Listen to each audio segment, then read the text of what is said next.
watching Ticket TV. Like, share, and subscribe on your way in.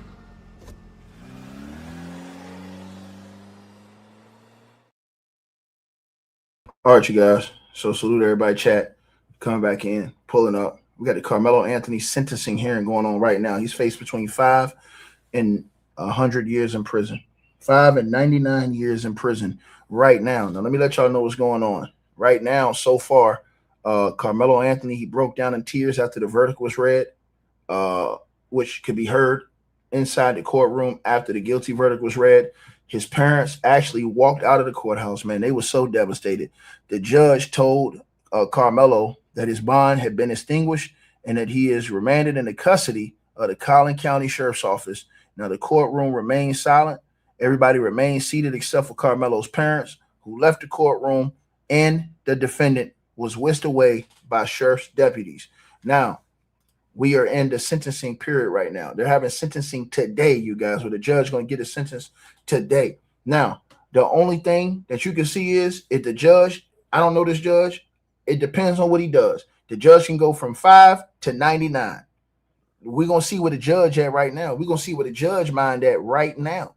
Because, see, the judge, think about this. Even if he would have got found guilty of manslaughter, he would have been facing 2 to 20 years in prison.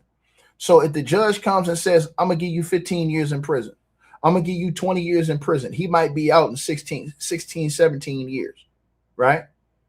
He might be out in 16, 17 years. Or the judge could say, you know what? No, I'm going to give you 60 years and he's done.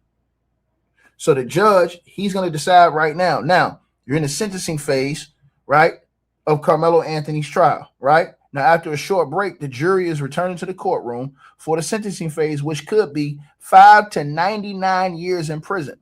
Now, this will be like a new trial, but with the same judge, jury, and players. Now, there could be opening and closing statements unless they're waived. The prosecution and defense will present witnesses, but these witnesses will include the defendant's background and character, which I think he should have brought out during the trial. Why are you bringing character witnesses in the sentencing? This is who you bring out in the trial. This man got a $2 lawyer, man. You bring out all of the witnesses, the character witnesses, and everybody during the trial. You don't wait till no goddamn go sentencing. Man, got a $5 lawyer, man, got a Kmart lawyer, man, with a hummingbird ass. Make no sense whatsoever, man. He gonna pull out, let's put out the character witnesses. Man, he should have been pulling them out during the trial. This is what you need Johnny Cochran alive for.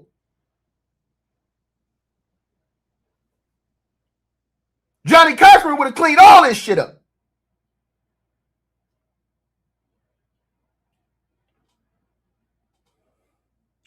Prosecution and defense will present as witnesses, but these witnesses will include the defendant's background and character. The prosecution and defense waived opening statements. Prosecution is rested in the defense is called Kayla Hayes, his mother. Carmelo Anthony's mother takes a stand for sentencing phase. The prosecution and defense both waived the opening statements for sentencing phase of Carmelo's trial. The prosecution rested in the defense called Kayla Hayes, Anthony's mother. She said, he's my oldest. He's my firstborn. He will always be my baby. I love him very much. The defense says, does your son regret what he did? She says, yes, he's very sorry for what he did. Now we're going right to the sentencing. Bro, I've never seen nothing like this before, man. They put one witness up here. I swear to God, bro. I want to go. Hey, I swear to everybody listening to this video, right? I want to break something, bro. You put one character witness, his mama, that's it? Nigga, you supposed to have a whole second Mississippi down south, southern, goddamn on Dallas, Texas. Second Missionary Third Baptist Church of that thing. Come on, man.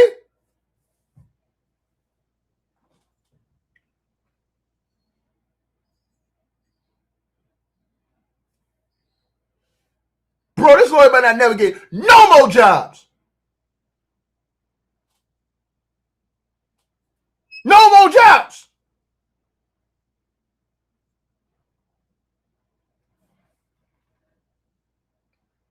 went in there and I could have.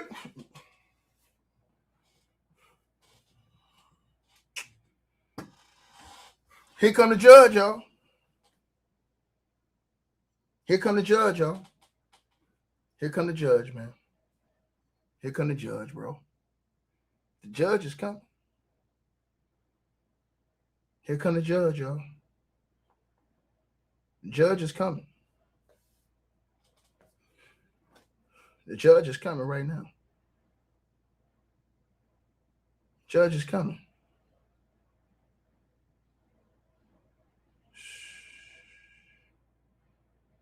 The judge is coming.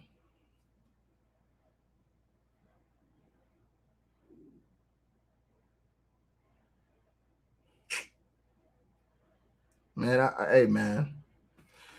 Yo, it's sad all the way across the board, man. 2 young men, youth, have lost their lives in this situation. 2 families destroyed.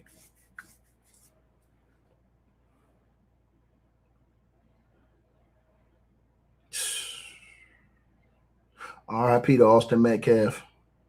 My condolences, man. And I just feel bad about the situation with Karmelo, man, his family, man.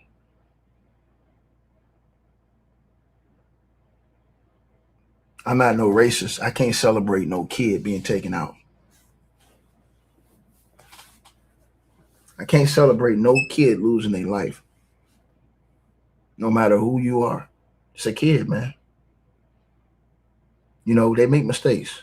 We all make mistakes.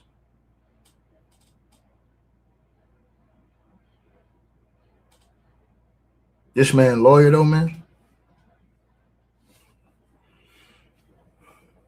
5 hours in a lunch break. That's all the defense you got, bro? 5 hours in a lunch break. 5 hours in a lunch break. Do y'all not hear what I said? 5 hours in a lunch break.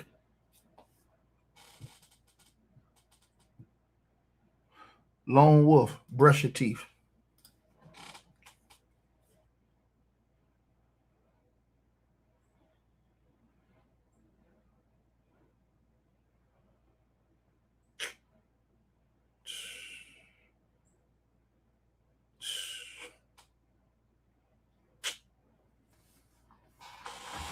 His defense. I want y'all to think about this. This is diabolical work, man.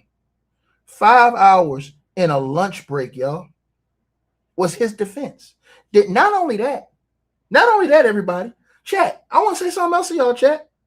Not only 5 hours in a lunch break, let me say something else. The sentencing, he called up one witness. This man called up one witness. You fighting for years.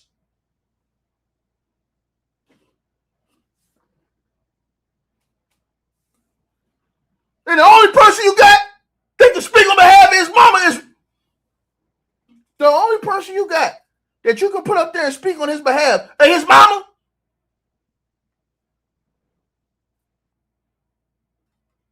They better put Chud the Builder under the prison.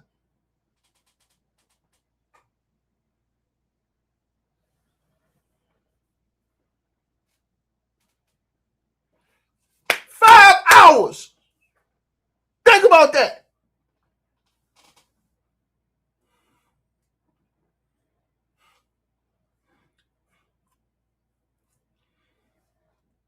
You supposed to call up, and we're waiting to get the sentencing right now, you guys.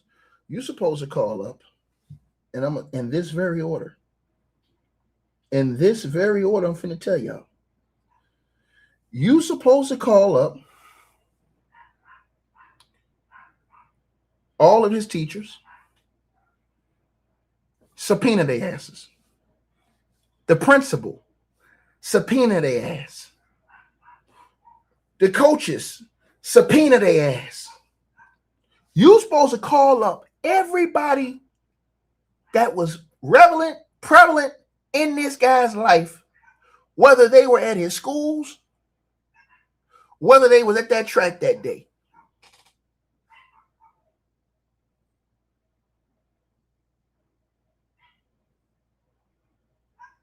You supposed to call up all those people.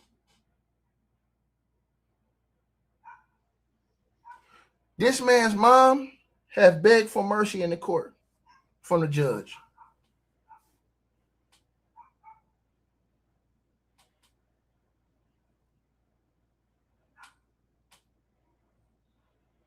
Let me see.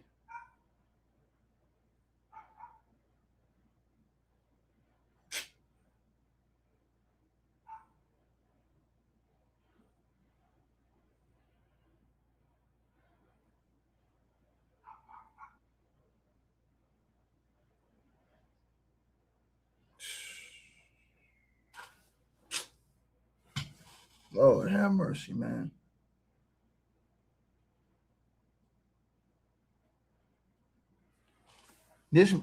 I want y'all to think about this right now. They got one person, to go up there as a character. This is the sentencing hearing period. In the sentencing hearing period, you have everybody go up there. I'm going to tell y'all how diabolical this is. They murdered that rapper Julio Fulio. You had 4 cold-blooded murderers sitting in the courtroom. They had more character witnesses than they put up here for Karmelo Anthony, a dude who was not in a gang, who was a youngin'. Oh, they found him guilty already. We're in the sentencing phase right now. They're about to sentence his ass right now. He's facing between 5 and 99 years right now. The judge is about to give him his years right now. During the sentencing phase, it's a whole other phase. Where in the sentencing phase, what they do is, in the sentencing phase, right? What they do is, right, is they determine whether you get between 5 and 99 years in prison. I'm telling y'all something, man. This man lawyer, this is so bad, bro. And that's why I'm happy that in my lifetime, I was able to see great lawyers throughout my lifetime. This guy, he ain't it. I can just tell by the people he called. Bro, you supposed to have this is an A student who've never been in trouble. You supposed to have every teacher up there to talk for his character, to say, hey, look, has he ever caused trouble in your class? Have you ever wrote him up? Has he ever been suspended? Has he ever been in a game? Has he ever been expelled?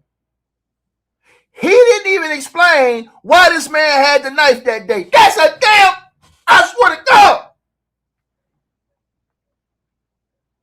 How you don't ask? Everybody want to know the $1 million question.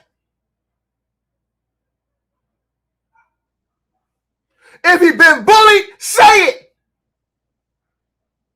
You supposed to say, man, he had that knife because he been bullied. And then you're supposed to have all of the witnesses to him being bullied, bring their ass up there to the courtroom. Then you're supposed to bust out them statistics I busted out. That over 200,000 high school students each month take a knife, a gun, or a weapon to school because they're getting bullied. And their parents don't even know it. And that's facts. That's facts.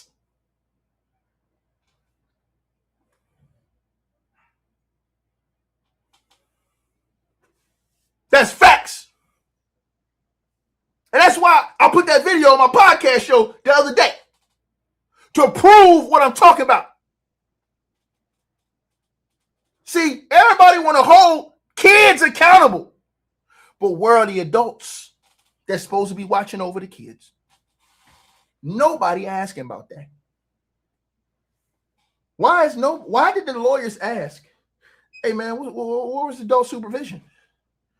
The lawyers are supposed to ask, why didn't they go get an adult if he didn't want to move? Why did they feel like they had to remove him themselves? These are all legitimate questions.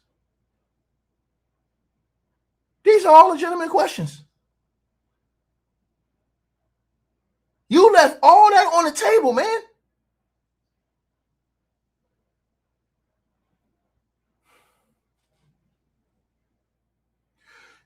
supposed to ask you're supposed to bring up every aspect of Karmelo's life. Every aspect of Karmelo's life they supposed to have brought up. And I'm talking about his grades. I'm talking about everything. The fact that he's never been in trouble. He's never been a person that has looked to cause issues, create fights. He's never been on none of that. He's never been on none of that. You were supposed to bring all that up.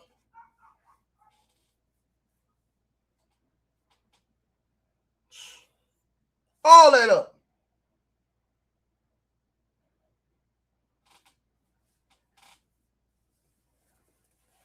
And listen, you can subpoena the teachers up there.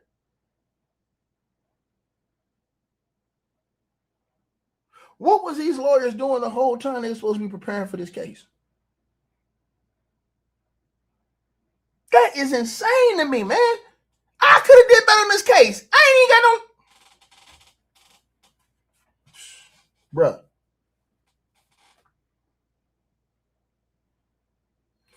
You were supposed to have, and I'm going to say this again,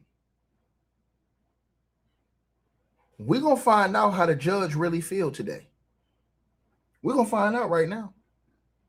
Because however many years the judge give him, this what we finna find out how the judge really feel. Now check it out. If the judge goes 20 years or less, the judge don't think that Karmelo Anthony's a cold-blooded killer.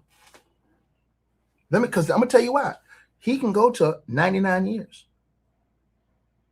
He can go to 99 years.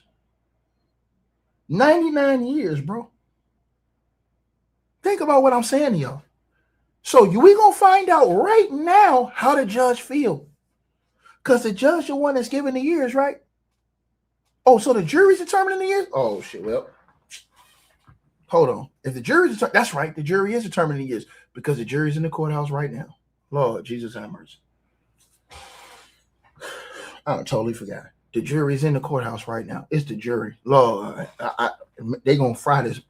Lord Jesus, man. Lord Jesus, man. Lord, it's the jury. I forgot. The jury's in there, man. No impact statement. Bro, listen, let me tell y'all something. Bro, no impact. The lawyer put one person on the stand in defense of this dude, man.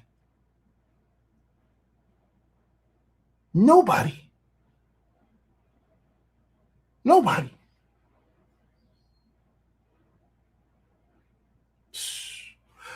I will say something to everybody listening to this video, and it surprised me. I'm going to say something this surprised me because I was surprised that this happened. I'm going to say this to everybody listening to this video. Right?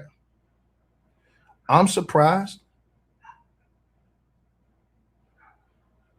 And I want everybody to listen to what I'm saying to y'all right now. Right? I'm surprised, everybody.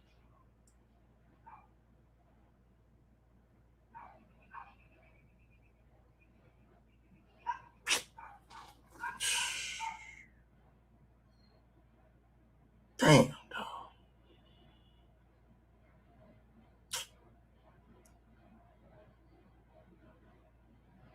I'm surprised that Austin Metcalf's family, because normally what they do is they'll try and dig it in deep and make sure they get a big sentence.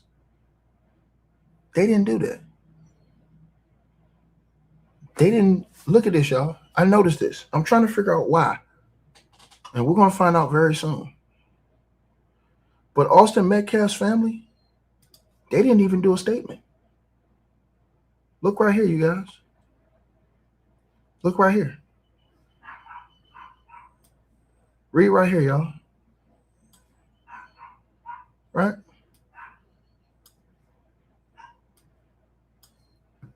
Read where I highlighted right there. Austin Metcalf's family, they didn't even give a statement and say, hey, get this dude the rest of his life in prison.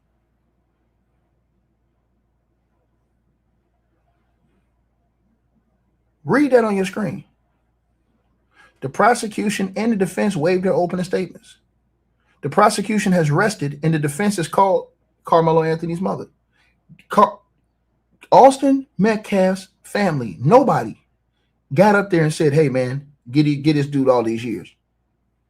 That is strange to me. I was thinking they was going to go up there and try and fry this dude.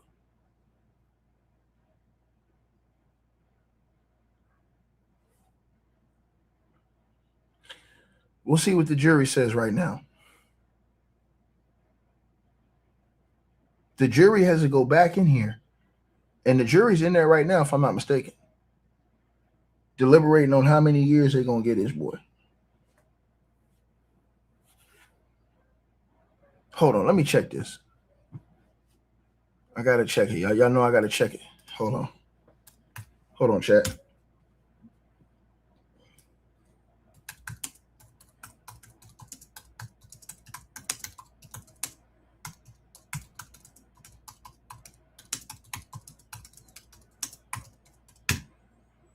Hold on.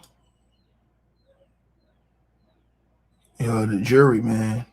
Damn, bro. The jury, man. And guess what? Guess who requested that shit? I'm going to show y'all on the screen. Boy, this shit got me heated right now, man. This got me, bro, I'm about to erupt. When I show y'all this, I'm about to explode. I'm about to show y'all this. When I show y'all this, I'm about to explode. Why would they do this? Why would they do that? The Collin County jury decides how many years Karmelo gets in his case. In the Texas criminal justice system, defendants can choose whether the judge or the jury decides their punishment.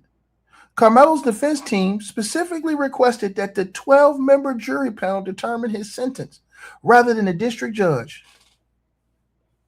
So the same jury that found this boy guilty for murder,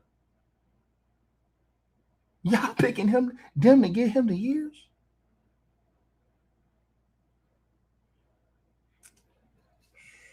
I only pray, man.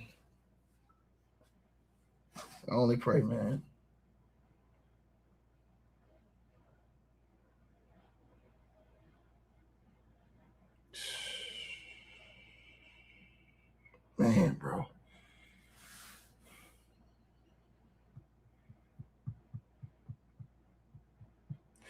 No, that's a lie, you guys. We don't have to operate on lies on this channel, man. And people that pushing them lies, man, it's not cool, man. The truth is, Karmelo Anthony did not have good lawyer representation in this case. That's the truth. Just be honest with y'all, man. I told y'all this yesterday. I didn't like his lawyer representation, man. I didn't like it. In fact, I'm going to be honest with y'all. The judge, real talk, the judge didn't have to put manslaughter on the table. The judge is the one that put the manslaughter on the table. And they picked the jury who just put this boy different.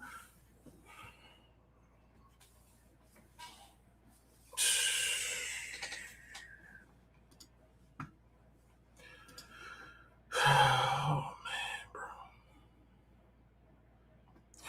I'm going to tell y'all something. Cold-blooded murderers have had more people with impact statements, more people come speak than Karmelo Anthony, a dude with no criminal history. That lets you know, man, either your team is incompetent, man, or ain't nobody rocking with you, man. And I can't believe it ain't nobody rocking with Karmelo, man. I truly believe, man, his team is that bad, man. The lawyers, bro. I truly believe it. There is no way. Right? There's no way, bro. Bro, y'all gotta look at it. Everybody keep talking about the judge. Y'all gotta look at the lawyer, man. The lawyer did a horrible job, bro. The lawyer did a horrible job in this case. This has to be one of the worst lawyers. This has to be one of the worst lawyers I've ever seen. Ever. Bro, let me tell y'all this again. He was supposed, this is what the lawyers were supposed to do, because everybody gonna say, Ticket, you just talking. Why are you saying that? I'm gonna tell you what Carmelo Anthony's defense team was supposed to do. Subpoena all of his teachers from the high school, subpoena the principal from the high school, subpoena all of his school records, right? Not only that, you know what they're supposed to do? They're supposed to subpoena the track coaches. They're supposed to subpoena his track teammates. And they're supposed to subpoena teammates from other track teams that knew him or had situations with him that could vouch for his character in other track events to show that this dude is not a guy who starts shit. Then what you do after that is, right? You get him analyzed by a doctor, right? And ask him about whether or not he was bullied. They never touched on why he took the knife. They never touched on whether or not he is a violent person or has a violent attitude. I'm talking about his defense. They never touched any of these issues. They put up 5 Rudy Pools and said, yeah, okay, we done.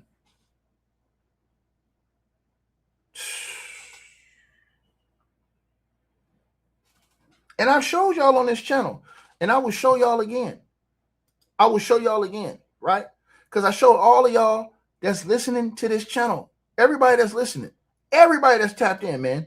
And I just want to say this again, bro. We don't push racism over here on no level, right? We don't believe in that, man. We don't push that over here. But I want to show y'all something, man. And I want this to be very clear with everybody that's watching under the sound of my voice, right? I want to show y'all something. You see that on the screen right there?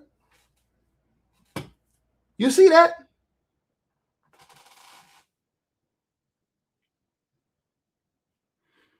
You see that on the screen?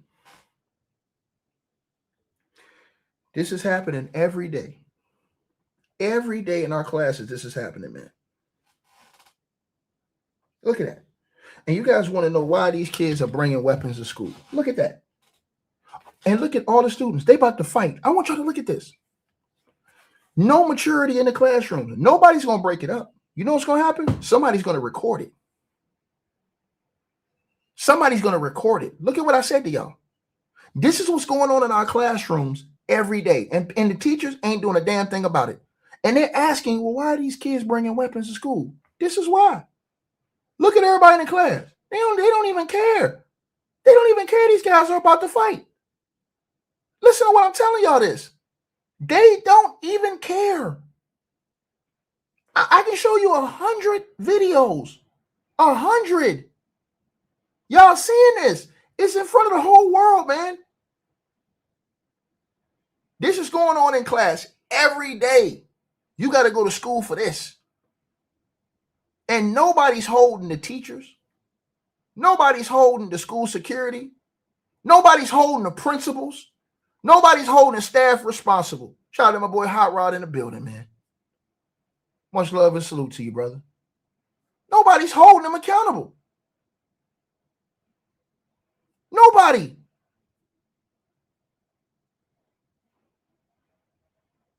Look at what I said to y'all.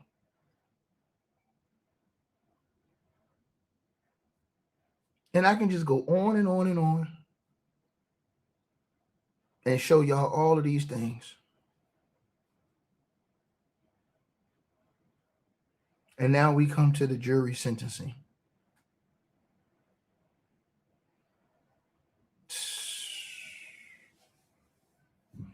Man, oh man, oh man, bro. And I'm telling y'all this, man. They have to have better control over what's going on with your students in class. I have over 1,000 videos like this in school. And ain't nobody doing nothing. Everybody just sitting around here watching. They watching these fights, watching all this stuff go down, man. Watching us treat each other like savages, right? Watching us treat each other like savages. Hold on, you guys. We got to update. Hold on. I got to update, y'all. I got to update right now. Y'all smash the like button. We should have over 1,000 likes. Smash the like button, y'all. I got to update right now. Hold on, y'all. I got to update. Hold on, y'all. Let's see what we got. All right, you guys. So the Frisco ISD has released a statement, right? It says, oh, I ain't trying to read that, man. Well, yeah, let me read it out of respect. The Frisco ISD released a statement after Karmelo Anthony found guilty in a track meet stabbing. The Frisco Independent School District released the following statement after Karmelo Anthony was found guilty on Tuesday. Our community has carried the weight of this tragedy for more than a year, and our thoughts remain with the impacted families, friends, and classmates. We respect the judicial process and will continue to support our students with compassion and care. We know this trial has brought strong emotions and deep grief, and we ask that our community continue to support each other with respect, sensitivity, and understanding. You have not continued to support your students with compassion and care. Because if you did, you wouldn't have these type of events going on at your school programs. If you did, you would have fired every single staff member that was in the vicinity that was in control of these teams. If you did. I tell you right now. And this is why I tell y'all, stop sending these resources to fight wars and stuff overseas that mean that, and send these people to and protect our students and protect our people in the schools. Period. They can't even guarantee your kid protection in school, y'all. You know why? Because your kid may go to school and get banked. What do you mean bank ticket? Get jumped on. Your kid may go to school and get bullied. Your kid may go to school, and I'm show y'all something. I'm gonna show y'all something, man. I'm gonna show y'all something. Cause see, the devil is a lie. You see this type of stuff going on in school? You'll fight a dude in a wheelchair, bro, and the teachers won't do nothing. Right there in front of the teachers. I wish I could press play on YouTube and on X and on Facebook. If I would show y'all this demonic activity that's going on in our school system, if I could show you this demonic activity that's going on in our school system, no respect whatsoever, y'all. No control. If you guys saw, a lot of y'all's kids are helping, blocking doors, videoing, egging on, and y'all don't even know it. And only when it gets to the worst and something like this happens do people care. Listen to what I try to tell y'all. And both sides, people going to fight, the sad thing about this is it shows you who's on the racism time and who's not. Who's really trying to bring things together and end the foolishness, man. Because it's going on all across the board. Look at this on your screen, man. Now you tell me you at a school in a library and this dude's in a wheelchair and this dude's punching this dude out in a wheelchair. And I can't even show you the picture of the video of him punching him out because it's not legal for me to do it. Think about what I'm saying to y'all.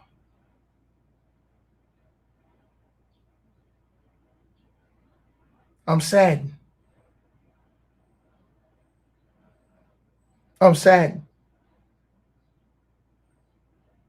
Nobody held the coaches accountable.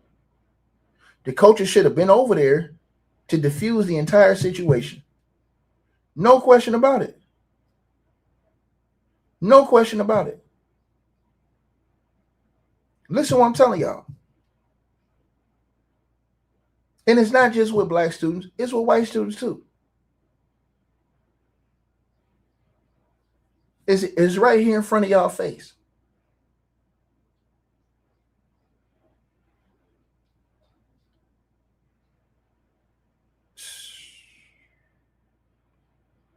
I'm telling y'all this, man. Y'all all see it.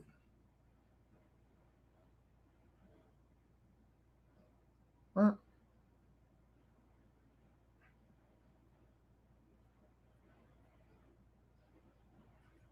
Y'all all see it, man. Right? Hold on, y'all. Hold on one second, you guys.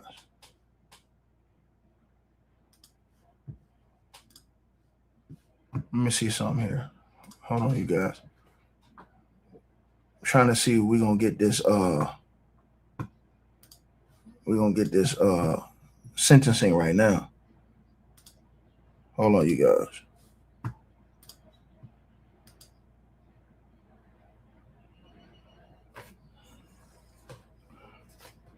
Very sad situation, man.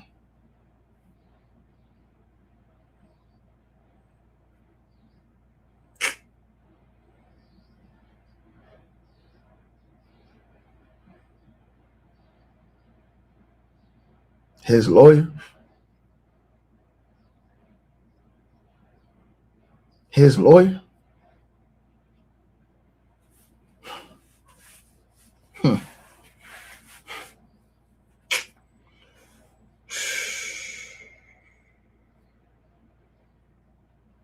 Heartbreaking.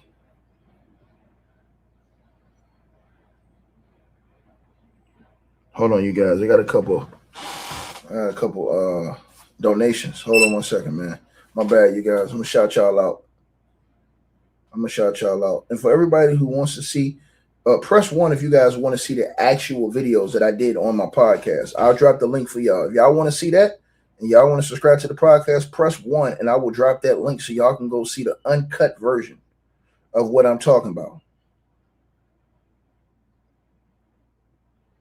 Just press 1 in the comment section and I'll drop the link for you guys because it's important that everybody see that, man.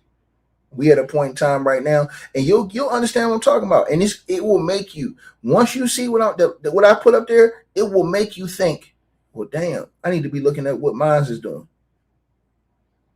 Am I paying good enough attention to what Mines is doing? Am I paying enough attention to what Mines is doing in school? Let me put this up here for y'all. And that's real, y'all. Right?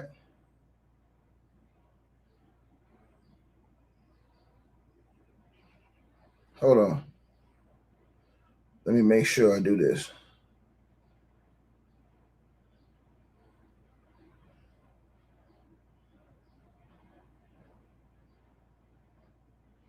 Hold on.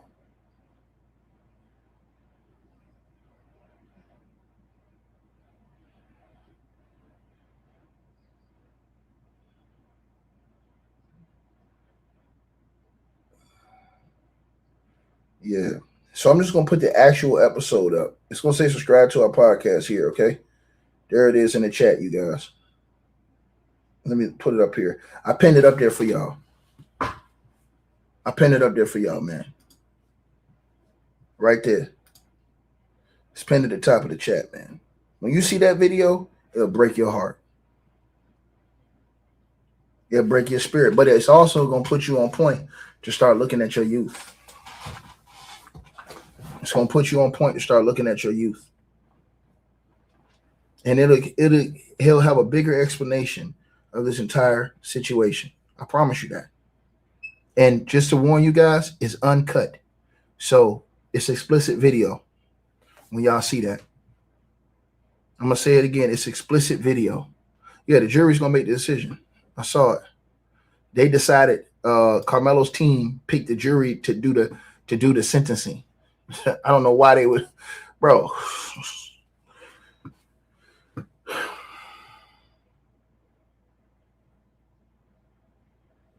I don't know, you guys. Hold on, let me see what they're talking about. Down there. Yeah, a lot of people had their phones off too.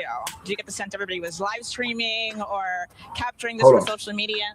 Yes. I don't know if anybody was actually watching in making eye contact, but watching it through their phones. And then it's very much, it is a mob mentality because you see 1 or 2 people move and then everyone moves that way. And it feels almost like you don't know what's going to happen if there's going to be violence, because like I said, the emotions are running so high that people were screaming and yelling at each other and getting in people's faces. The police have had to break it up a little bit.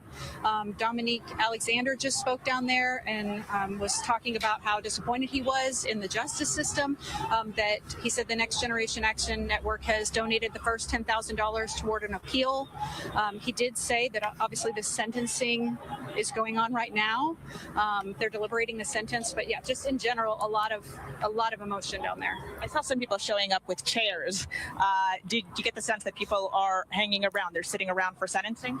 Yes, I get the sense that people are camping out. I saw, people with their strollers. I saw a little boy on a scooter. People have brought coolers. The parking lot is full.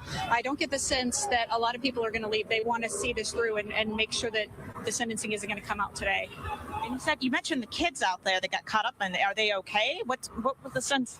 It was hard to tell if the man that was yelling at everyone, because at one point it was one man against everyone else, it felt like, and he was kind of pushing this lady with holding a baby and a toddler along, and they were trying to get away, but I couldn't tell if he was with them or not. But yeah, there have been several people out here. Like I said, I saw strollers. There are a lot of kids down there kind of in the middle of everything. Yeah. You said that you didn't know if it was going to become physical. You didn't know if it was going to get violent. Did you actually see? Man, this situation is wild, man. And I'm looking at other videos. You guys, right now, we just waiting on the jury. That's all we waiting on, man. The jury they said the man's mother asked the jury to have mercy on her son.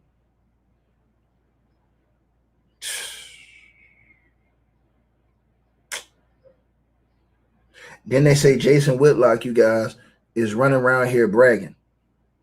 Let me repeat myself. They say Jason Whitlock is running around here bragging. Jason Whitlock is running around here bragging.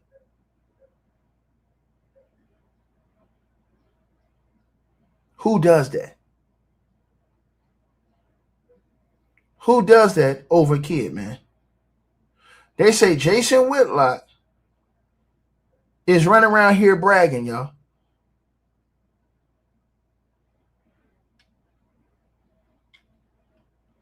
This is the same guy that don't have no problem with Chud the Builder. He has no problem with Chud. He have no problem with Chud. Let that sink in. Jason Whitlock have zero problem with Chud. Let it sink in.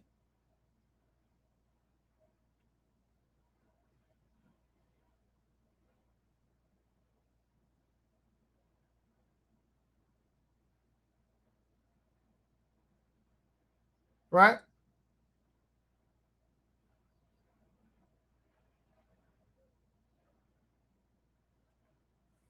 You say you don't know who that is? You don't want to know who that is. You don't want to know who that is.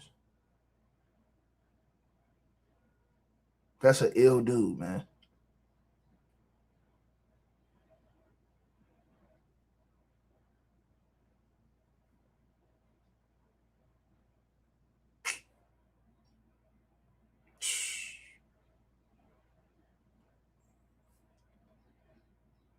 Yo, man. Hold on, y'all. Hold on. Let me see something.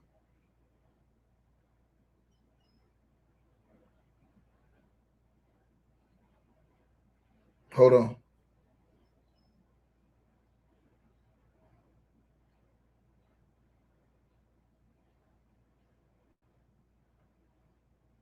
I got some new info, y'all. So they're saying that Carmelo Anthony's lawyer asked the judge if he could take Carmelo Anthony away for a brief moment to console him. Hold on. And the judge says no, he's now guilty and in custody of the sheriff's office. Things move differently now, the judge told him.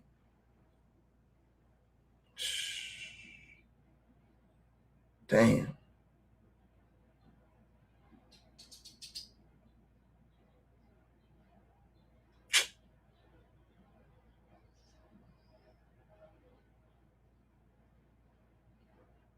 Damn, bro. Damn, man. I'll be damn, bro.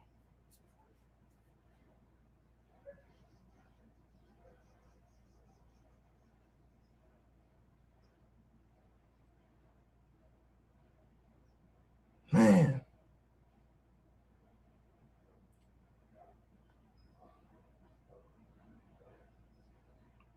Hold on.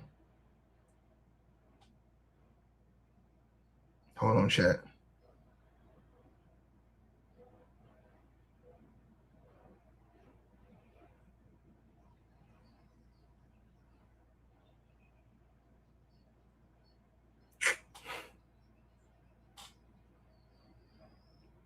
All right, hold on. Let me see what they're talking about. Let me see what they're saying. Hold on, chat.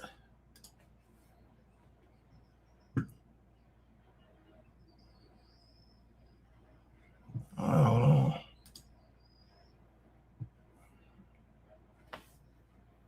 Hold on. Let me see some chat. Hold on.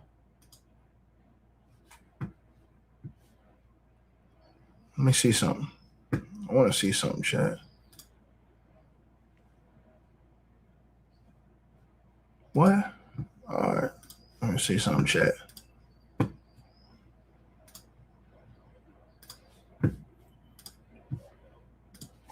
Okay.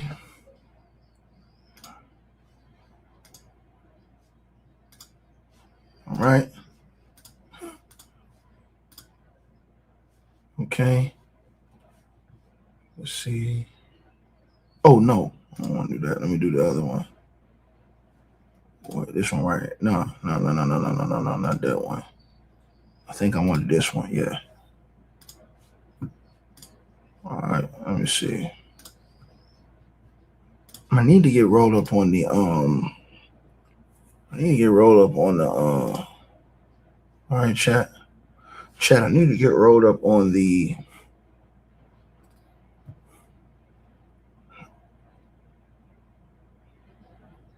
whoa. Wow.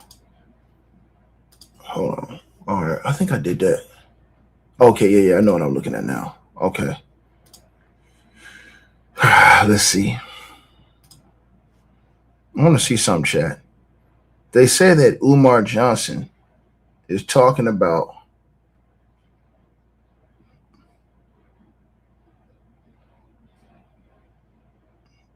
is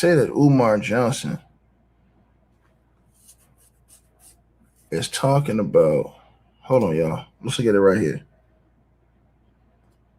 Hold on.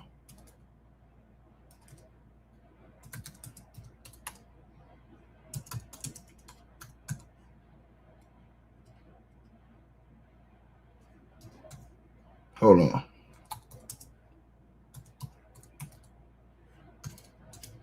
Let me see some of you guys. So Umar has been out here saying certain things for a long time about this Carmelo Anthony situation. Now, he recently came out months ago. He has some stuff to say.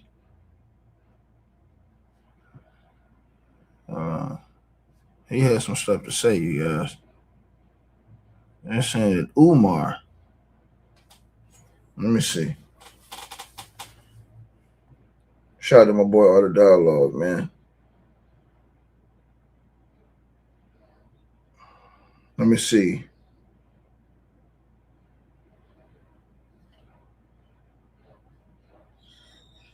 Hold on. I want to check something.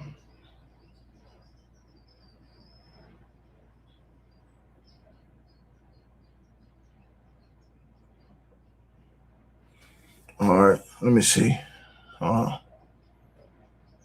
Let's try this right here, you guys. While we're waiting on this, I want to hear what they said Umar had to say, because they said Umar said some stuff about this. Let me see.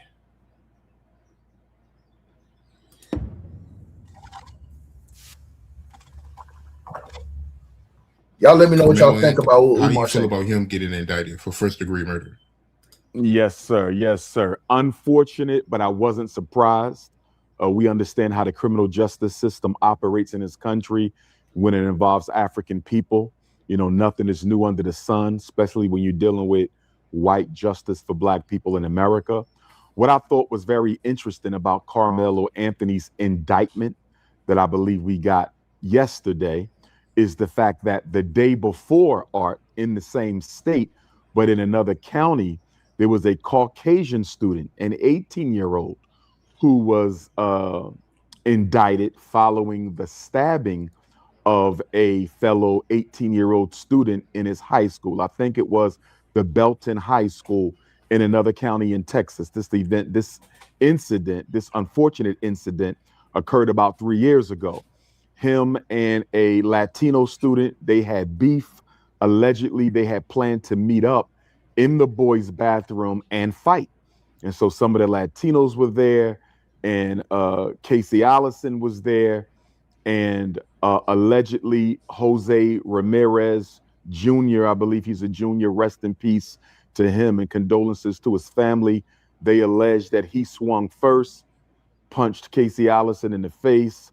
Both of their groups that were with them, I think they got into a little bit of an altercation, and they said that Casey Allison pulled out a knife that he had brought to school that day and stabbed Jose 4 times.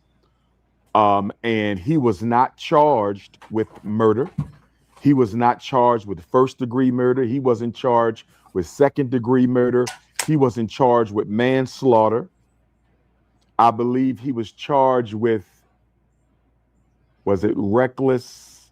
I forget the exact charge that he got, but it wasn't murder. And I want to shout out Hot Rod with the $50 donation in the Cash App, you guys. Shout out to Hot Rod. I also want to shout out Cheryl M with a $20 donation and Jamie Jackson with a $20 donation in the Cash App. Salute to all of you guys for showing love, man. If y'all want to show love, y'all can hit me up. Let me know what y'all think, man. Let's keep going. Upgrade. In Texas, you can add something that's called a weapons upgrade, and I might not have the exact terminology correct there, but you can upgrade a charge to make it a more serious charge. And that's what this judge decided to do. Had the judge not done that, that young man could have been home in as little as 6 months to 2 years. But because of the serious weapons upgrade that the judge put on the case, he was sentenced the day before yesterday. He was sentenced to 2 years. And he was sentenced to 10 years. And he does not have to do the full 10 years, Art. He does not have to do the full 10 years. And the reason I'm bringing this case up with Casey Allison or Cason Allison is because it's very similar to the Carmelo Anthony case. Very similar. There are differences, but it's very similar. The fact that he brought a knife to a fight that he knew he would be having clearly shows premeditation. Clearly shows premeditation. I'm going into a fight, I'm bringing my knife. That's premeditation, and yet he still was not charged with murder, and he still was not charged with manslaughter. Very important. And my personal belief, Art, is the reason that the judge decided to add the serious weapons upgrade is because if Cason Allison would have went home, Art, with a sentence of 6 months to 2 years, there's no way that could have no bearing on the outcome of Carmelo Anthony's case. I mean, look at it, Art. Monday, Cason Allison gets the 10-year sentence. Tuesday, Carmelo Anthony is indicted on first-degree murder. You can't tell me that there was not communication from the district attorneys involved. You can't tell me that there was not communication from the prosecutors involved. And both cases involve students who attended the same school.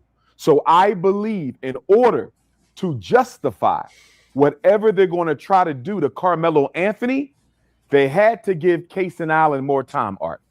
They could not let him go home after 6 months to 2 years and try to throw Carmelo Anthony under the bus. And what I find interesting, Art, is that Cason Allison's case is not getting the same amount of attention that Carmelo Anthony's case is getting. You don't see the same type of outcry. You know, his family isn't getting death threats. The judge was not being criticized and condemned for reducing bail because Case and Allison also had his bail reduced, Art. Nobody said nothing. But when the sister judge reduced bail for Karmelo Anthony, there was a national outcry. And I just think these two cases continue to show us, as African people in America, the double standard that exists at the heart of the American criminal injustice system. Now, looking at Karmelo Anthony, Art, the video was released on the school district's website. I have not seen the video. They are requiring that you register on the website, if what I've been told is accurate, and then when you register, they will grant you access to view the video. But the video has not been made available for people to see it conveniently on YouTube or anywhere else. And my question, Art, if you're so convinced that Karmelo Anthony did not have a right to stand his ground, if you're so convinced that he engaged in premeditated first-degree murder, why not show the video for all to see? Why are you only putting it on a certain platform and making people register in order to watch this video? Why do you need the names of everyone who views this video, Art? To me, they have something to hide. Because as you know, Art, when Black people commit crimes, they put it on the internet within weeks. It's out there. When we are guilty, Art, as you know, they put it out there for everybody to see it. Why are they being so careful and so particular about releasing the Karmelo Anthony quote unquote stabbing video? Why are you not showing it? Why is it not on YouTube? Why has it not been released to TMZ, to CNN, to C-SPAN, to Headline News, to USA Today, to the New York Times, to the LA Times? Why is it not being shown on these mainstream white-owned media platforms? And I believe it's because, number one, you either manipulated the video and people might be able to tell. I'm not saying they did it, Art. I'm saying that I'm suspicious of the possibility that the video may have been doctored, because why can it only be seen on your website? And you can't use the excuse that these were school-age children. And the reason you can't use that excuse, Art, is because you can redact their faces. You can redact their faces and still show the video. So you can't use that. You can redact their faces and still show the video. So I don't know why they're being so selective about who watches this video, but they're never that protective of a Black child. And they're clearly not protecting Karmelo Anthony because they want to see the young man spend the rest of his life in jail. So I believe that that video, if it is shown in its entirety as it happened, will reveal some evidence that will lead a lot of people to believe that Karmelo Anthony, in fact, was justified in standing his ground and defending his life. And the one thing that came out since our last conversation, Art. Shout out to Mark Brown coming through. $50 donation in the Cash App, man. And he says, great coverage, ticket. I appreciate it, brother. Salute to you, man. I appreciate everybody who's been supporting the channel, man. Cash App, PayPal, Venmo links are in the top of the description box if y'all want to donate. We don't have Super Chat. I'm sorry for the loss. This conversation, Art, was the incident took place on the bleachers. I didn't know the incident took place on the bleachers. So not only do you have Karmelo Anthony minding his business under this tent on the bleachers, these two racist white children, and again, I'm sorry for the loss of the son to the parents. I'm sorry he's gone, whether he's black, white, red, yellow, or brown. Nobody deserves to be predeceased by their children. I want to be clear about that. But with that being said, you have these two white boys, athletes, who weigh more than Karmelo does, who come to him. They have a history of bullying students, Art. That's another thing that has come out in this. They have a history of bullying students. This is not the first time. And I'm being told that they threw, and again, I didn't see the video, but people are telling me that they threw Karmelo Anthony or attempted to throw Karmelo Anthony down on the bleachers. Other people are arguing that the video does not show that. Some of these Sambos are arguing that there was no altercation at all. So I'm saying to that, Art, there may not have been a physical altercation, but if they came over and entered Karmelo Anthony's space, clearly that is a behavior of aggression. Two white kids approaching a black kid coming into his personal space.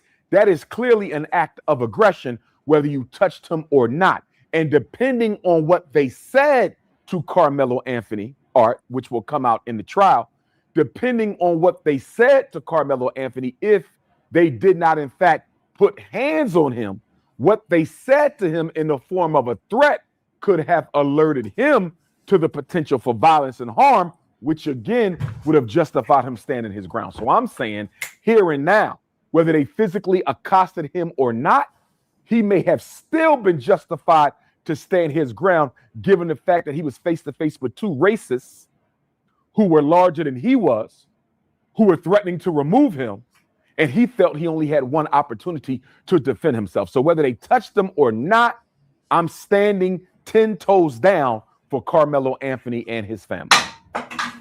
And how do you get a first-degree indictment, Art? How does the grand jury come back with a first-degree indictment? Karmelo for murder, first-degree murder indictment. Karmelo Anthony didn't know he was going to get into a fight with them that day. He didn't know they was going to come over to him and try to remove him from the tent. He didn't know that them two racist white kids were going to try to throw him down on the bleachers. So how did he get first-degree, Art? I don't even think. Shout out to Rashad with a $20 donation in the PayPal, man. Salute to you, brother. A few counties over in the same state who took a knife to a fight that he knew he would be having and stabbed the kid 4 times inside of a school, Art, when he could have ran and told a teacher, ran and told a security guard, ran and told the principal. Instead of doing that, he stabs the kid, but he don't get a murder charge. He don't get a manslaughter charge. I think he gets criminally negligent homicide or something like that, Art. I can't remember the exact charge, but it wasn't first-degree murder, second-degree murder. It wasn't even manslaughter. So how do you explain that? And I do believe the stabbing took place. Shout out to Sharita Scott in the PayPal coming through. What a $40 donation. I appreciate it. And she says, any news on the verdict? Yeah, he got found guilty. He got found guilty of first-degree murder. We're waiting right now. The jury's getting ready to come back with the sentencing right now. The teacher ran and told a security guard, ran and told the principal. Instead of doing that, he stabs the kid, but he don't get a murder charge. He don't get a manslaughter charge.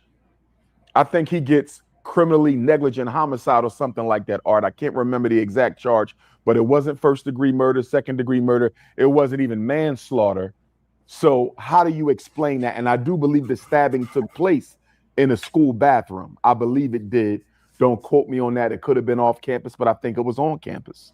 Okay, so how does he only get this charge, which could have sent him home in 6 months to 2 years? Shout out to Tanisha Johnson in the Cash App coming through with a $45 donation. I appreciate you, man. Much love to you. Send a heart emoji. Salute to you.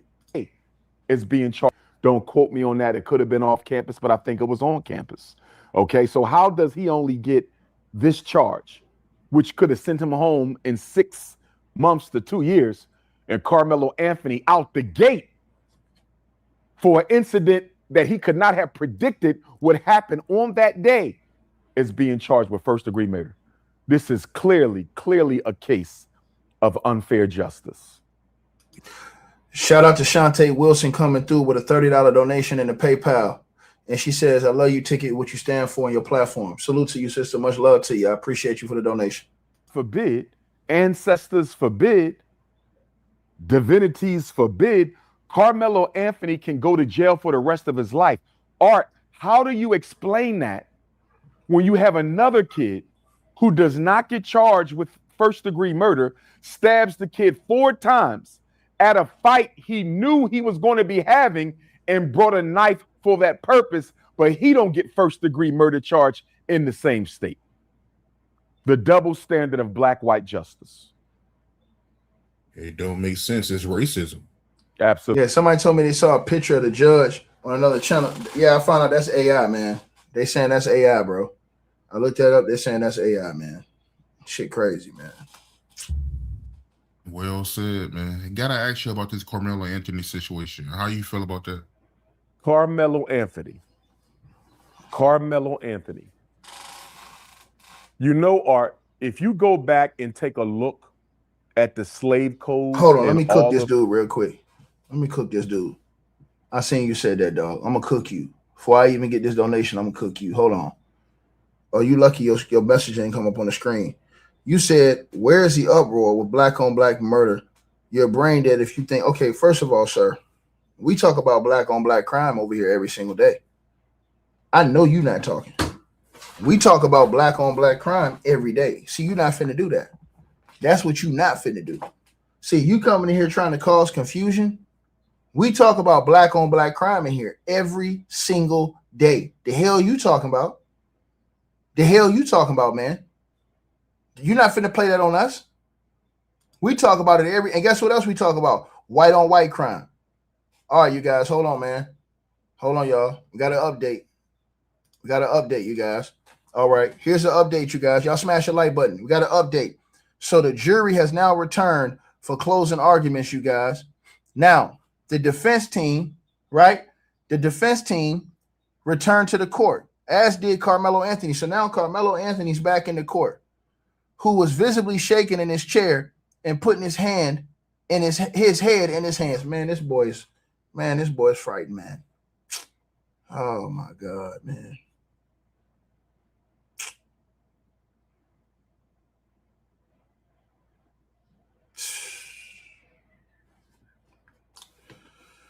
Oh my God, bro.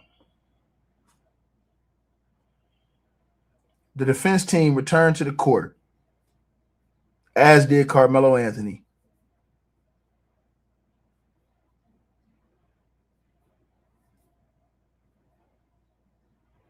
Who was visibly shaking in his chair, put his hand in his hands. They said, members of the jury, you have now found Karmelo Anthony guilty of murder, and it becomes your duty to assess the punishment, Judge Roach said. The prosecutor says Austin Metcalf was a son. Austin Metcalf was a brother. I'm going to ask you to consider the age of the victim in this case. Nothing you do with your verdict, nothing you do will take more from Karmelo Anthony than it did from the Metcalfs. Austin Metcalf didn't have the opportunity to meet the love of his life, hold a plaque at graduation. The prosecution showed an image from the track meet of coaches praying over Austin Metcalf at the Frisco ISD track meet last year, saying they were praying for healing. Hunter Metcalf had his hands in his face and was shaking his head. Man. Hold on, y'all. Let me go back to this, man.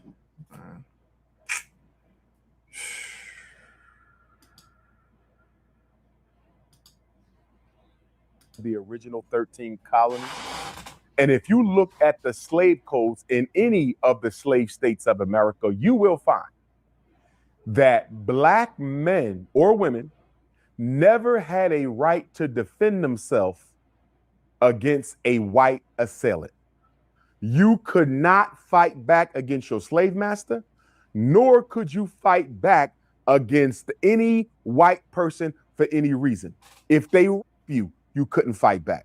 If they hit you, you couldn't fight back. If they steal from you, you couldn't fight back. If they tried to sell your child away illegally, you couldn't fight back.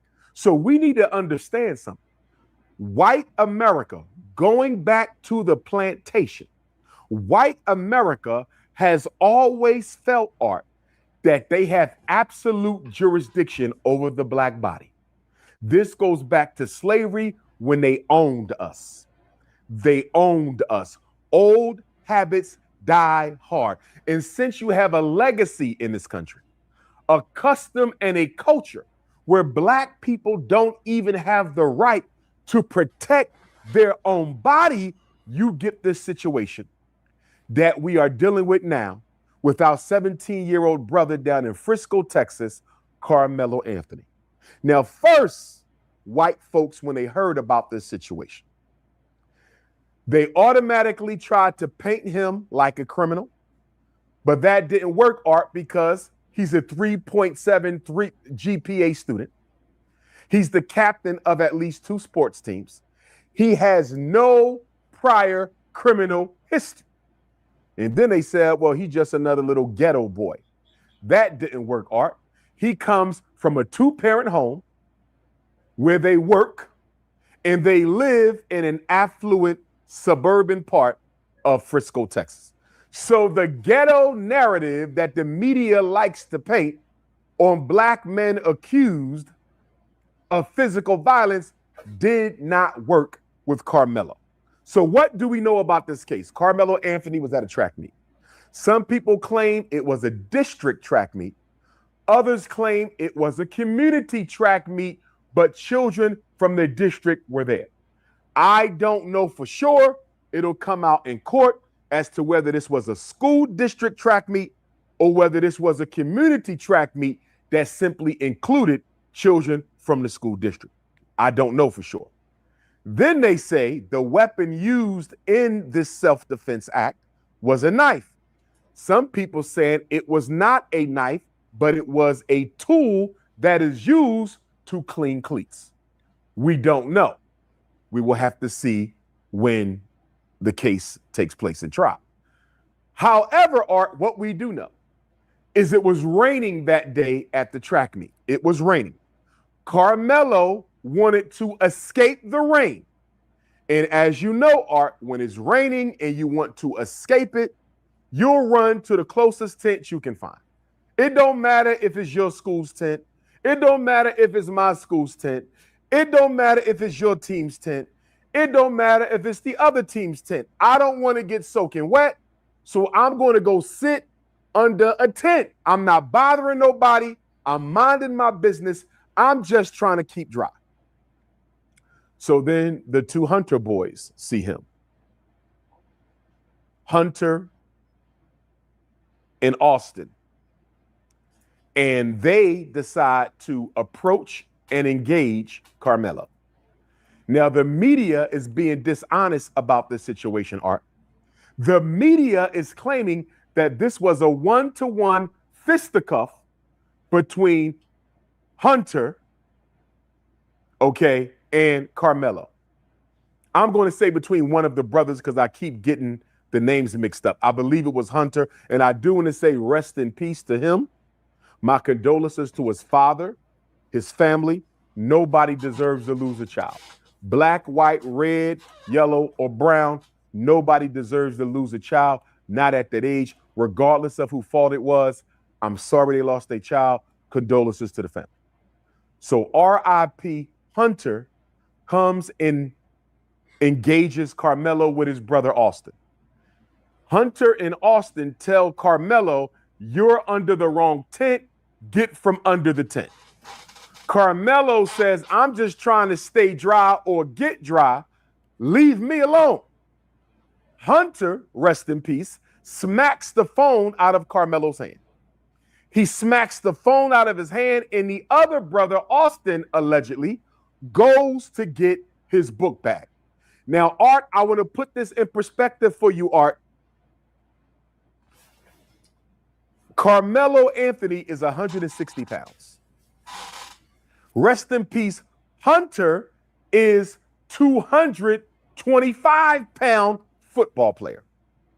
Hunter is nearly 60, 70 pounds heavier than Karmelo by himself. But he was not by himself, Art. Hunter was with his brother Austin. Austin is around Hunter's size as well.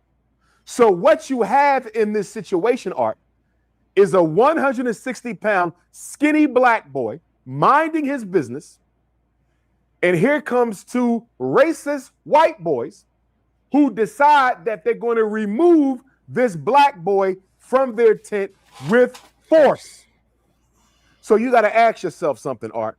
If I'm a 160-pound black boy, 2 white boys in racist Texas, both of whom are 60 to 70 pounds heavier than me, they come to accost me physically, knock my phone out my hand, try to grab my bag, try to throw me out. The media is making you think it's only one. But guess what, Art? I've been text messaged by eyewitnesses. I have received text messages from eyewitnesses. And you know what they told me, Art? They said both brothers tried to jump Karmelo. Both brothers tried to jump Karmelo. This was not a one-on-one fight. It was 2-on-1, but Austin doesn't want to tell the truth because if he tells the truth, Art, that helps Karmelo to establish his right to stand his ground. In the state of Texas, Art, you have the right to stand your ground. You know what that means?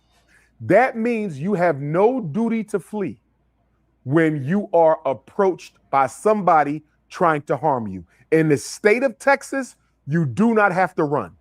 In the state of Texas, if somebody is approaching to harm you, you have no duty to run. And if you feel that your life or safety is in imminent danger, you have a right to defend yourself, to include using deadly force. So when you hear people say, why didn't he run? First of all, it was raining. So I assume the ground was wet. These 2 boys, troublemakers, respectfully, but they were troublemakers. They were athletes, so I'm sure they could run as well. But more than that, Art, Texas's stand your ground law did not require Karmelo to run. He had a right to stand and defend himself. And I'm going to say that if I am Karmelo Anthony's lawyer, I am arguing to the jury.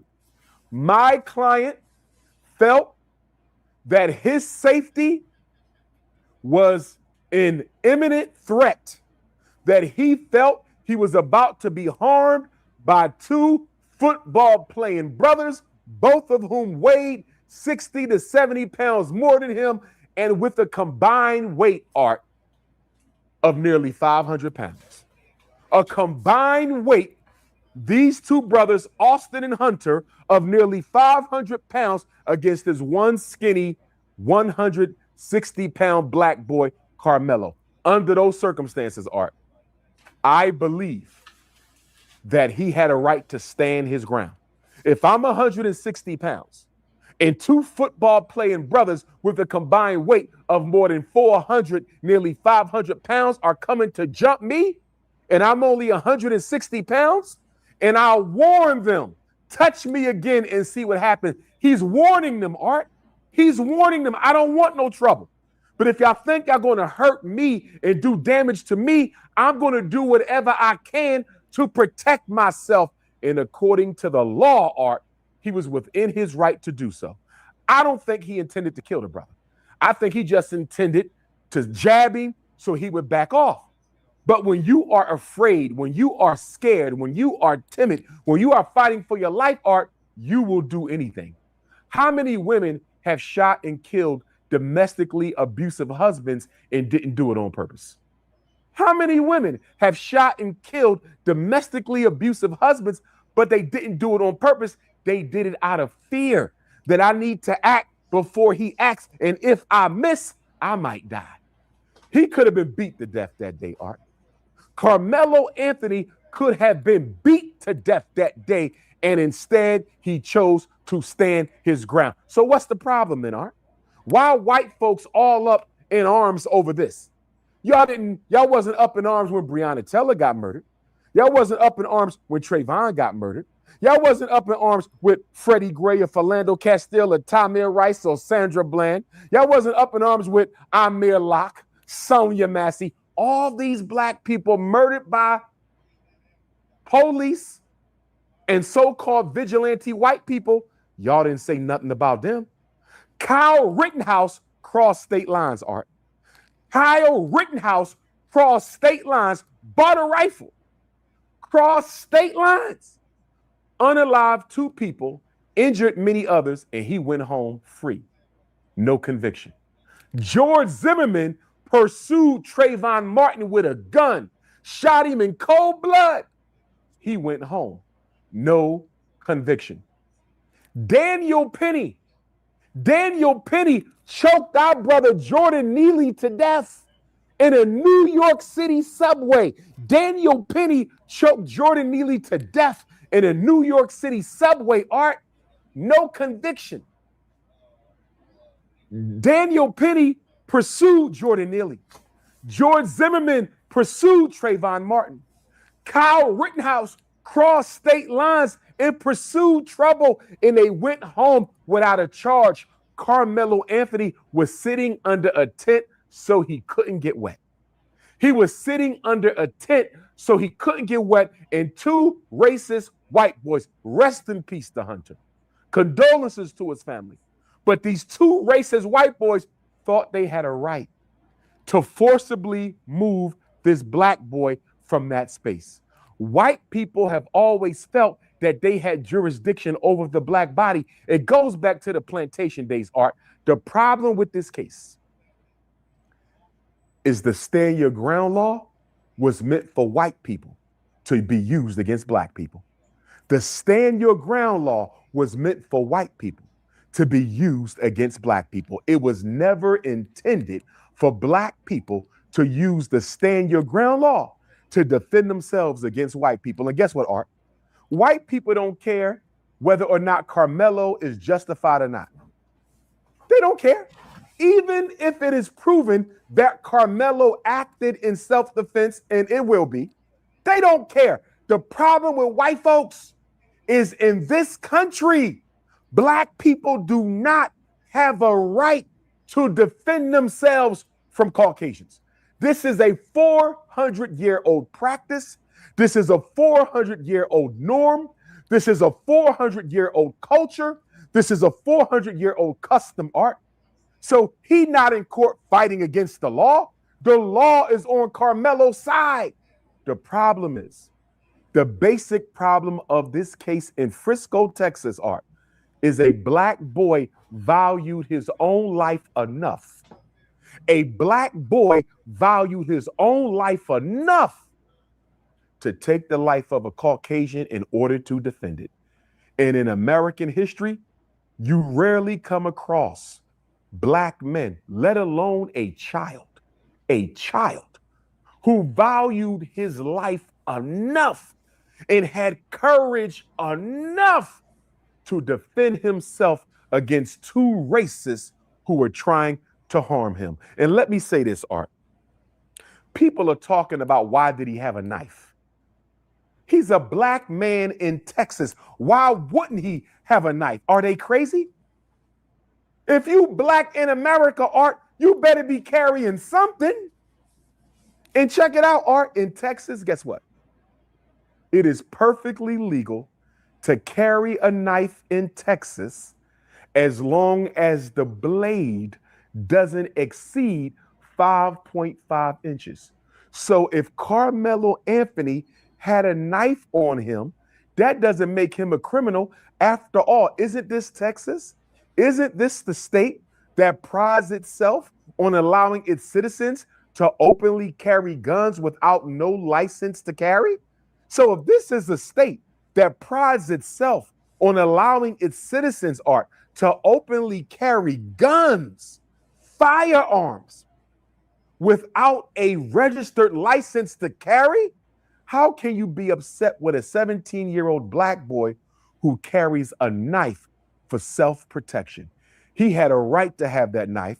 He was not breaking the law to have that knife, because Texas law allows children even to carry knives as long as the blade doesn't exceed the 5.5. And the harassment and bullying against his family, Art, completely unacceptable. They threatening the family life. They threatening to harm their home. His father had to leave his job to stay home with his wife and children because white people driving by in cars, threatening their life. They are literally under siege. But you know what's so hypocritical about this, Art? White people have always told us what, Art? They say, wait until the courts have administered justice, and whatever the courts decide is the letter of the law. Don't they always tell us that this is a country of laws, that you don't take the law into your own hands? They told us that with George Floyd. They told us that with Breonna, Freddie Gray, Philando Castile, Alton Sterling, Amir Locke. Every time a black person is killed, we're supposed to sit down, hold our emotions, fold our hands, Art, and wait for the racist, criminal, injustice system to run its course. Well, why aren't they doing the same thing with Karmelo? Why is his family being intimidated? Why are they being threatened? Why did his father have to take off of work? And then they accused them of tapping into the GoFundMe money when they didn't even tap into the GoFundMe money. They lied and said they went and bought a big house. They already had a house. They lied and said they went out and bought a car. They already had a car. Why y'all lying on this black family? Y'all raised hundreds of thousands of dollars for the police killers of black people.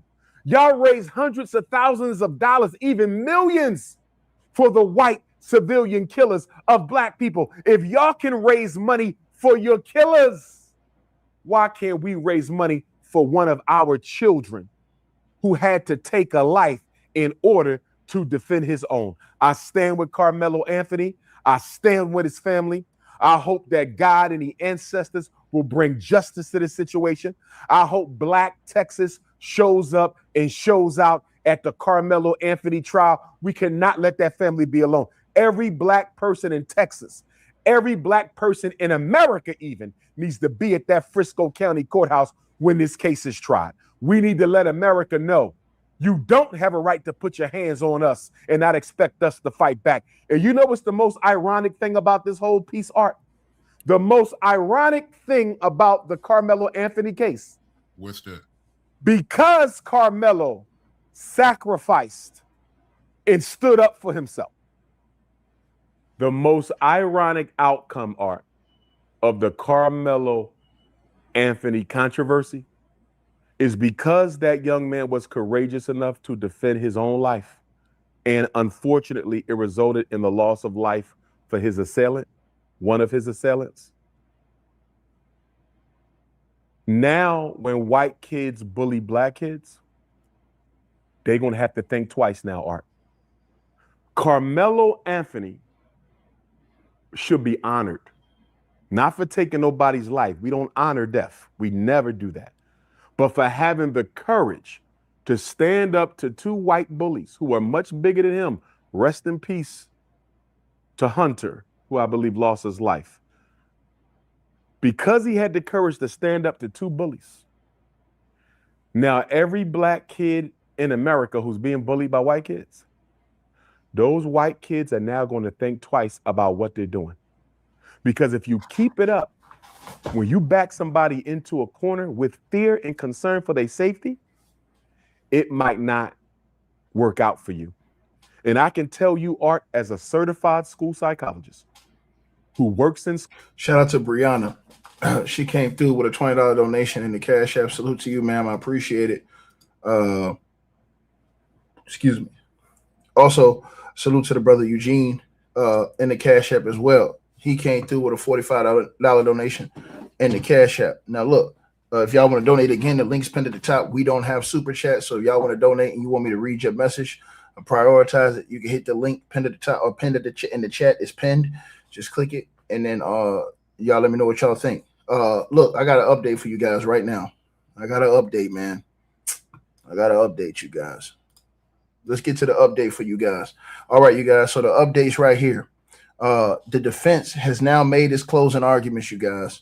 Right now, they've induced, right, and they've introduced what is called sudden passion. Okay, they've introduced sudden passion. Now it says, and I quote, "We respect your verdict, and we respect your role," the defense told to the jury. First of all, I would have told them I don't respect the verdict. Straight up. I wouldn't have said that. As a matter of fact, I wouldn't have told them that because they hang around and give you 100 years. But I wouldn't have told them I respect your verdict. Because I don't respect the verdict. I don't respect the verdict. I just wouldn't have said it. You know what I'm saying? But this is what they said. Let me tell y'all again. So this is what The defense said, "We respect your verdict and we respect your role." The defense said to the jury in closing arguments, "We as Americans trust in our community." The defense says, "I know it's a heavy burden and I know it's a heavy weight you're carrying. I can only ask you to consider both sides." The issue of sudden passion was brought up, asking them to decide if there's sudden passion in a split moment. If the jury unanimously believes that in sudden passion, which means emotion, feeling that is directly caused by provocation, passion arises, and then decisions made in the heat of the moment are different. The defense argues that if the jury believes that Karmelo Anthony felt terror in that moment, didn't have time for cool reflection, then sudden passion applies, right? And the burden is on us, but the burden is much lower. The defense said the video showed sudden passion. This is not about blaming the victim, the defense said. I ask you to consider both sides. According to Texas Penal Code, the punishment stage of the trial, the defendant may raise the issue as to whether he caused the death under immediate influence of sudden passion arising from an adequate cause. If the defendant proves the issue in the affirmative by the preponderance of evidence, the offense is a felony of the second degree. The sentence can range from 2 to 20 years for second passion. So now they've asked for second passion. I'm going to tell y'all this right now. They should, all this stuff you lay out before the actual, let me repeat myself again. You lay this out during the trial. These lawyers are horrible, man. This is a horrific lawyer. I would never hire these lawyers. Bro, all this stuff that he acted in passion and things, you lay this out before the verdict. You lay this out during the trial. This is stuff you put out during the, smash the like button. We should have over 1,000 likes. You put this out, and I'm going to say this again, during the trial. You don't wait till the sentencing time to come out here and talk about some, hey, man. No. This is the whole point, Lebowski. And he didn't have a public defender. Everybody says he didn't have a public defender. This dude ain't even a public defender. He's a high-priced attorney they got. This is the sad part. He's not even a public attorney. He acting like one, though. He need to be put on public attorney status. This is sad, bro. Sad work, man. Shout out to Aaron Woods, man, and Cash App $100 donation, man. Appreciate it, dog. Man, bro. This really got me feeling the way, y'all. On everything I love, man. On everything I love. You're supposed to have that. That's supposed to be in the regular court. Straight up. Shit's sad, man. All this stuff, you were supposed to been brought to the table, bro. During the trial, man. What are you guys doing? You were supposed to have made this. This is supposed to already been. We ain't even supposed to be asking no questions about this. At this point, we ain't supposed to ask no questions about this. This is wild, man.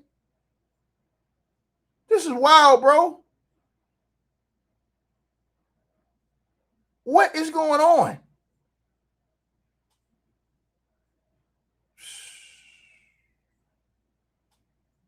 Lord have mercy, man.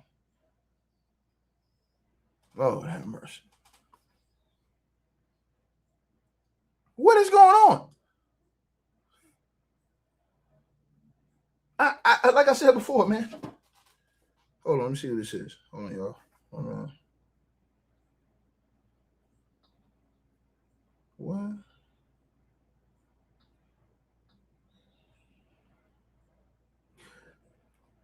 Shout out to Shantae Wilson in the PayPal with the donation. Salute to you, man. $15 donation.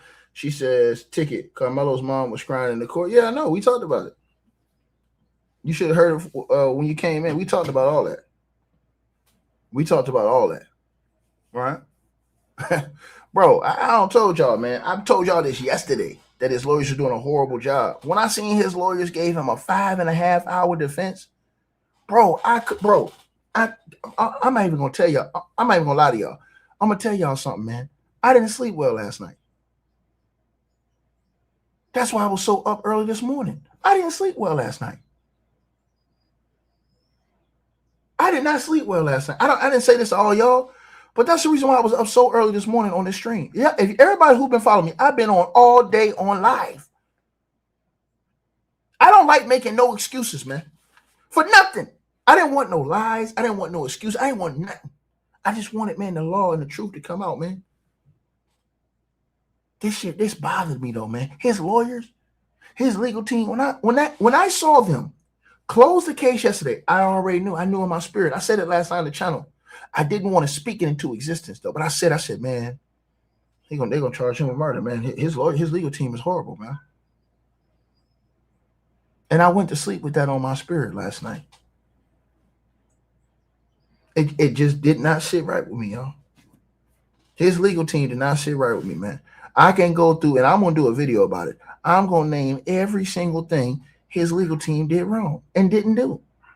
You going to tell me that your defense for a young kid that's without no gang history, activity, none of that, your thoughts for him is that we're going to have a 5-hour defense?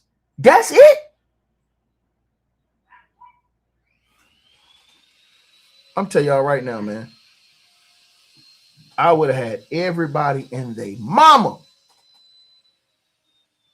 Everybody and they mama would have been up there testifying on that stand.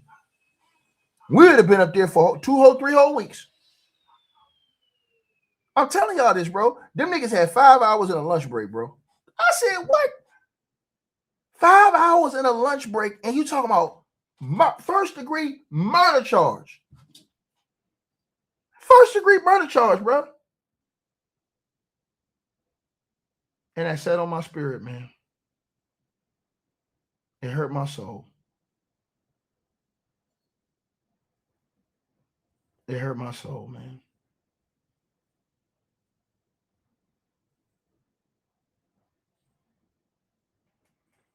And it saddened me. It saddened me. You know?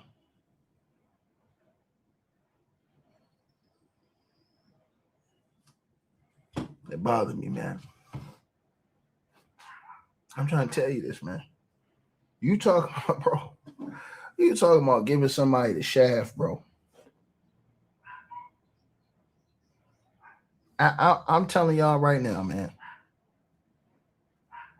It broke my spirit to see that, man. I'm still, ladies and gentlemen, in disbelief sitting up here before y'all right now. So here we go, y'all. The prosecution don't respond. Lord have mercy. This is bad, man. So the prosecution don't came out, and I'm giving y'all instant information. Smash the like button, share the video, you guys. Let's get the likes up in here, man. I'm giving y'all instant information, right? So the prosecution, right? They don't come out now. And now the prosecution, you guys, they say in response to the sudden passion, they say the prosecutor, Bill Wersack, says basically it's inapplicable completely. He says sudden passion is directly caused by an arising out of provocation by the individual killed. He said that did not happen here. He said that adequate cause does not apply here, meaning a cause that would commonly produce a degree of anger, rage, or resentment. He said this murderer, sudden passion does not apply. Mercy to the guilty is cruelty to the innocent, he said. Life sentences have already been handed down in this case. He was talking about the impact to the Metcalf family. He said only a lengthy prison sentence is appropriate here. Your duty is clear. I beg you to do your duty this afternoon. What you do here sends a message, he said. They trying to fry this boy. They trying to fry this boy. They trying to fry this boy. Stir fry.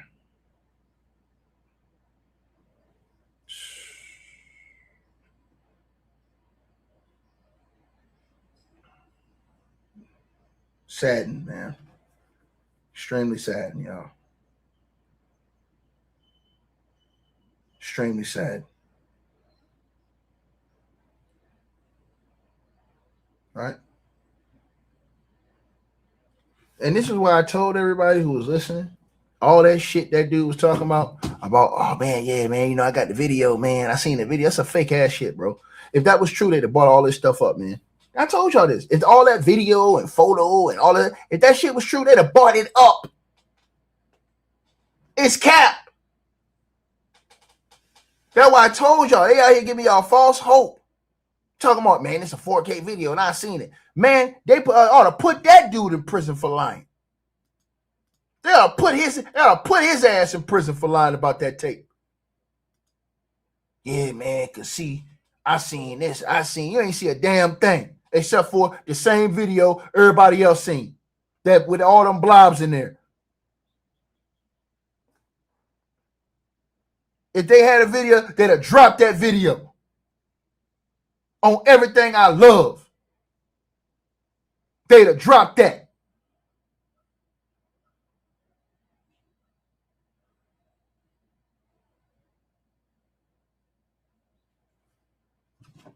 Hold on. Shout out to Internet Carmichael, $200 donation in the Cash App, man. Salute to you, baby.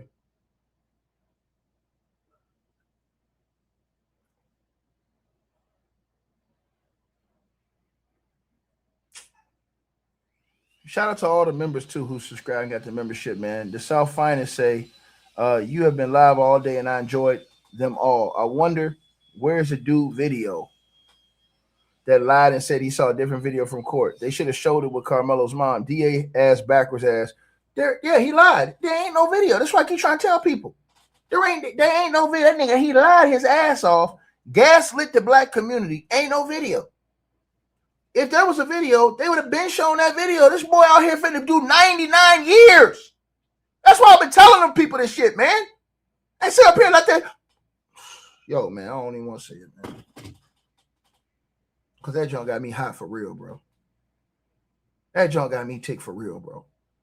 Telling the whole black community gassed up over a fake video that don't exist. And pictures talking about, yeah, man, they beat it and battered them. They ain't lying.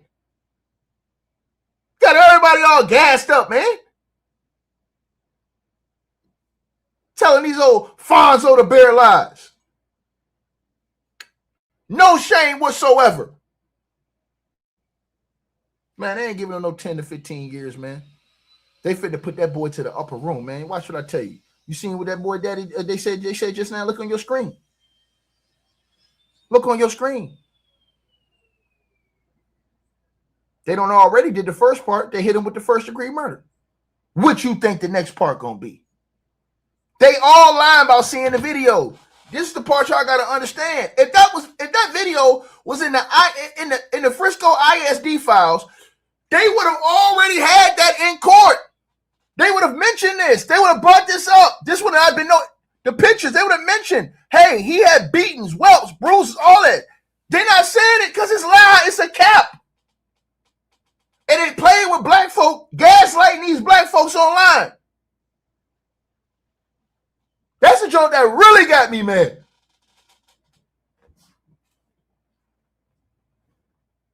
If that was true, they would have brought all this up in court. Even if they didn't play it, they would have brought it up in court.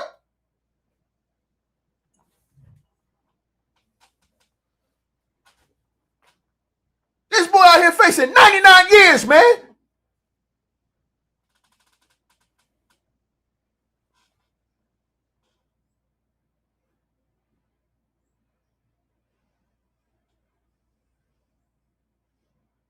That's okay. I tell you what, that get back gonna be different with Chud the Builder. He going to prison for the rest of his life. Chud the Builder, Running around here calling black folks the N-word with the hard ER. Right. You can't even get out on bail. Yeah. Yep. He's going to do the rest of his life in prison. Straight up. And these same people that's arguing about Karmelo Anthony they haven't had no arguments for Chud the Builder having a gun on a courthouse. Now that's illegal. That's okay. Chud the Builder's coming back. His case is coming. Case is coming. You like to run around here harassing black folks, calling black folks the N-word with the hard ER, telling black folks they chimping out stuff like, okay, cool, no problem. No problem. I guarantee everybody, when he get found, get the anger have no mercy. I promise y'all that.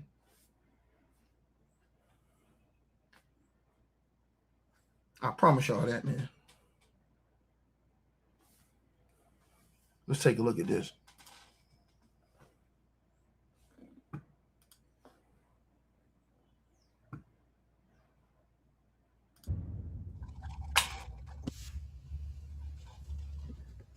Gotta ask you about this Karmelo Anthony situation. How you feel about that, man? Terrible situation. It is going crazy right now. First of all, I feel like the real Karmelo Anthony got to be like, why this name got to be Karmelo Anthony? Even though it's spelled different, I know he's like, why this kid got to have the same name as me? God damn, you making me look bad. So here's what I know. Karmelo Anthony, they were at a track meet. He went and sat in the other team's tent or some shit like that. Yeah, because it was raining. Oh, so it was raining and he sat underneath their tent. Why didn't he go in his own tent? I don't think he had one. Did he go into that tent to be an asshole? Like, is what I'm saying. Like, did he go in there in the tent with a knife and be like, I wish these niggas would tell me to get the fuck up out of here? Or I don't give, I'm in here. What? Like, I'm just saying, is that what happened? Was that his attitude? And we know that it's a possibility. Anybody that's had an aggressive nature has done shit like that before. Walked in somewhere on some I wish a motherfucker would type of shit. So was he on a I wish a motherfucker would type of energy? And then when they came to get him out of there, that's when he got the stabbing. I don't know. A lot of people's like, why did he bring a knife on school grounds? Because I understand Texas is an open carry state, but you're not supposed to bring weapons on school grounds. So that's where that open carry falls short. And also, if people push you and then you stab them, I just don't feel like it's the same type of force that you were met with, that you responded with. You see what I'm saying? I feel like you need to respond with,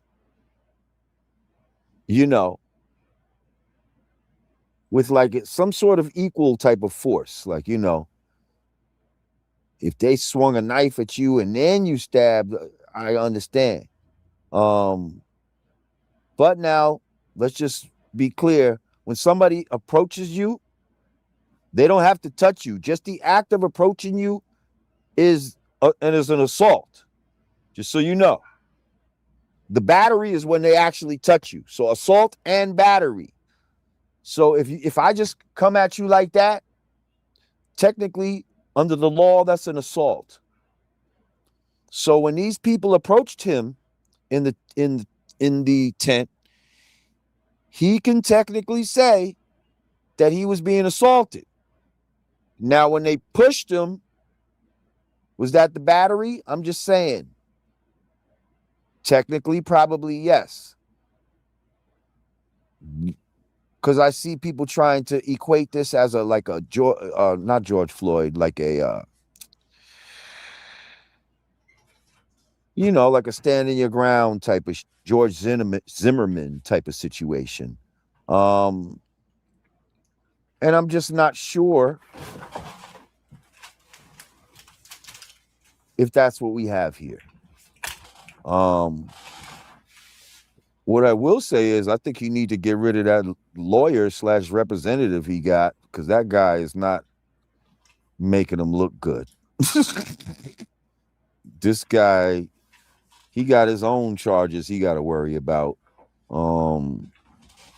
Yeah. You need to get some new representation, Mr. Anthony. So from your point of view, with everything you heard, where do you stand with it? Now, first, I just want to say I'm very much like a Second Amendment type of person, and I believe in stand your ground and like that. But from what I can see in this case, and maybe I need more information, I'm just feel like that's not necessarily what we have here. And we may have had a child who knew. Damn, now how old is Mr. Anthony? 17. 17. So now, just like we said that Kanye knew damn well what he was doing when he was sucking his little cousin's dick at 14. This dude knew damn well what he was doing when he walked up in that tent with a knife in his pocket, knowing he ain't supposed to be in that damn tent. That this is the other team's tent. You wasn't trying to cause no kind of friction. I feel like maybe you was. Or was it just such a rainstorm that you're saying, and he just ran into the first 10 he saw? Is that what you're telling me happened? Because I didn't hear about this rain until you're telling me this. This is my first hearing about that. Yeah, that's what I heard, man. I heard it was raining. He went underneath the tent. They told him to leave. He refused to. They grabbed him and he stabbed him. For me, that's pretty crazy, man. For you to grab a stranger, somebody you don't know, I mean, that's pretty bold, man. That's wild, man. Me personally, I wouldn't do that. I wouldn't put my hands on somebody I don't know. I don't know how they'll react, so. Well, and that's what I'm saying. Was it that clear cut? Was it, because the way you just said it, the boy ain't do nothing. You see what I'm saying? But I could see it where, hey, you need to get out of this tent. Black dude, man, I ain't going no fucking where. I ain't going no fucking where. Yo, my man, I'm telling you need to fucking get out. Make me. Like, I'm just saying, that's a possibility that some like that happened too. And now a motherfucker is, you done challenged the motherfucker. You said, make me, and now he wants to put his hands on you. I'm just saying, I don't know how all of that transpired. Was there any aggression on his behalf? Or was he just in that tent, accidentally because, again, there was a monsoon rain out and he just ran into the first shelter that he saw and it happened to be their tent? Was it that? Or did he go in there to start some Because if he went in there to start some and then it ended up with somebody getting stabbed and killed, he's at fault. And we have to, as Black people, not always try to fall into the race card, analyze it with a clear head. You know what I mean? And if the boy's wrong, he's wrong. He should be convicted. If he's not wrong, if he got bullied and he was forced into that, well, then we need to support him. But all of that information needs to come out before we can truly make a informed decision. All right, you guys. So I want to put this out here to y'all.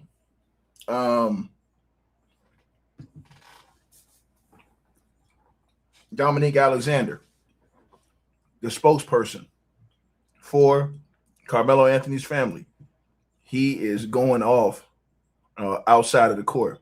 Now, again, you guys, I have some news for you guys.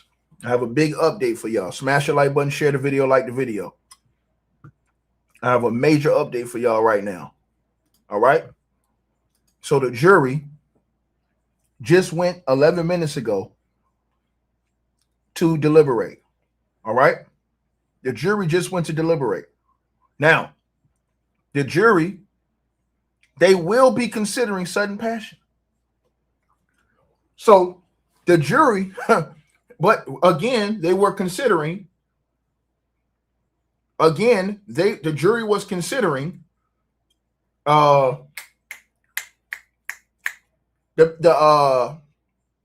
manslaughter, but they gave him first degree murder. So now the jury, they're taking into because the prosecution tried to shoot down sudden passion, but the jury says, yeah, now we're going to consider sudden passion now. Sudden passion, what that does is it does the same thing as manslaughter. It takes it down from 2 to 20 years. All right. Let me repeat myself again. Sudden passion is basically a situation where the boy acted in a situation where, you know, he was riled up and just boom, he didn't plan on doing it, he didn't mean to do it. So sudden passion carries the same time as manslaughter, 2 to 20 years, right? Listen to what I'm saying, y'all, right? The prosecution wanted them to throw sudden passion out. Sudden passion gives you the same amount of time frame as manslaughter. It cuts to up to 99 years to only up to 20 years, you guys. Hold on, y'all. Hold on. I got a surprise. Hold on, y'all. I got a surprise. Let me see. Hold on 1 second, y'all. Hold on 1 second, y'all. Hold on.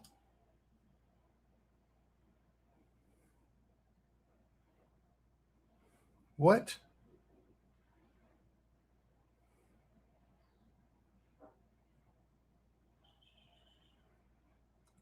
All right, y'all. Oh, shit. I told people. Hold on, y'all. So let me get this to y'all. All right, chat. My bad. I'm about to tell y'all what's going on. Y'all smash the like button. We should get well over 1,000 likes already. Smash the like button. So check it out.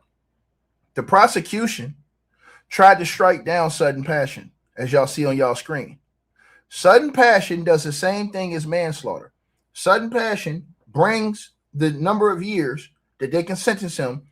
Right now, on the first degree murder, they can give him 5 to 99 years in prison. On sudden passion, it's the same time frame as manslaughter, 2 to 20 years, right? Now, the prosecution or the defense, they call for sudden passion. The prosecution says, nah, they don't need sudden passion. Sudden passion doesn't apply here. Throw it out. But the jury just said that, no, we're going to consider sudden passion. Now, remember, this is the same jury that considered manslaughter. Or the judge, no, the jury didn't consider manslaughter. The judge put manslaughter in, and the jury still gave him first degree murder. But the jury is now considering sudden passion. Look right here, y'all. So the jury will be considering sudden passion, you guys. Right? Would be considering sudden passion, the jury. And to the person who said he was jumped by 4 people, that's not true. He was only approached by 2. It's on the tape. On the real tape. That's a lie. His own team is not saying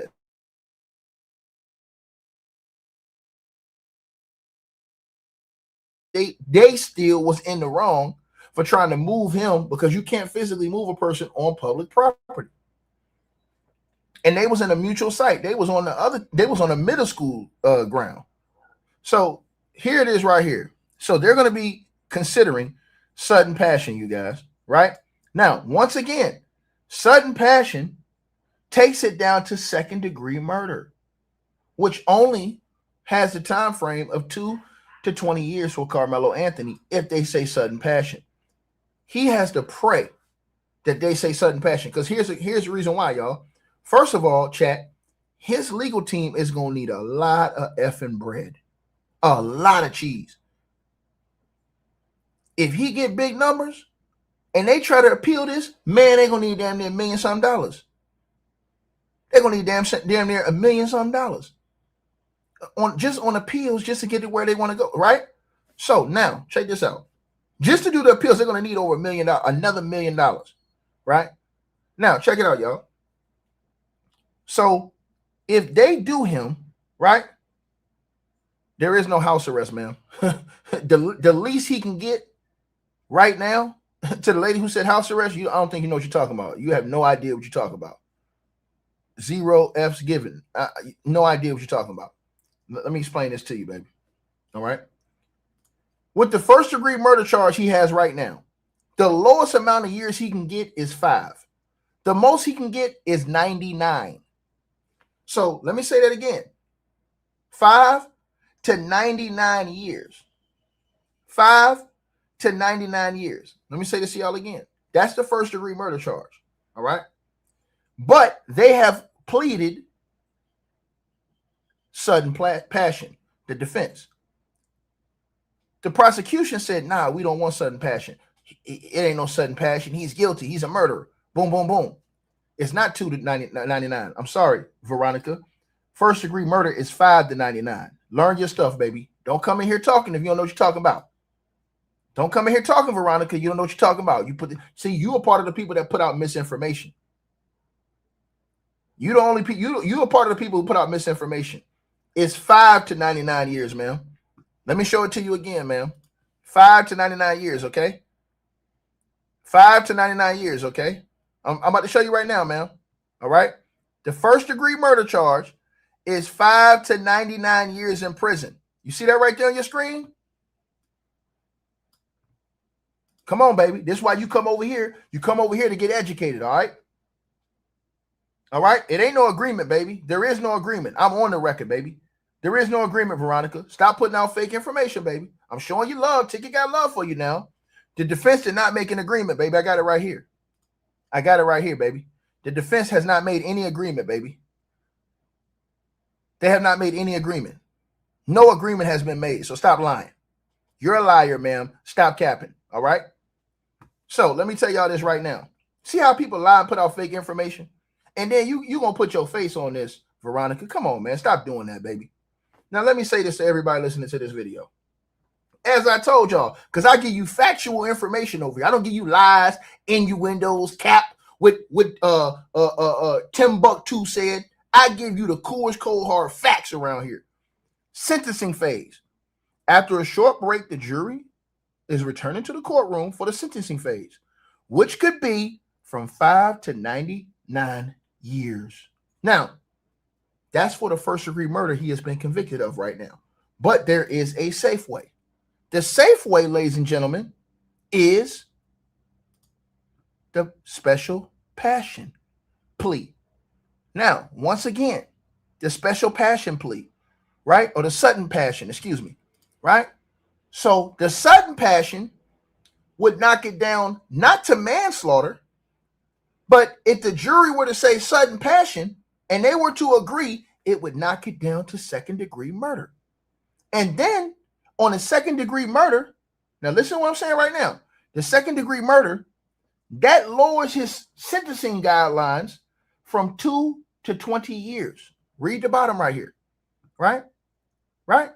According to the Texas Penal Code, the punishment stage of the trial, the defendant may raise the issue as to whether he caused the death under immediate influence of sudden passion arising from adequate cause. If the defendant proves the issue in affirmative by preponderance of evidence, the offense is a felony of the second degree. Like I told you, the sentence can range from 2 to 20 years for sudden passion. Now, let's keep going because I'm cooking right now. The defense asked for sudden passion in the sentencing phase just now. The prosecution said, that's Austin Metcalf's team, the people representing Austin Metcalf's family. They said, hell no, we don't want no sudden passion. He's a murderer. Give him the full time. The jury says, no, we're considering sudden passion. Here it is right here. The jury have been excused to deliberate. The jury, so that woman lied. This is what you get when you get cappers and liars on the internet that put out fake news. And this is how it spreads on the internet. So Veronica, I love you, baby, but don't put out no fake news. We don't do that. All right? We put out real news over here. We don't put out no fake news, we put out real news. So the jury has been excused to deliberate, right? The jury is excused to deliberate at 4:38 p.m. Central Time. They will be considering sudden passion, right? The prosecution argued that only a lengthy prison sentence is appropriate here, which will be anywhere from 5 to 99 years, not the 2 years that you said, ma'am, right? For first-degree murder. Now, Then the defense is asking the jury to consider a clause in the law called sudden passion, which can mitigate the sentence if the decision to kill was made during an agitated state. So guess what? Depending on what happens, he has a way out. Now think about this. If they say we don't consider sudden passion, we're going to sentence him under first-degree murder, he will get between 5 and 99 years in prison. However many the jury decides. The jury can decide 30. The jury can decide 20. The jury can decide 25. The jury can decide 99. It's all on the jury. But if the jury says, nah, we'll bump it down to sudden passion, that's second-degree murder. Now, that goes on the same timeline as manslaughter, which is 2 to 20 years. Which means this, y'all. If they go to sudden passion, which they're considering, sudden passion in their deliberation, if they go to sudden passion, which seeing this jury, who knows what they're going to do? It don't seem like they're going to do it.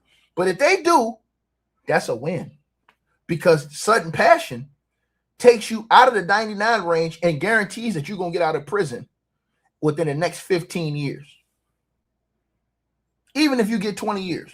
Think about this, y'all. Even if you get 20 years. So if they go to the second sudden passion, they can say, yo, sudden passion, we're going to give you 20 years. Guess what he going to do? He going to probably do around 17 years of that. Which means if he's 18 now, he'll be out by the time he's 30-something years old, 31 years old, 32 years old. Versus if they give him 40 years and make him sit in there until he's what? They can give him 40 years and make him sit in there until he's what? 58 years old. Or they can give him 90. They can give him 99 if they keep the first-degree murder. So right now, it's all on the jury, right? So the manslaughter would have carried the same amount of time. The manslaughter would have went, like I said, so we're going to see right now what they say, okay? We're going to see right now what they say, how many years they decide to give him. But that is how the range goes, you guys. So everybody who want to know how the range goes, right?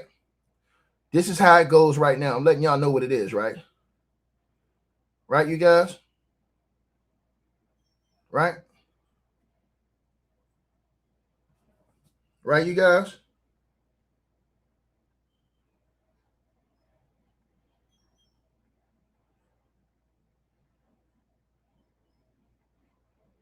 All right, you guys? So now, here's the thing, you guys. Now, I hope everybody understand that, right? Now, to the lady who keeps saying this stuff, you're not listening. You're not listening. The 5 to 99 is for the first-degree murder. You're not listening, ma'am. I told you that already. I told you that. This is 0 F's given. I told you that, baby. But his lawyers pleaded sudden passion. Yes, we're live. You see the live button up there. So sudden passion means, right? Sudden passion means that they knock you down to second-degree murder. And now he can only face a maximum of 20 years, 2 to 20 years. All right?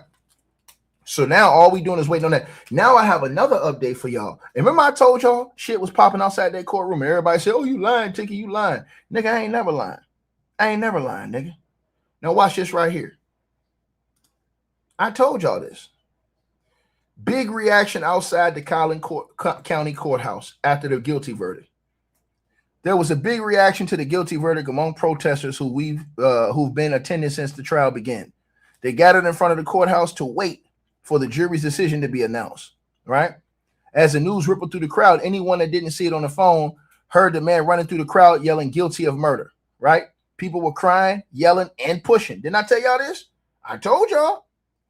Some women who came to support Karmelo Anthony's family told CBS News Texas their hearts were broken by the verdict and feel like the system didn't work. Those supporting Anthony were in particular upset about the absence of any black jurors in this trial. The jury appeared to be a mix of white, Middle East, Southern Eastern ethnicities, none who identified as black, and in a trial that's already heightened racial tensions in the community. Didn't I tell y'all that? That they had racial tensions was already that high? And somebody said, oh, no, you capping. Nigga, I ain't capping. Right? Now, in law enforcement is positioned out there in front of the courthouse. Now, check it out, y'all. Check it out, y'all. And this is because I bring y'all top tier information right from the source. Ain't no capping around here, man. Ain't no coming out here putting out no fake information, fake news, only legitimate news sources. Right? Telling y'all this, right? So we wait. We wait to see. Let me say it again. We wait to see if they give him the sudden passion. And I'm going to tell everybody this right now. Here we go again. If they give him sudden passion, bro, the table's going to flip again. If they give this black man sudden passion, Austin Metcalf people are going to be upset. They're going to be going crazy, man. Because if they give him sudden passion, which they are considering, that means they can only sentence him up to 20 years. And I believe if they give him sudden passion, they're going to sentence him, in my opinion, if they give it to him, to 20 years. Hold on, y'all. All right, everybody hold y'all breath, man. Everybody hold y'all breath, bro. Y'all hold y'all breath.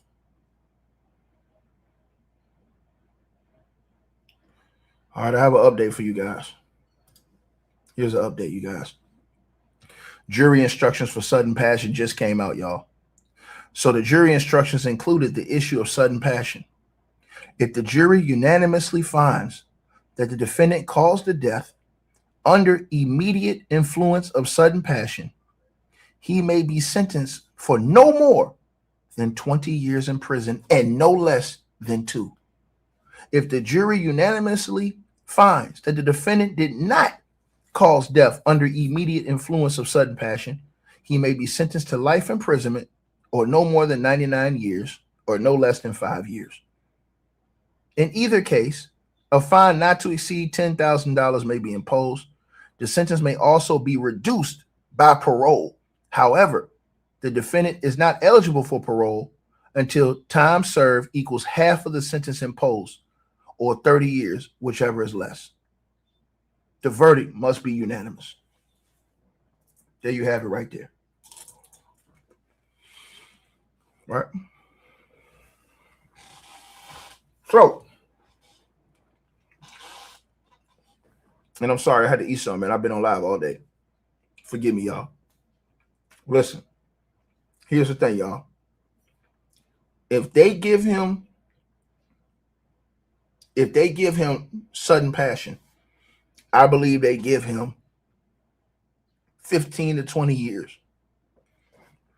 And then I believe that he'll get out.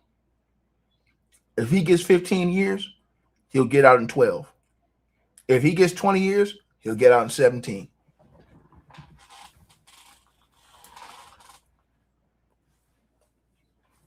That's better. Let me remind everybody in here that something. That's better than if they hit this nigga with 80 years, 70, 60, 50 years.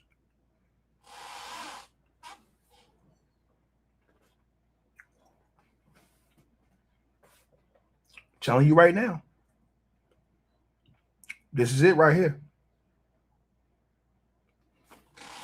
If they hit him with sudden pass, which I'm not confident in this jury. I'm gonna tell y'all right now. I'm not confident with this jury, right? But if they do that, because they might have looked at this nigga when he was crying and said, damn, bro. Like, you know what I'm saying? They might have looked at this dude while he was crying and be like, damn, bro. I'm telling y'all this. You never know, man. You never know, man. You never know, bro. Right? Shout out my boy James in the building. You never know, y'all. So he have a chance. Hold on, you guys. Let's see. Let's see, you guys. Somebody lying in the chat. Let me block this dude. You're a liar. You ain't finna get news for me. No, you lying. I know you lying, boy. You ain't finna get no news before me. All right. Now, I'm gonna tell y'all something, and I'm gonna warn everybody listening. If they give him, let me say this again, and let's look at this right now, you guys. Hold on, y'all. Let me check something. Let me check something.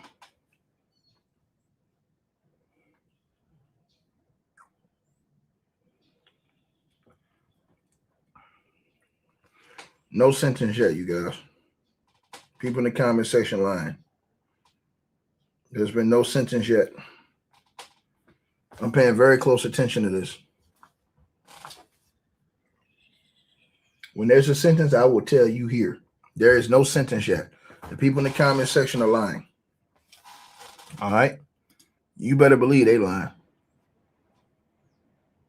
Now, I want y'all to hear the spokesperson for the family. You're not listening. We already know they found him guilty. This is the part you don't understand, man. We're in the sentencing phase. We're not talking about guilt no more. We're talking about how much time he do. we already talked about, if you look at the title, it says sentencing hearing. That means you find out how many years he get. That's why you gotta pay attention, baby. You over here on Ticket TV. We don't have slow time over here. Right? It showed very clearly that a black boy was a. Now, hold on. This is a spokesperson for Karmelo Anthony's family right here, Dominique Alexander. This is the spokesperson talking right here. I'm about to play it for y'all. He went outside the courthouse, and this is what he had to say. It showed very clearly that a black boy was allowed not one black soul on a jury. An all white jury convicted him in 2 to 3 hours. We know that they did not prove their case. They are currently sentencing Karmelo Anthony, but we know that the Next Generation Action Network put the first $10,000 towards an appellate attorney. And we will fight Collin County like hell. I respected this process. I allowed and called for peace in this process. But Black America should be very upset about what went on today. Now, before all of the internet lawyers and before all of the interpretation of the situation, I'm only an advocacy leader. I'm not an attorney. I can only help families be able to navigate these processes when they find themselves in this type of situation. I can only allow lawyers to be what they are, lawyers. I can't instruct them. I can't stop them from doing anything. I have to respect the process just like anybody else. But what we saw today was flawed, unjust, and I ask that the community continue to pray for the Anthony family. I do not speak for them, but I know that the Next Generation Action Network will be here as support. My heart hurts right now because an ignorance of the law was done here today. Clear, we posted the jury instructions, and right now what we are seeing is a travesty. It lets us that black lives do not matter in the criminal justice system. It lets us know that we are not going to be afforded the same laws as anybody else. And I give a damn about nobody that feels like I'm playing the race card here. For 400 years, our people have been at the liberty and have had to suffer at the liberty of these laws. I'm speaking facts because that blood of slavery is in my blood, not your blood. And it's not for you to look at me and say, I'm playing the race card. I'm just a black man living in America. The fact supports that. You say I'm upset? Hell yeah, I'm upset. I respected this process. But we're going to fight like hell to make sure that Collin County know that Karmelo Anthony is not going to go away. I want to thank all of the people who traveled across this country, to all of the media's community supporters and people who have taken Karmelo Anthony as their own baby. I salute you. I thank you. And we got work to do. Thank you and God bless. All right. So that was his statement. He didn't say, hey, man, they got a video, man, and they did us dirty. He didn't say, hey, man, they was locked in with the team. He didn't say none of that. He didn't say any of that. See, he could have said all of these different things. He could have laid it out right there. This already, the case already they don't already found a dude guilty of murder. This is why I be trying to tell y'all, man, people on YouTube be lying, man. That man would have been said all this stuff. They'd have been said all this. If it was videos out that they didn't show, he'd have said all that. He'd have said, man, look, man, that boy was bruised up, marked up. They not saying that. See, and the $1 million question is going to be when today is over with, and Karmelo Anthony, mama and daddy have an interview, and people ask them about that. Now, the whole truth going to come out then. Then all them niggas who been lying and profiting and gaining views, subscribers off the back of lies because niggas just wanted to lie and cap instead of just stand on truth and let the truth and the principle take care of itself, they're going to all get exposed. And I'm going to sit right back here like I told y'all. Straight up. Straight up. We don't have to lie to be right. We can stand on truth and be right. We ain't got to lie. That's the part y'all got to understand. We don't got to lie to be right. Right?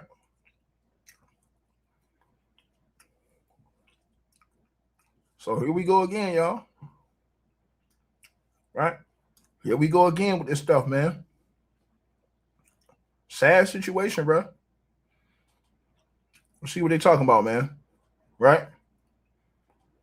Hold on, y'all. Right? Hold on.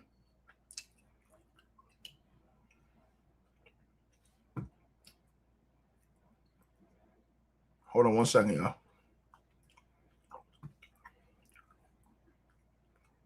Hold on.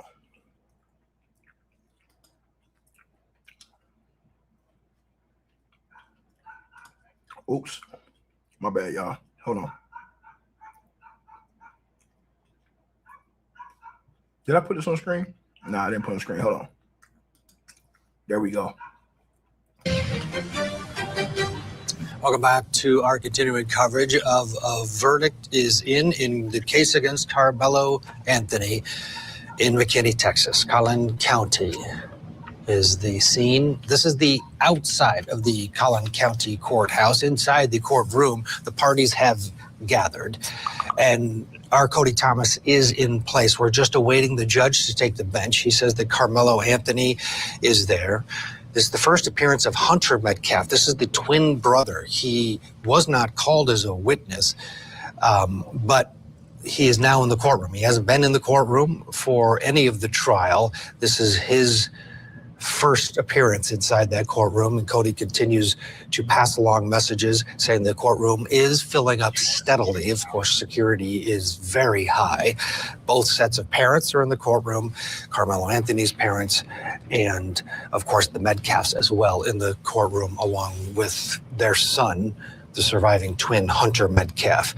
Outside the courthouse, of course, it's been chaotic over the course of the trial on some level, but we're seeing it bubble up now as news spreads that there is a verdict in this case. Karmelo Anthony admits that he stabbed Austin Metcalf at a track meet last year after the two got into a verbal confrontation underneath a high school tent during a rain event. Both sides have different opinions on what transpired next. The defense here is that Karmelo warned the Metcalf brothers, specifically Austin, that he had something in his bag and he better not touch him or else. When Austin Metcalf then pushed Karmelo Anthony, he did reach in, grabbed a 4-inch pocket knife, and stabbed the young 17-year-old to death. Along with us, Michael Jafer and Sonny Slaughter. We've all watched this trial play out through the eyes of Cody Thomas. And again, if I cut you off, it's because we're getting some transmissions from Cody. But Sonny, to you first here as we await this verdict. There are 3 basic scenarios. You've got guilty of murder, the top charge, which carries with it a potential life sentence. Next is manslaughter. Put on the table today through the defense. The judge granted that. And then, of course, the third option, not guilty.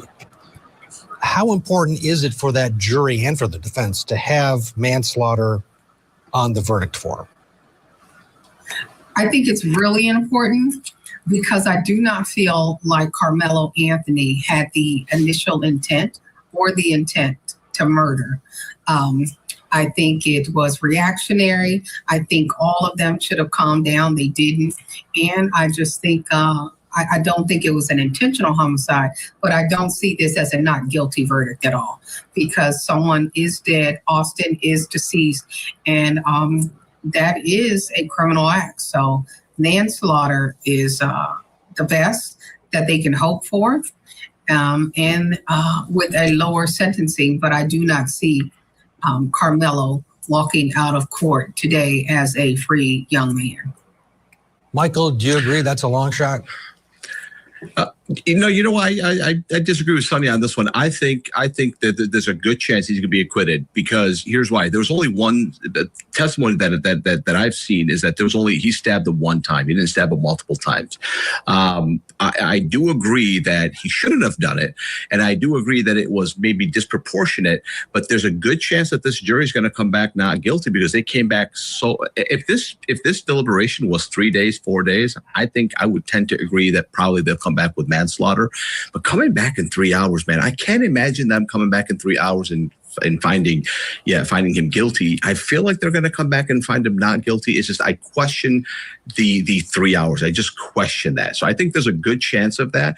But look, could it be that they came back in 3 hours with manslaughter and manslaughter was the gift that they needed? They are back on the record, according to our Cody Thomas inside the courtroom. The jury is heading into the courtroom. Karmelo is looking very serious, but expressionless. Defense attorney has his arm around him. The tension is clearly high in here, not verbal, but you can feel it. That is our Cody Thomas sending notes to us because, again, if you're just joining us, there are no cameras allowed in this case, but it has been watched by people across the country and specifically for those living in the Collin County, Texas area. So we'll wait with bated breath until Cody types again. But the scene has been set. The jury has been called for. We do know what comes next. Guilty of murder. This is Cody Thomas. The verdict is guilty. Guilty of murder, the top charge against Karmelo Anthony. Wow. So, Wow. yeah, wow. Indeed. We'll watch the crowd outside. They will start to get this information momentarily. And if we could keep that camera up on the outside there, because it'll just be a matter of seconds before this crowd reacts. Wow. There is a live look outside the courthouse as people have gathered. Again, if you're just joining us, Karmelo Anthony has been found guilty of murder, the top charge in this case after just 3 hours of deliberation. Sonny, but besides which a lot of us are feeling, thoughts? I was not expecting the top charge. I really was thinking that they would see manslaughter, still guilty, but manslaughter, different sentencing, but guilty of murder. So, that's heavy. Wow. And I hope everyone just does not seem like everyone's going to be calm. It seems like we're going to have a problem there. Wow. This is dumb. You can see the. This is dumb. Yeah. What is dumb, Michael? I'm sorry, Ted. This is just dumb. This is stupid. I can't believe that this jury came back in 3 hours with guilty. I'm totally stunned. On top of that, this judge as well, not letting cameras in the courtroom.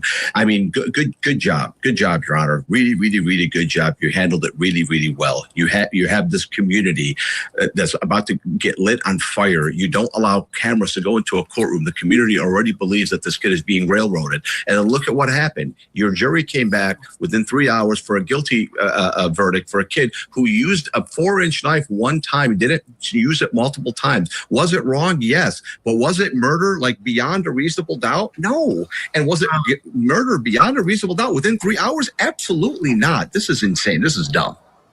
Cody Thomas saying that there are tears on Karmelo's side of the courtroom, and they're going into the penalty phase immediately. So this, no one is leaving the courtroom. They're going to now go into the penalty phase. There's a huge, Karmelo Anthony is a young man. He is now 19. And the sentencing for the top charge, a lot of states, you're found guilty of murder, you're going away, sometimes for life without, or at least 25 to life before you're. Texas is different. The range of sentencing here is 5 years to life in prison. So the decision making now, and we'll wait till Cody updates us whether the jury is going to stay and do the sentencing or if it'll be the judge. Boy, if I'm the defense, I'm getting that jury as far away from this courthouse as possible. Yeah, 100%, 1,000%. I'm not letting this jury touch. I mean, I'm questioning the jury. I asked them, how did you reach your verdict? How did you reach it so quickly?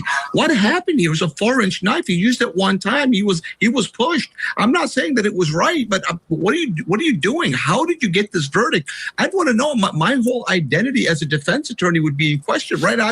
I'm questioning my identity right now, and I have nothing to do with this case. How could you come back like that? I would be enraged. I'm enraged right now. This is very upsetting. And then on top of it, to compound it, this dumb judge didn't allow cameras in the courtroom. What was your wisdom? What were you thinking? How you put on a robe? Are you that much of an imbecile that you won't let cameras in the courtroom in a case like this? This is not a rape case. This is something different. This is something that's clearly the whole community is enraged, and you knew that before the trial started. So, I mean, this is very upsetting. You can see the reaction. The crowd outside, of course, has received the news that Karmelo Anthony has been found guilty of the top charge of murder. And now inside the courtroom, they are moving to the penalty phase. At this point, you do wish that the people that were supporting Austin Metcalf would just leave. To be honest, the jury has come back with guilty. There's no need for Mr. Stars and Stripes to be standing there with his moronic, intimidating, stand your ground-ish, cliche look to continue to incite. You won. Move on. Get out. Also joining us, Judge Kimberly Bando. It's been a while, Kimberly. It's nice to see you. Your reaction here. If I'm the defense attorney, I'm already preparing my appellate brief. I want to poll the jury. I want to know one by one, is this your verdict? I already have my Batson challenge, enumeration error in my appellate brief. I'm already I'm pivoting right now. And I'm also trying to get some mitigation witnesses ready. He's a good kid, Judge. This was a mistake. were remorseful. He admitted it as soon as the police stopped him. You have to pivot as a defense attorney and move on to the next phase. The verdict is in. Yeah. Cody Thomas saying that there's lots of crying in the courtroom as everybody absorbs this on Karmelo's side. Also, on the Metcalf side, tears. And again, they're going straight into the penalty phase. And Judge Bando, the jury makeup, there was a Batson challenge launched after the state used their strikes to get rid of the only 3 African Americans that were potential jurors. And they said this is because they worked for the school district or a school district, and that's the reason they cut them out. Looking forward, is that reason enough in your estimation? It may not be reason enough, but it's a substantial possible enumeration of error that I would definitely raise. That would be number one, that initially on the forefront of this, that my client was not afforded a jury of his peers. The state arbitrarily struck them as jurors based on their race, and not because you can be an educator and be reasonable. That doesn't automatically eliminate you from being a juror on this panel. Teachers punish, discipline, rehabilitating actually would be better jurors because they're used to dealing with these scenarios with children fighting, having difficulties. And that's exactly who you would want on the jury. And I would definitely argue that in my appellate brief. Yeah, Sonny, I hear you chiming in as well. Yeah, I agree. I agree with Judge. I was thinking manslaughter. I didn't think they would come back with not guilty. Manslaughter, because this was a crime. But so, since we are here, I am thinking that no matter who makes the call, I'm looking at, they're going to say 25 plus.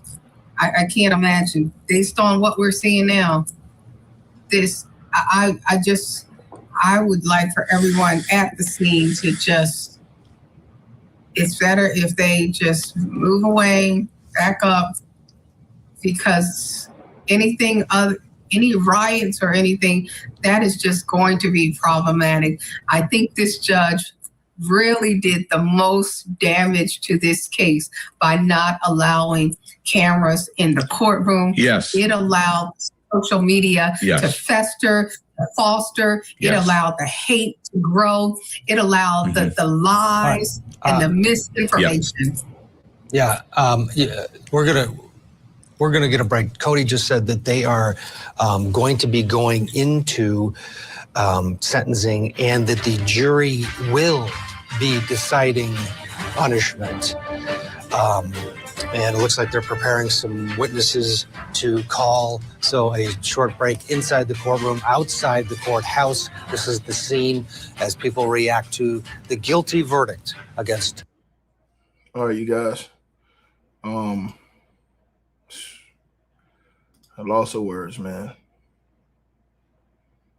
You know, I'm truly saddened, to be honest with everybody, man. Again, the jury is still deliberating on how much time they're going to get this guy, right? Again, RIP to Austin. You know, we don't wish death on anybody. No young kid at that, man. We don't wish death on that, man. You know what I'm saying? I'm not cut like that, man. I don't have that in my spirit. You feel me? And I won't lie to y'all. I don't move like that, man. That's a young man. You understand what I'm saying? That's youth, man. You know, when you're dealing with the young guys, man, the youth, you know, you don't want to have that type of spirit. You feel me? The whole situation is sad, man. To be honest with you, man. You know, sometimes I wish I was there just as an adult to break that shit up, man. To do the job that the adults that was there supposed to do. You know, I work in with youth just on my own and conflict resolution, things like that, man. And it's like, you know, you see this type of stuff all the time, man.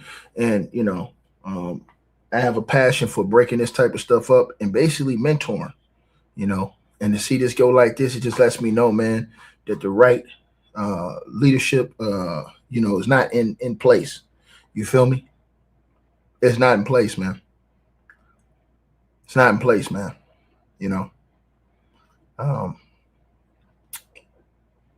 It's definitely a sad situation, you guys, beyond my ability to explain it. It really bothers me. It truly does, man. I'm really ticked off about this entire situation, and I'm just hoping and praying that things can be better for all of us, man. You feel me? Let me see. Hold on, you guys. Let me see something. No, I already saw that. Oh, crap. Let me see what they talking about. Hold on.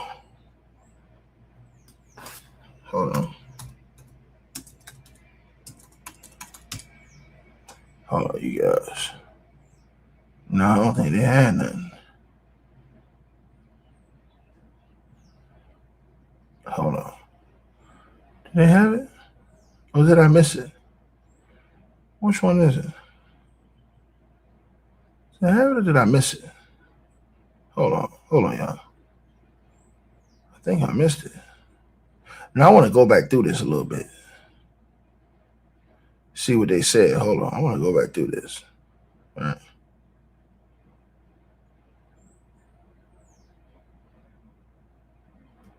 Hold on.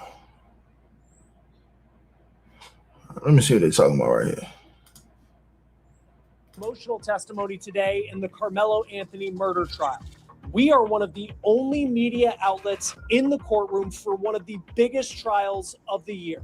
A teen track star, Karmelo Anthony, is charged with first-degree murder. He is accused of stabbing and killing fellow track athlete Austin Metcalf at a track meet. A haunting body cam video captured the chaotic aftermath of Austin Metcalf's final moments, but it was one statement Karmelo Anthony allegedly made to police after the stabbing that could become the most powerful and potentially devastating evidence in this case. We're on the case presented by Law and Crime. Yo, we waiting on the verdict right now, yo. I mean, not the verdict. We waiting on the sentencing right now. The jury is deliberating how many years they're going to give them.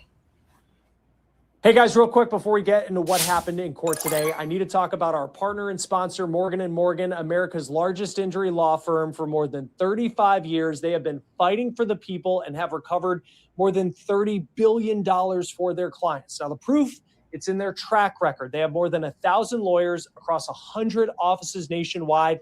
Hiring Morgan & Morgan is like hiring an army to go into battle for you. It's a team that will fight hard to get their clients the compensation they deserve. Not all law firms are the same. If you hire the wrong one, you may be beat before you even start. So if you're ever injured, you can check out Morgan & Morgan, and their fee is free unless you win. For more information, you can go to forthepeople.com/OTC. You can click the link below or scan the QR code on your screen.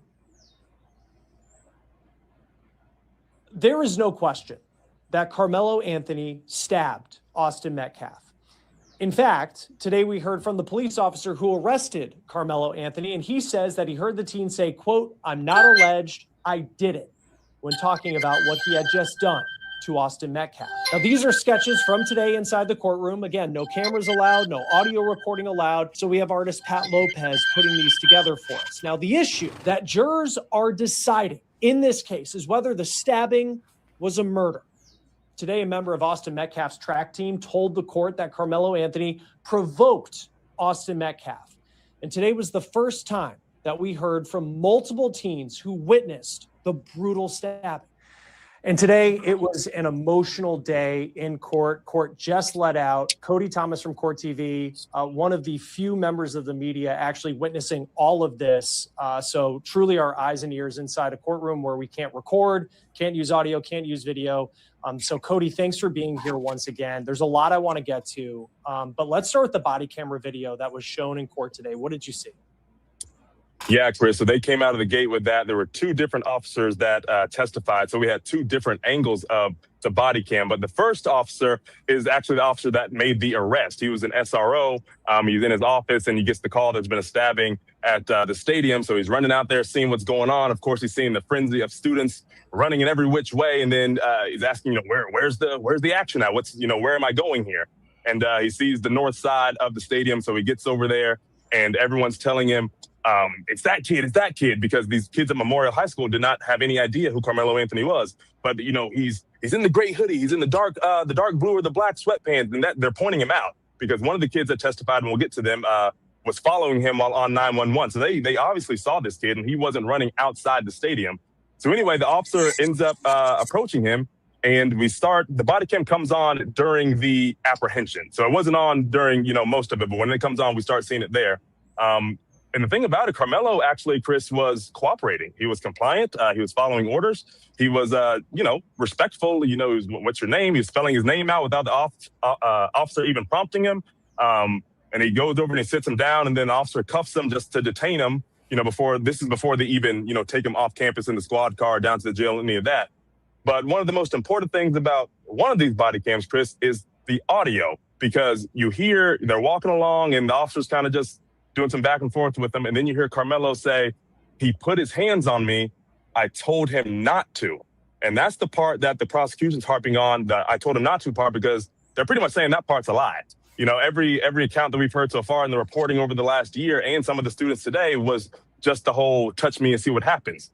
It wasn't don't touch me. It wasn't, if you keep your hands off me, we're cool. It was touch me and see what happens, making it sound more on the offensive. But when he said that statement, though, Chris, the whole I told him not to put his hands on me and all that, he was sobbing. The emotion was you heard it. You didn't see his face, but you heard it instantaneously. And so then a few minutes goes by, and then he seems a little bit calmer. Like you were just, high energy here, high, sad energy, and then now you're calm and just, yeah, my name's Karmelo Anthony, and I'm a senior or what have you. But anyway, that was the important part of that statement. Now, another statement made that camera didn't pick up, but from the other officer who was there, who had, a better audio on her camera, they radioed in, we have the alleged suspect. Karmelo then goes, it's not alleged, I did it. So there was an immediate admission, within 6 minutes of this stabbing happening. But the thing about it, Chris, and one of those body cam videos, the second one, you actually saw, they're going up there, scoping the scene and figuring everything out, talking to some of the students. You actually see graphic in nature, the chest compressions being done on what we now know to be Austin Metcalf's lifeless body. You saw a little blood around. You just see him just kind of, splayed out, and you hear a bunch of, the kids yelling out, that was my brother. They stabbed my brother. That's my best friend. And, all this different stuff. And we heard a 911 call made by the students. So we heard a lot of audio visuals today, Chris. Very graphic in nature, real emotional. And, I'm sitting 2 rows behind the Metcalf family every single day. I could reach out and touch his father. That's how close he is to me. And, for the majority of the day, he's just holding his head in his hands, just taking in all the facts. I mean, he's been dealing with this for a year, but when you see, your son laying there lifeless, you hear 911 calls, you're seeing all the love and support that he was getting, from the friends and the coaches. So he was supported, but, to what avail, because he's not here anymore. And to just think, because I know yesterday we were talking about the 911 calls and just how emotional that was, but then you have to actually see the chaos that was taking place. As the body cam was playing, what was Karmelo doing in the courtroom? That's interesting, Chris, because I was, I'm right here in the Metcalf camp, but I try to, keep my head on a swivel, not only to the jury, but over on that side of the courtroom as well. And it's just very stoic. It's just very, I don't know if the word emotionless is correct, because I'm sure they're feeling a lot of things, but maybe emotionless, not in a negative sense, but it just very, stale-faced. I imagine, Karmelo's sitting there, he's just looking. He's not moving around. He's not looking around the courtroom. He's not rocking his chair. He's just looking right at it, because I'm sure he's reliving, his version of what went down that day, and probably, regretting the biggest mistake of his life. And you're looking across at his family, and they're just taking that in. And I have to think about it from that point of view as well, Chris, because could you imagine your son, your brother, your nephew, this kid that you've seen grow up, and now he's being accused of these, the maximum crimes you could be accused of, killing someone. So they're over there just a little more stale, not in a negative sense, but just, just real cemented in, hearing what's going on. But of course, there's visceral, audible emotion on the Metcalf side. Yeah. And I mean, again, like you've seen this video, you wonder if the Metcalf family had seen that video before it being played in court and just having to relive all of this. I know today, too, that there were pictures up on the screen where we saw the alleged murder weapon. We saw this knife that was used to stab Austin Metcalf. Just what was your reaction seeing that and then how it worked into what prosecutors are alleging? So the big takeaway from the knife, Chris, is that it has a 3.5-inch blade. It looked like a heavy duty knife. It's not what I expected it to look like. I'm sure you have too, plenty of different styles of pocket knives, but this one just looks like just one of the ones that won't break when you try to cut something. The blade is not going to bend on this one. And it just left me wondering, why did you have, if you had any sort of blade, I don't know what it would have been for, maybe to cut some rope or what have you, but this one seemed a little bit excessive, but neither here nor there. But then they had, when they brought the knife up there, they had one of the officers come down and they did a little demonstration with it because it's one of those folding pocket knives where the blade folds down into the handle. And before they did the demonstration, the prosecutor asked the officer, "You carry something similar like this at work?" And the officer was like, "Yeah, as a tool for cutting seatbelts, people get in car crashes and things like that. So it's a pretty heavy duty, sharp knife." But then they did the demonstration and they pulled it out, normally like you would two-handed. But it has this thing on it, Chris, called a thumb stopper. And it's like a little thing that sticks off the side of the blade where you can just pick it out with one hand. Not to be confused with the switchblade, nothing like that. But just showing how fast you could, just whip it out if you wanted to. And, that's where the prosecution was alluding. Like, he already had his hand in the bag. Maybe he already realized what he wanted to do and pick a fight. So if and when Austin Metcalf shoved him in the shoulder, he just, took it out really quickly. But the reaction to the knife, it definitely fits. It fits the prosecution's narrative.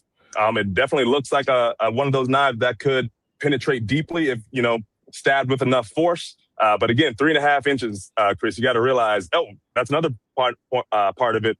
On one of the body cams, we saw, he threw the knife in the bleachers before he ran.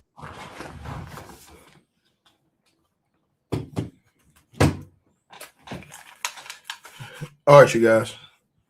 Hold on one second, y'all. I got an update for y'all. I got an update for you guys. Hold on one second, y'all. Chat. Hold on one second, chat. Y'all smash the like button. I got an update for y'all right now. Just give me 1 second, chat. I have an update for y'all. You remember everybody was talking about that picture, you guys? Press 1 in the comments if everybody heard about that picture they said that was out there when they said that the family and all those people knew each other. This is why I keep trying to tell y'all, like, I don't like dibbling and dabbling in fake news online, because what it does is it just gets more people upset and causes more anger. I would like it if it was actual 100% factual, because people would take some lie and then push a narrative, man. Press 1 in the comment section if you guys remember that. All right. So we got a lot of ones in the comment section. Ladies and gentlemen, that was not them. If you can see, that's the picture right there. That is not them, right? Actually, the men in the photo, it has been confirmed, are not Judge John Roach Jr. or Collin County DA Greg Willis, right? It's not them. As confirmed by appearance comparisons, Texas state cases are appealed to the 5th Circuit, not the 9th, right? So that's not the judge, nor is that the DA. And we like to tell the truth over here, man. I don't want to push no lie on nobody. You know what I'm saying? I don't want no smut on my name. I don't put no smut on nobody's name. But that has been confirmed. That's a lie. So the people that are saying that, you guys came to my channel saying this stuff, these are lies. I told you guys, that was not true, right? So that is not those persons that they were saying. Everybody was saying, hey, man, that's a judge right there. That's them right there. That is not them. You know what I'm saying? Everybody pushing these pictures, you know what I'm saying? And saying this stuff on the internet. And it's a stone cold lie. I would rather live in truth than live in a lie, man. I just can't move like that, bro. I'm not cut like that, man. You know what I mean? And that's on everything I love to all of you guys, right? And, I only want to spread positivity and factual information around here. I don't want to spread, negativity and lies. I just don't want to be a part of that. Do I think Karmelo Anthony did that to that brother on purpose? I didn't. I don't believe it. You know what I mean? And I'll just be honest with y'all. I didn't believe it. You know, that he did on purpose. And so I'm very saddened, you know, by the entire state of this whole situation. I'm very sad. You know?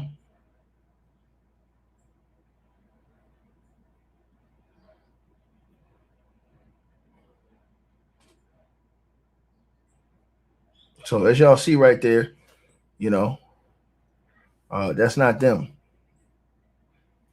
I had to tell the truth, man. You know. So there it is right there. All right. You can see right at the bottom. It's not them. It's already been confirmed who that is in that picture. And it's not the DA or the judge.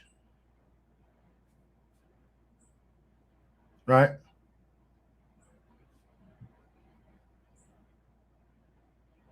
All right. So again, to the brother who said I'm letting you know whose side I'm on the side of truth, brother. All right. I think Karmelo Anthony did not intend to murder that brother, but I'm not willing to lie and put out fake information and risk getting myself sued playing the game that these guys are playing on the internet. I don't do that, sir. Now, if you want to play that game, that's on you. You do it. You know what I'm saying? But I like to have a platform based off factual information instead of cap and lies. I don't want to do that. You know what I'm saying? All right. And I'll say it again. I believe, right, that Karmelo Anthony did not intend to murder that guy. Right? But I'm not willing to lie on anybody, right, to get my point across. I'm just not willing to do that shit, bro. It's not cool, man. It's lame. It's lame when you have to do that, right? And that's all there is to it, man. It's lame. That's lame shit, bro. You know what I mean? Bro, I can prove my point by telling the truth. I don't need a lie. Like I said, I tell everybody in this chat room, I don't need a lie to get my point across. I get my point across off the truth, right? So I want everybody to know that, man. You know, this case really hurt me how this situation panned out, man. It really bothered me, you know. And I feel like I'm always gonna feel that in this case, man. It truly does bother me. Let's get back to this. Bleachers before he ran off. That's what we were hearing about. And, you know, hit up in the bleachers, metal on metal, made a big clanking sound. One of the students told the officers where it was. And you see one of the officers walk up because he was kind of in charge of scene safety, scene security, you know, making sure the evidence wasn't compromised. He looks down. He's like, I found it. And then he says on his body cam, oh, that still has blood evidence and bone evidence on it. It's one thing. We expected the blood naturally, but bone evidence, you couldn't really see it because it was raining that day. But I mean, you know, in person, he clearly saw it for him to make that statement. So definitely a sizable knife there, Chris, when they showed that on the screen. You know, Cody, I think one thing that is also important to know is just how quickly all of this went down. You know, it is, you know, it from what's been told by witnesses and some of the EMTs. I mean, Austin Metcalf may not have even realized that he had been stabbed in those moments. And it just kind of speaks to the chaos of everything. And I keep going back to that word chaos because that's truly what it was. And today, for the first time, we heard from some of the students, some of the teammates of Austin Metcalf who were there under this tent. There was like 5 or 6 of them who spoke. And there were some common themes to what they said. These are state witnesses brought by the prosecution. What were some of the things that stood out to you just on their account of what they saw that day? Well, Chris, one of the main commonalities, the common denominators between them all is what you just pointed out, the speed at which it happened. All of them said that they didn't even realize what had happened because it had happened so fast. I mean, including Austin Metcalf himself. They said when the stabbing happened, they said they looked at Austin and he was just stumbling back and he just, you know, was doing, you know, a motion like this. And then he pulled his shirt up and that's when they saw the gaping wound. But not one of them said they even saw a knife. So that was one thing, Chris. The biggest commonality between them all is that they all said Karmelo was the aggressor. They all said they were sitting under the tent and he walks up and just sits under there. Didn't say anything really to anybody. One person said that he shook hands with another teenager there, but even when he did that, he just sat down and wasn't talking to anyone. Didn't ask, hey, can I sit here? Hey, what's going on? And of course, they kept diving into the tent culture, at track meets where each tent is pretty much alluded to as a locker room for each team, and you wouldn't hang out in the opposing team's locker room. And they also said their coaches didn't really allow it. If the coaches saw somebody from an opposing team, like Karmelo was from Centennial High School, sitting under the Memorial High School tent, that just would not have been allowed. So all of them say, who was this kid? One described him as a random kid who just came down from the top of the bleachers, sat down. Questions started circulating, like, who are you? What's your name? What are you doing here? And that's eventually when they say, Austin Metcalf stood up because he was looked at as a leader of the team, looked at as a team captain. He was the captain on the football team as a linebacker. And a lot of, there's a lot of translation between football and track athletes. So they're all kind of one big family. And they say he stood up, and all of them said that Austin started off calmly. Hey, man, what's going on? You shouldn't really be here. Just get off from under the tent. Not in any aggressive way. Everything was calm. And they said Karmelo was just like not responding, just saying no, or if you want me to move, you're going to have to make me move. Just, being real adamant about not leaving the tent. And so eventually they said Austin started getting a little frustrated. People, other people under the tent started getting frustrated. Others were chiming in. Some of the people on the witness stand, some of the students testified to that they were chiming in also. Like, what are you doing here, man? Like, and none of them said any cussing was going on. They asked specifically, were there any profanity, any cussing? They're like, not that I remember. So maybe it wasn't a nasty altercation, but just a frustrating one. And so the students did admit that Austin started getting a little heated. Karmelo started getting a little heated. But then they started talking about Karmelo's hand in the bag. And then that all of them said that same thing that we've heard, Chris, the phrase, touch me and find out. Touch me and you see what happens. And, they started talking about how here in Frisco, Texas, here in Collin County, this is, suburban, fantasy land. Like this, none of this happens out here. That all of them were saying the same things, that they would not have expected someone to bring a knife to a track meet on school grounds. They have never heard of anything like that. They weren't expecting anything like that. I mean, imagine being 14, 15, 16, and you're not thinking about somebody having a knife in a book bag, to the point where they said Austin looked at him and said, oh, you don't have anything in that bag, like calling his bluff. Pretty much. He had his hand in the bag and thought, you don't have anything in there. We live in Frisco. You aren't going to do anything. And they say that's when Austin walked up, and, that's where the inconsistency comes in. Was it a hard push? Was it a one-handed push? Whatever it happened, they say that's when the stabbing happened so fast. And another thing they all said, Chris, was that it was, it was a little bit of a commotion, but they all said they did not even expect a fight to happen. One girl testified, and she was at the tent next to it at Liberty High School, maybe 20, 30 feet away. She heard the argument going on, but she thought it was just boys being boys, and she went to go watch the 3,200 race. And by the time she walked down to the fence, Austin was stabbed. And, the prosecutor asked her, if you're a teenager, if you expected a fight, teenagers are going to pull their phones out. We've seen fights before in high school. It's like watching a wrestling match. You're not going to turn away from that. But everyone seemed to turn away. People were on their phones scrolling TikTok, scrolling Instagram, not really concerned with what was happening. They heard it happening, but it wasn't to the point where they thought this would be the result here. Yeah, and it's just you think too, for all these. All right, hold on, y'all. I want to see something. You guys. Hold on. Trying to see what we talking about here. Hold on 1 second, you guys.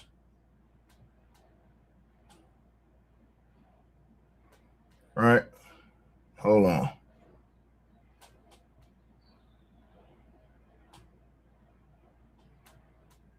Just give me a second.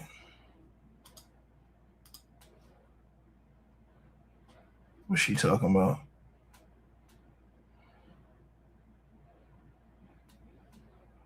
What? Oh, shit. Shucks. Damn, man. Damn.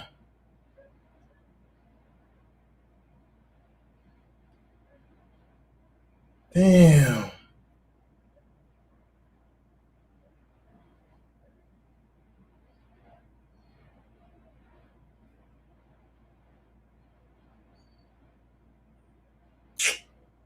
Damn.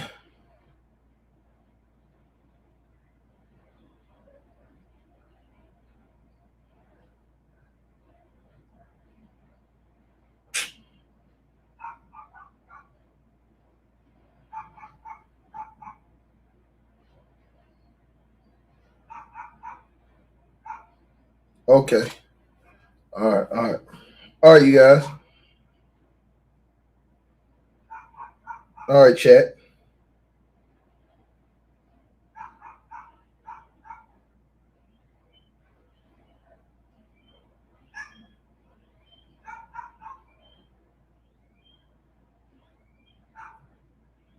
All right.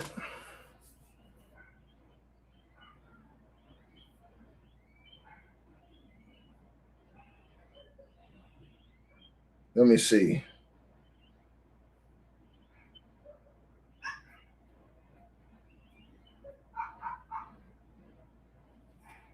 All right. I see what it is. My bad, y'all. I'm looking at something. I'm trying to figure out what's popping off right now. And we are waiting, you guys, to see if the jury comes with the sentencing today.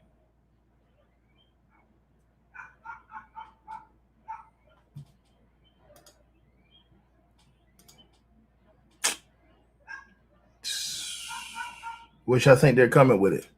Everybody's still up at the courthouse. They're taking a while for the sentencing, yo. That means they all ain't in agreement right now. They're taking a minute for the sentencing. Right? All these kids who are testifying today, these teenagers, I mean, they've probably lived and thought about this moment, going into this courtroom, facing Karmelo Anthony and saying this ever since this happened more than a year ago. The 10 culture stuff, I noticed that keeps coming up. That seems to be like a constant theme. And the other part, too, that stood out to me, just looking at some of the notes from today, is how many of them bluntly said in court that they did not believe that this was self-defense. And it just seems like that is something, if you're a juror, I mean, that, from the defense standpoint, that's got to be something that gets, at least I would assume his defense attorney frustrated, where you're having these witnesses, the people who are there looking at jurors and saying, I do not believe that this was self-defense. How did the defense today handle these witnesses that the state put on the stand? Yeah, Chris, that was one thing that stood out to me when I was sitting in there. I was actively thinking about it as the proceedings were going on, was that under cross-examination, the defense was not really attacking these students aggressively. I don't know if that's a strategy move, given, some of them were minor, some of them have graduated, going off to college here in the fall, but they weren't really going at them as hard as I expected them to. I would imagine you have a couple of teenagers who're trying to slice and dice their stories, find every inconsistency that you can find. But the thing about it is they were essentially asking the same questions that the prosecution was asking. And the kids were just reiterating what they'd already said under direct. So it's a very interesting strategy to me, Chris, because, I always looked at cross-examination as you're trying to essentially cross somebody up to go in the favor of your client on the defense's side. So real lack of aggression here, but of course we're only on day 2. We don't know what they're playing for their case once that comes around, what that's going to be like. Of course, maybe it'll be more intense than we think. But right now, Chris, it just seems a little pulled back. But we'll have to see as the trial continues. Yeah, it seems like they're just trying to maybe weather the storm, a little bit with these witnesses, because these are witnesses that were under Austin Metcalf's tent. These were Austin Metcalf's friends. And I don't know if the defense has brought that part up. I did notice that they've brought up Karmelo Anthony's size multiple times, that he is smaller than Austin Metcalf. I think Austin Metcalf was like 6'1", 6'2", 215. Karmelo Anthony maybe like 185, right? I mean, I know he played defensive back. I think Austin Metcalf was like a linebacker or a defensive end. So there's like a little size difference, but yeah. I don't know. When I hear them talking about Karmelo Anthony's size, like he was a football player, he was an athlete. I know he was looking to play college football. I just don't know how strong of he was given some weight up to Austin Metcalf when he had a knife, whether that's something that might really resonate with the juror.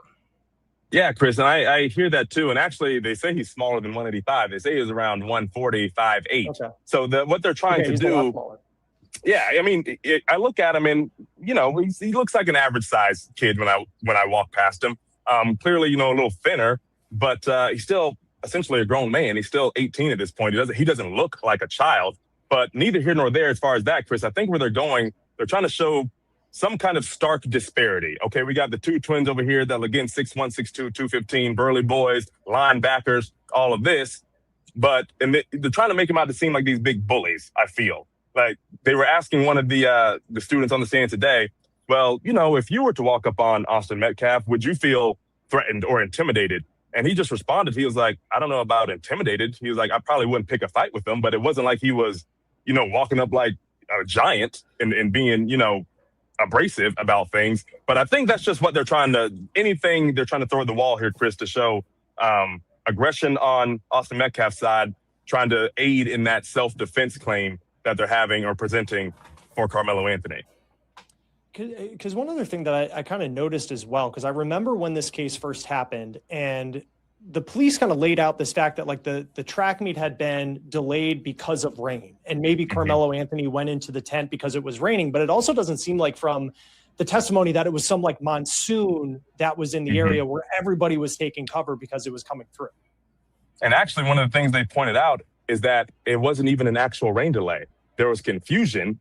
There were athletes warming up. They had put rain delay on the billboard, on the scoreboard, but that wasn't true. It wasn't even official. So every officer's account, every trainer who was out there, every coach, every athlete, they all admitted, yeah, it was drizzling. The drizzle picked up, a little as the day went on.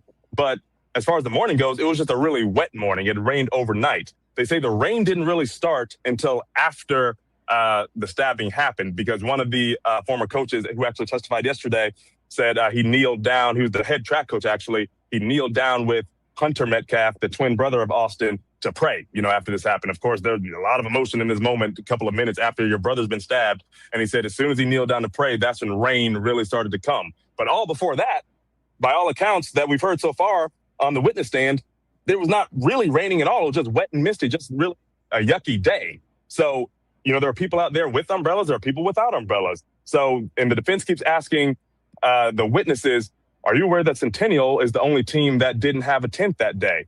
Alluding to the fact that, maybe somebody doesn't want to stand outside and get drenched, just get drained in rainwater. But that doesn't seem to be the case here. And as you're kind of watching and taking in what's happening in the courtroom, I mean, these are long days. I mean, I think it's like 9 hours. I think today was like 8 hours. The judges really kind of have his foot on the gas and getting this, getting this done to the point where they're going to be having court on Saturday as well. What has stood out to you about the jury as all of this has been going on? Their responses to some of this stuff that's obviously being presented. I mean, you're watching a child die on body cam. You're looking at another 17-year-old across the way who's accused of that killing. You're seeing this bloody knife. You're seeing the bloody clothes. You're hearing 911 calls and the testaments of all these people who saw a child die in these stands. And so I'm looking at them, and it's a mixture of grown men and women, obviously. And shamelessly enough, I expected the women to cry when they heard some things. But Chris, I've seen 2 or 3 of the grown men with Kleenex in their hand, listening to some of this testimony, watching some of this video. So and that was yesterday. That was on day one. Hold on 1 second, guys. Man, bro.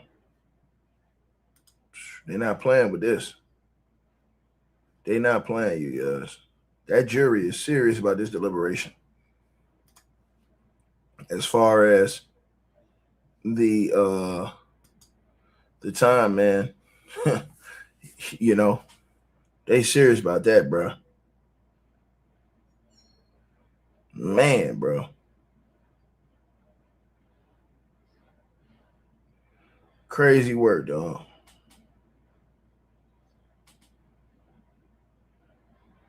I'd be damn, bro. Hold on, they still deliberating, y'all. I'm checking right now. They still in here deliberating on the time. We're going to stick with it, y'all. They still deliberating on the time, you guys. Once again, they are still deliberating on the time. Still deliberating. I want to go through some more of this evidence they said they had. Hold on. A deadly confrontation. One teenager dead, another fighting for his future. Today, prosecutors and defense attorneys delivered starkly different versions of what happened under a crowded track meet tent during a rain delay. A confrontation that ended with Austin Metcalf stabbed to death and Karmelo Anthony facing a possible life sentence. Why did this teenager bring a knife to a track meet? What really happened under that tent during a rain delay? We learned a shocking new piece of information about the knife allegedly used to kill Austin Metcalf. We are inside the courtroom as the mystery at the heart of this case begins to unfold. We're on the case presented by Law and Crime. I'm Chris Stewart.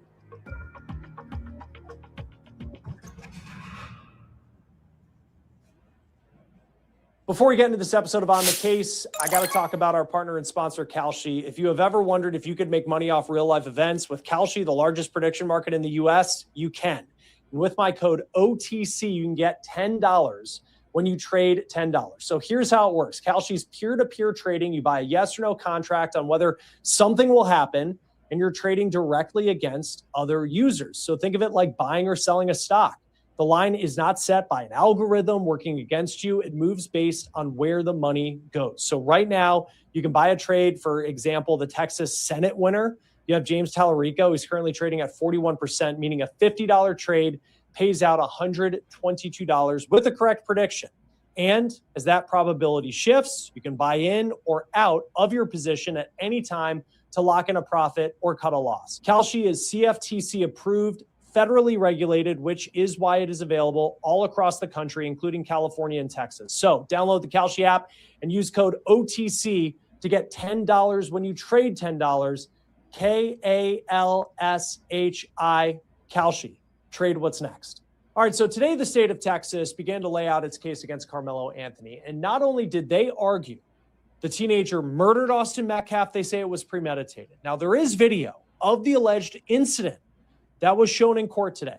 And Court TV's Cody Thomas is in the courtroom for us for this trial. He saw that video for himself. He's going to join me here in a moment to break down what he saw. Now, as a reminder, there are a lot of restrictions when it comes to how we are covering this trial, because the judge has not allowed any cameras or audio or live streaming of this trial. So really the only way you're going to be able to get insight on this case is if you follow along with us here on the case, as well as with Court TV's Cody Thomas. So let's start with how this day started. And I want you to look at this drone video. We shot this outside the courthouse. This was before opening statements, and there was a line of people here in Collin County. It's outside Dallas. We think there was roughly 200 people outside the courthouse trying to get in to see this trial take place. And there's just 27 spots in the courtroom. Now, before we get to what prosecutors and defense attorneys argued in their opening statements, we need to talk about this jury.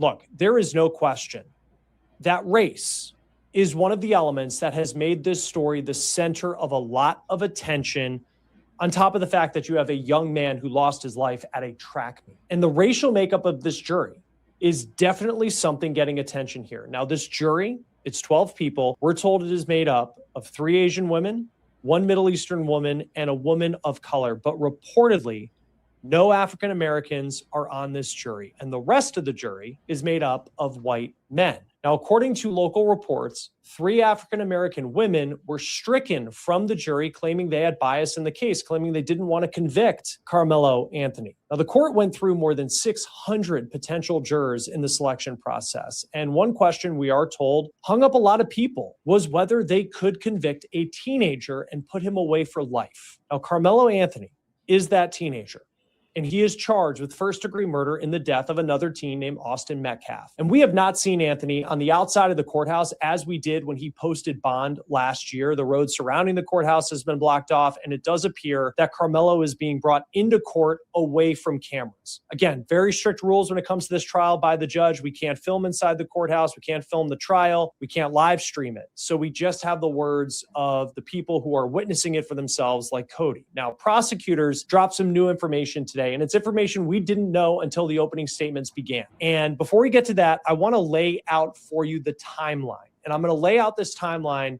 using the perspectives of the prosecution and the defense. So all of this took place last year on April 2nd. And it was at a track meet for local high schools in Frisco, Texas. And you have Austin Metcalf's high school and Karmelo Anthony's high school. Those were 2 of the schools competing in this track meet. Everything changes when a rainstorm moves into the area, and it delayed this track meet. So everybody's going to maybe back to their bus, maybe they're going to a tent underneath, and Karmelo's high school did not have a tent, but Austin Metcalf's high school did. And Karmelo ducks under the tent of Austin Metcalf's high school. Now, this is where the versions of events are very different between the prosecution and the defense. So you have the prosecution who says that Metcalf's team told Karmelo Anthony to leave from being under the tent, and Karmelo wouldn't move. And the defense says that the reason that Karmelo went to the tent is because he had recognized a close family friend of his girlfriend. Now, the defense says that once Austin Metcalf and his twin brother noticed Karmelo, they told him to leave.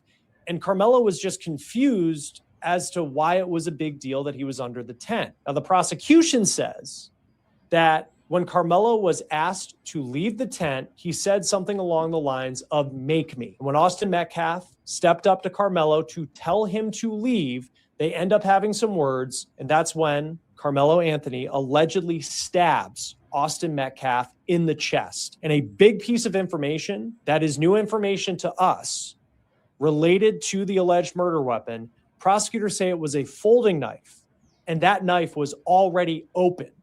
And they allege that the knife was ready, and they say that Karmelo Anthony was looking for a reason to use it. They characterize what happened as Karmelo baiting Austin Metcalf into a confrontation. Now, the defense side of it, again, very different from what the prosecution is saying. They are arguing that Karmelo had to act in self-defense. They say that Austin Metcalf was the aggressor. They say that Austin made the first physical contact with Karmelo, and Karmelo had to react in a moment of chaos, and he used that knife to protect himself. So after the stabbing, Karmelo ran. The prosecution takes off, it proves guilt. They also say that he tried to allegedly blend in with the crowd when people went looking for him. The defense, they say that Karmelo ran because he was defending himself, that he was trying to get out of the situation.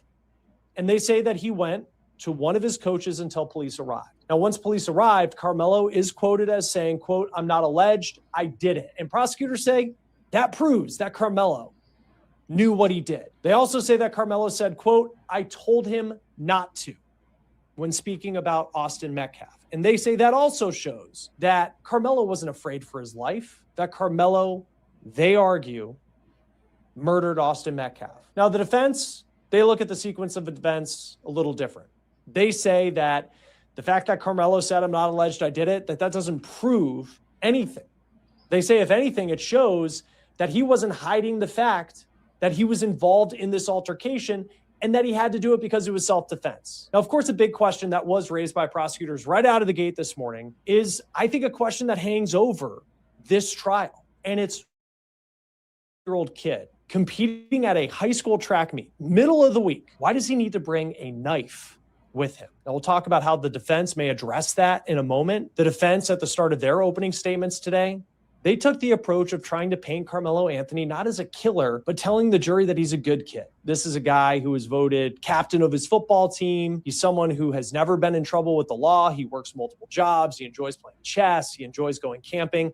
They say that he is not the monster that prosecutors are alleging that he is. Now, witness testimony is going to be a driving force behind this trial, but also today, prosecutors showed surveillance video of the incident.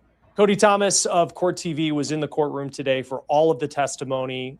Cody, I know that there's a 911 call that was played that we'll talk about, some very emotional testimony there at the end of the day, but I want to begin right after opening statements. Surveillance video of this incident was shown.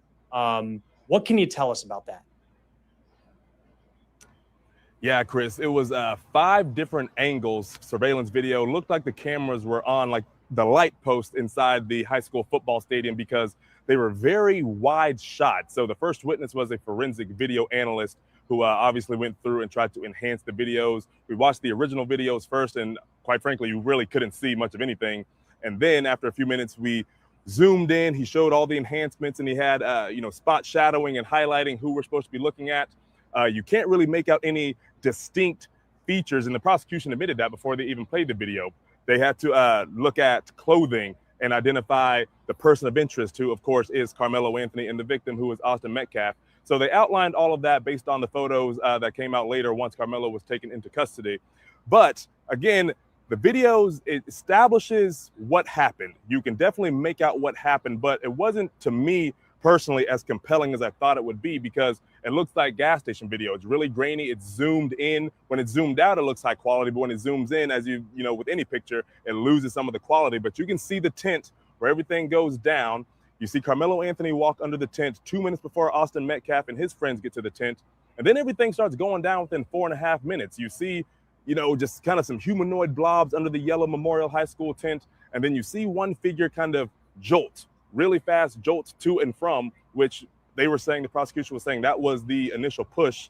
They're not denying that Austin Metcalf, made physical contact. They admitted that there was a physical altercation, but that was the moment you saw the push. And then, of course, you see the 25, 30 kids start scattering throughout the bleachers. And then you see the person of interest, again, Karmelo Anthony, running down the bleachers, running a ways away from where the tent was, out onto the track and into the arms of another coach, Chris. But again, the video, of course, establishing, giving us, painting a picture of what it looked like that morning. This all happened around 10:02 in the morning, right when the track meet was supposed to start. Just really giving us a scene setter, just to allow us to understand what was really going down that day. And we don't have cameras in the courtroom, as we've said. I mean, and I know things got emotional near the end of the day. And we'll talk about some of these witnesses here in the moment, some of these coaches that witnessed what happened. They witnessed the aftermath. But what's the layout of the courtroom? Like, what was Karmelo Anthony's, what did he seem like as all of this was going on today? So I'm positioned right behind the Metcalf family. So it's a very small courtroom, Chris, only seats about 60, 65 people. Each side, each family gets 15 people each. So that's 30. You have 9 of us media people. That's 39. And then plus court staff. So it's about 45 seats already taken up before members of the public can get inside, which that only allowed for 25. I think the exact number this morning was 27 members of the public who are allowed to come in. But of course, you have the Metcalf family on one side, the Karmelo Anthony camp on another side. And I'm watching Karmelo during all of these videos, all of the emotional testimony from the different coaches and witnesses, because, I mean, at the end of the day, he stabbed the kid to death. Whether, it's proven to be self-defense, whether it's proven to be murder, whether it's manslaughter, you still took a human life. And I'm looking at him, and he was kind of stoic. He wasn't really emotional. He was watching the videos. He didn't turn away from the videos. But I'm looking at Austin Metcalf's family, and his father, is fully engaged in everything, but every so often, every 10 to 15 minutes, his father would just kind of put his head in his hands like this, and I'd see him nod his head no, just, of course, overwhelming emotion there. But I'm looking back and forth trying to gauge the dynamics between both of them, between the alleged aggressor and the victim here. And there was stoicism on this side and clear emotion on the Metcalf side, as expected. Yeah, I mean, you just think of the weight of everything we're talking about, and even the possibility for Karmelo Anthony that he could be sent to prison for the rest of his life. That's, and it's something where we cover these trials, and you just think of the weight of everything that's going on, and of course for these families and what's going through their minds as all of this is going on. The testimony of some of the coaches who were there, who were witnesses, it seems like this is where things got really emotional today. What, as you kind of reflect back, and I know you just stepped out of court and you're probably still processing everything you heard over several hours, but I mean, when you think of the moment today of where things got emotional, what would be that moment for you? The moment for me, Chris, was we had several coaches and athletic trainers. They were all at the meet that day, all from different schools. Some of them, knew of each other just because coaches in the same district. All of them had different unique perspectives as to what happened, how they participated in aiding Austin, where they were when they heard the commotion go down. But for me, Chris, it was this last witness before I came out of the courtroom now, a coach named Joshua Redmond, who was a defensive coordinator, a track coach, football and track, they kind of coincide in high school sports. He was there at the track meet with Liberty High School, whose tent was only about 20 feet from Memorial High School, where the whole stabbing went down. And it was established at the beginning of his testimony that he was a 14-year combat Iraq vet, that he did 3 tours in Iraq, and he's seen death. He's a 100% disabled veteran. He told the court that he's been blown up 3 times, twice in a Humvee, once in a house. So he's seen, carnage before. Yeah. So he talks about he was standing there talking to another coach, and he wasn't hearing anything. And all of a sudden, it was just kids scattering, just a bunch of yelling and screaming. He goes over there. He realizes what's happened. He has no relationship with the Metcalf family at all. He only knows the Metcalf. All right, hold on one second, you guys. I want to check something.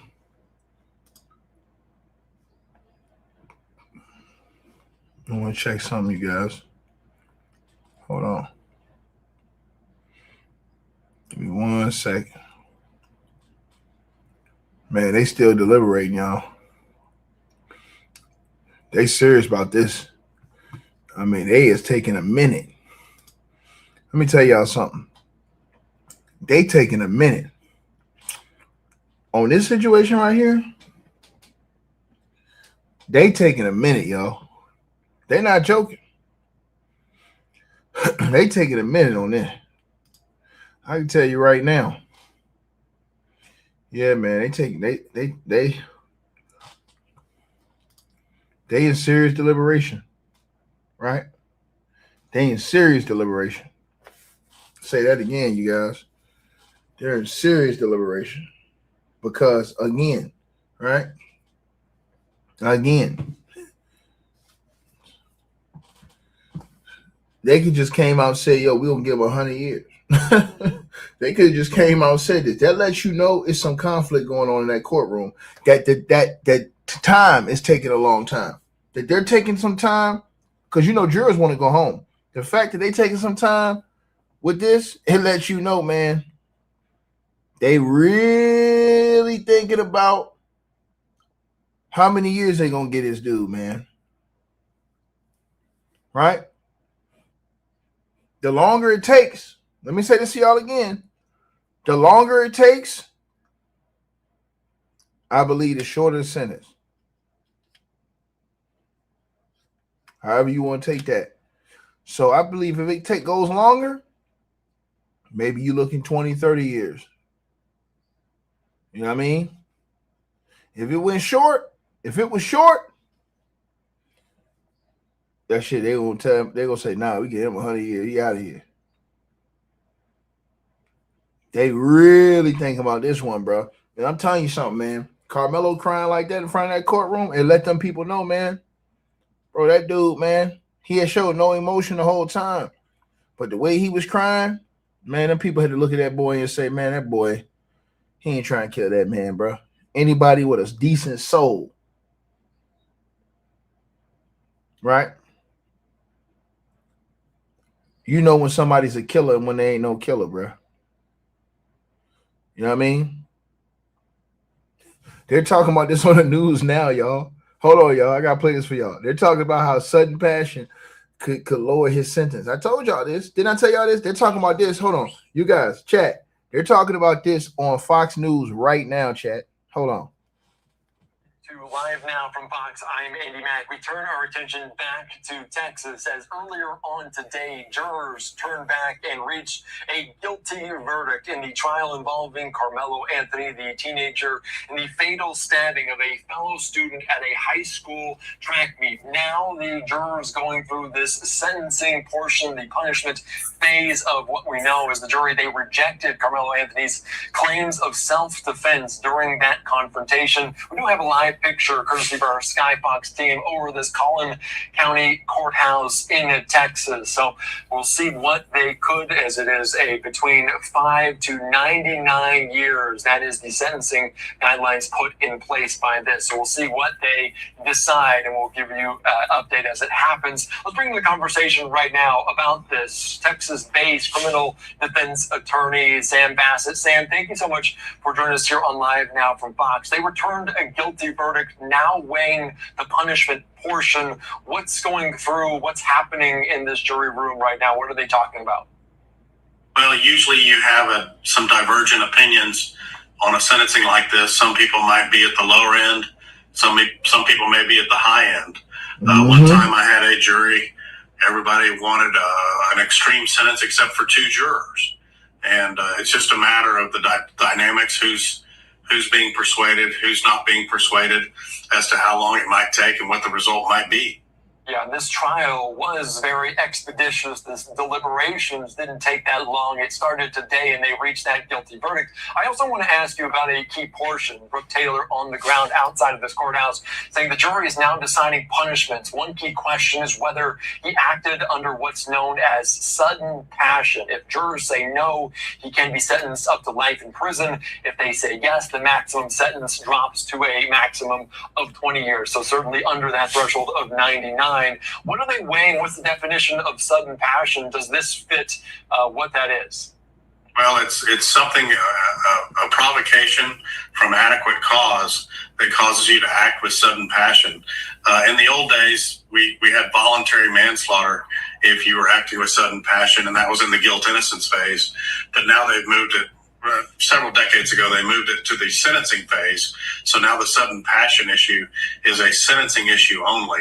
And if a jury decides that, their maximum sentence is 20 years. Mm-hmm. And we talked about it. You mentioned manslaughter because that was put before the on the charging document by the judge for this juror, and they found him guilty of murder, not necessarily manslaughter. The fact that they went that way, went so severe in terms of the charge, does that mean sudden kind of passion is less likely in your eyes? Well, given the speed of the verdict, I would be surprised if they found the sudden passion component in sentencing, but you never know. They might find it.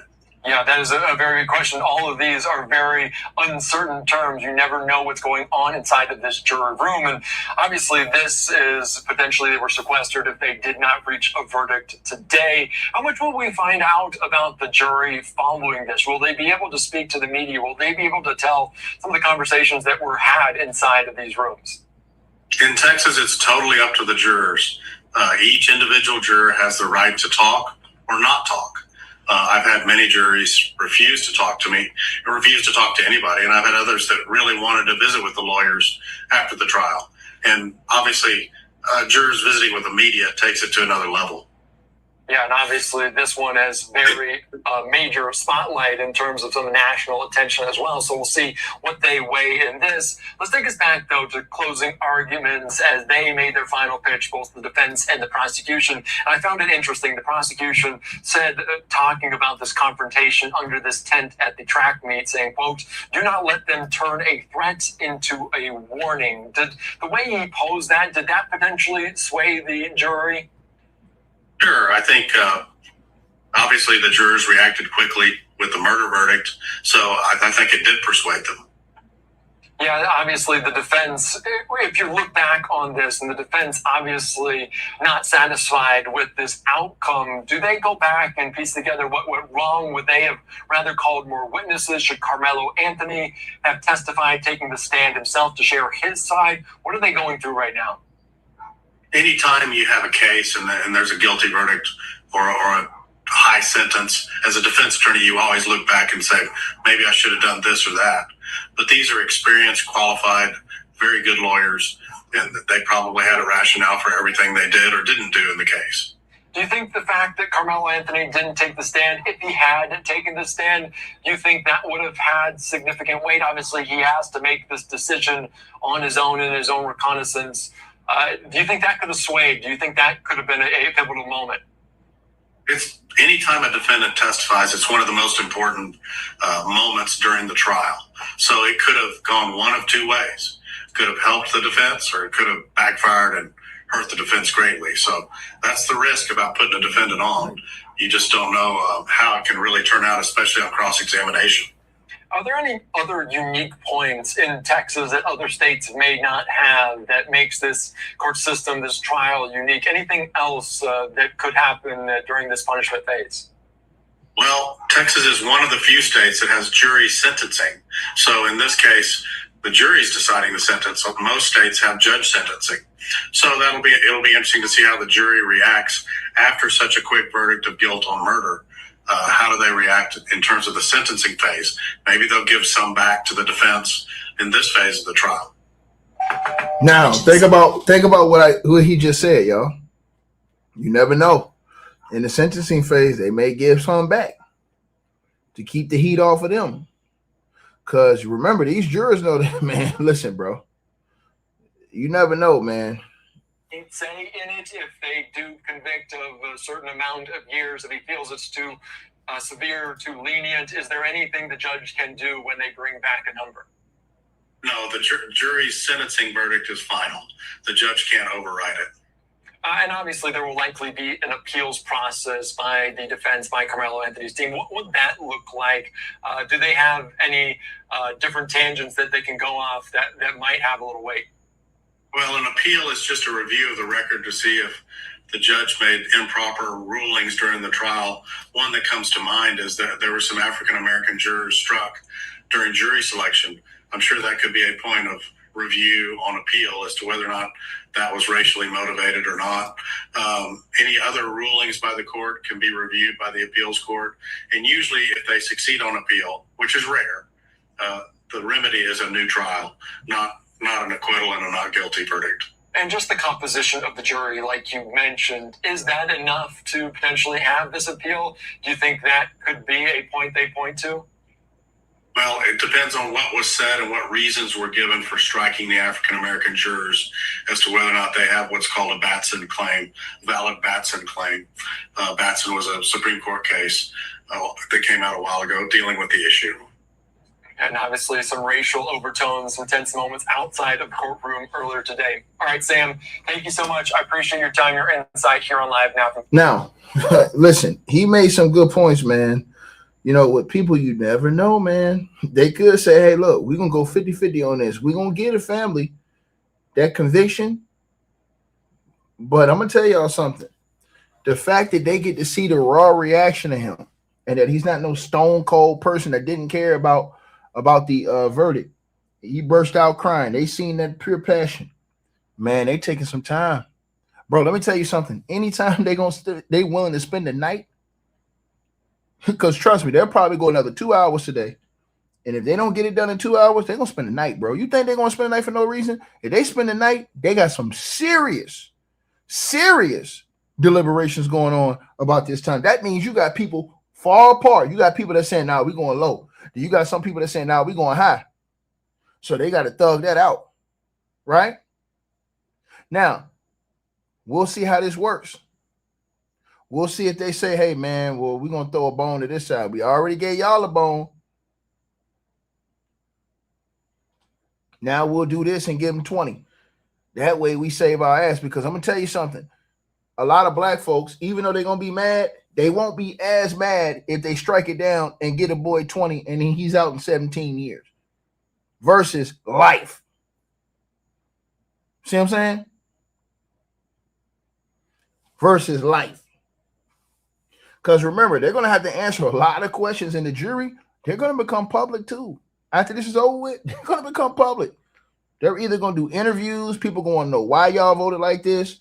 Man, bro, they're going to answer. That's what I try to tell y'all. Y'all got to look at every aspect. Now, they could come out here and nail his ass. But the fact that they're taking all this time right now, we've been almost 2.5, 3 hours. We've been 3 or 4. We've been almost 4 hours. They've been at this shit for 4 hours, y'all. Listen to what I tell y'all. We have almost been on here for 4 hours. They have been deliberating longer on the sentencing than they did the actual verdict. The longer that sentencing go, y'all. And I'm going to tell y'all something. A lot of people are going to be mad if they don't give him more than 40 years. Black folks, if he get 20 or less, black folks going to say, hey, man, you know, shit, that better than the goddamn life he was facing. At least he'll get out 17. They could try and fight appeals along the way. You know what I'm saying? And he'll be out by 30-something years old. Good behavior. But damn, bro. Nah, I don't think they're going. To the person who said 45, I don't see him going 45. I don't see that. I don't see them going more than 40.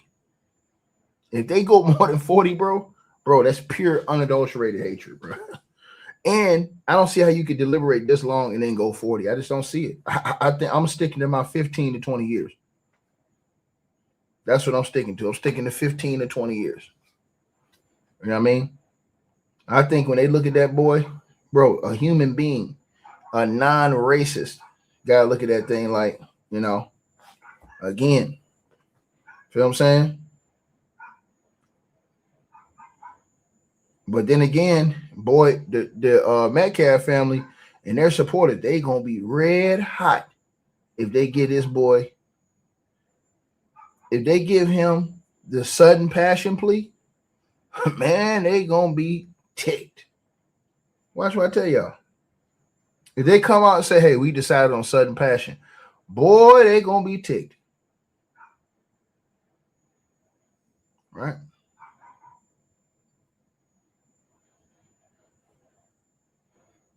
Everybody throwing up their number. Somebody said 30. 30 means not sudden passion.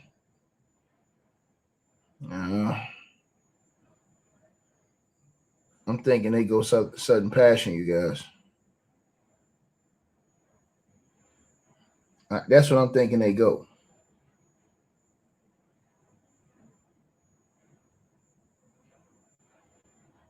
Right?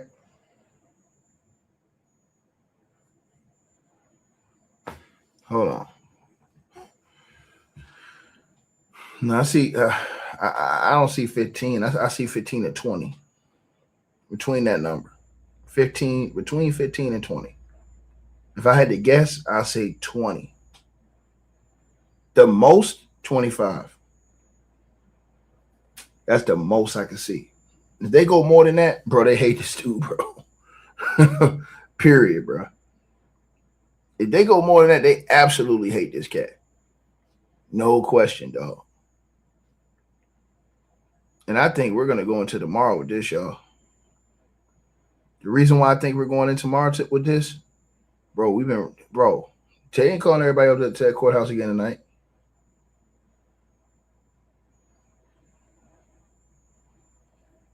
Let's see how it rolls for the next 30 minutes, man.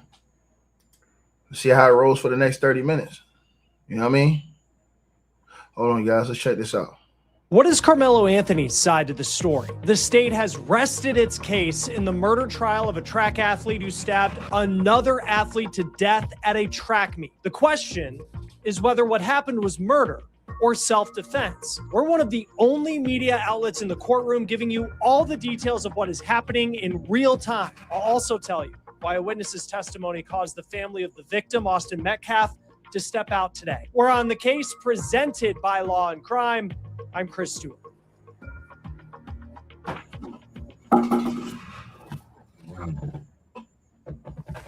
Today, the defense finally began telling its side of the story in one of the most closely watched murder trials in the country. With Karmelo Anthony's future hanging in the balance, his attorneys are now trying to reshape the narrative jurors have heard for days, offering a version of events that could determine whether he walks free or this teen spends years, if not the rest of his life, behind bars. But looming over the defense is a question that has haunted this trial from the very beginning. Why did Karmelo Anthony have a knife at a high school track meet that day? After days of testimony from prosecution witnesses, the defense called Anthony's track coach as its first witness. And from the moment he took the stand, jurors heard a different account of what happened in the moments leading up to the deadly confrontation.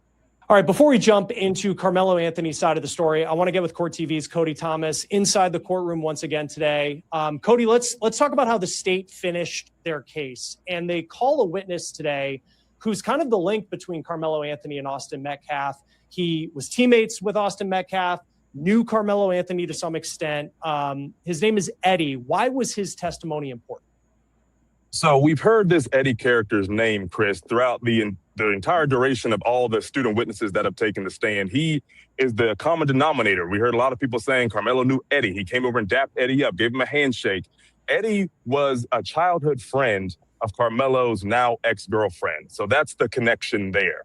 Now, based on all the testimony that the students brought up during the prosecution's case, they were all saying that Eddie and Karmelo looked like they knew each other. It was the obvious link. That's what the defense kind of talked about in their opening statements. Of course, some people under the tent said they didn't know who Karmelo was, but they looked over, he was sitting next to Eddie. Everything came back to this guy named Eddie. All right. So I was thinking, as I've been sitting there for the past few days, that Eddie was going to be a defense witness, because if he's great friends with Karmelo, then obviously, he'd fend for his friend, I would say. But one thing I was thinking before he got called was, if he knew Karmelo, why wouldn't he stand up and let everybody know, when all the commotion started, hey, this is my friend, he's here with me, blah, blah, blah. Everything's cool. But never heard that from any of the students' testimony. But anyway, Eddie gets on the stand today. They're going through his testimony. He's about 5 or 10 minutes in. And then Eddie kind of all but says he knew who Karmelo was. They were cool, but he verbally said, I wouldn't say we were friends. It was just kind of someone that he knew.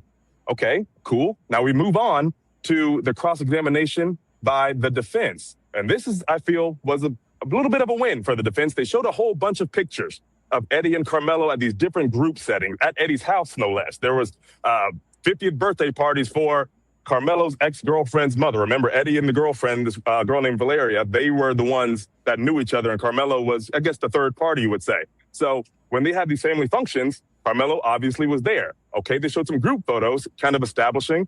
And then, here's another defense win to me today. They showed photos of Karmelo and Eddie together, you know, just being teenagers goofing off. One is playing a guitar. They're making silly faces at the camera. So Eddie gets up there under direct examination saying, yeah, I know him, but, you know, I wouldn't say he's a friend. But then the defense pushes back and is like, hey, if you're not friends, why do you have all these pictures together?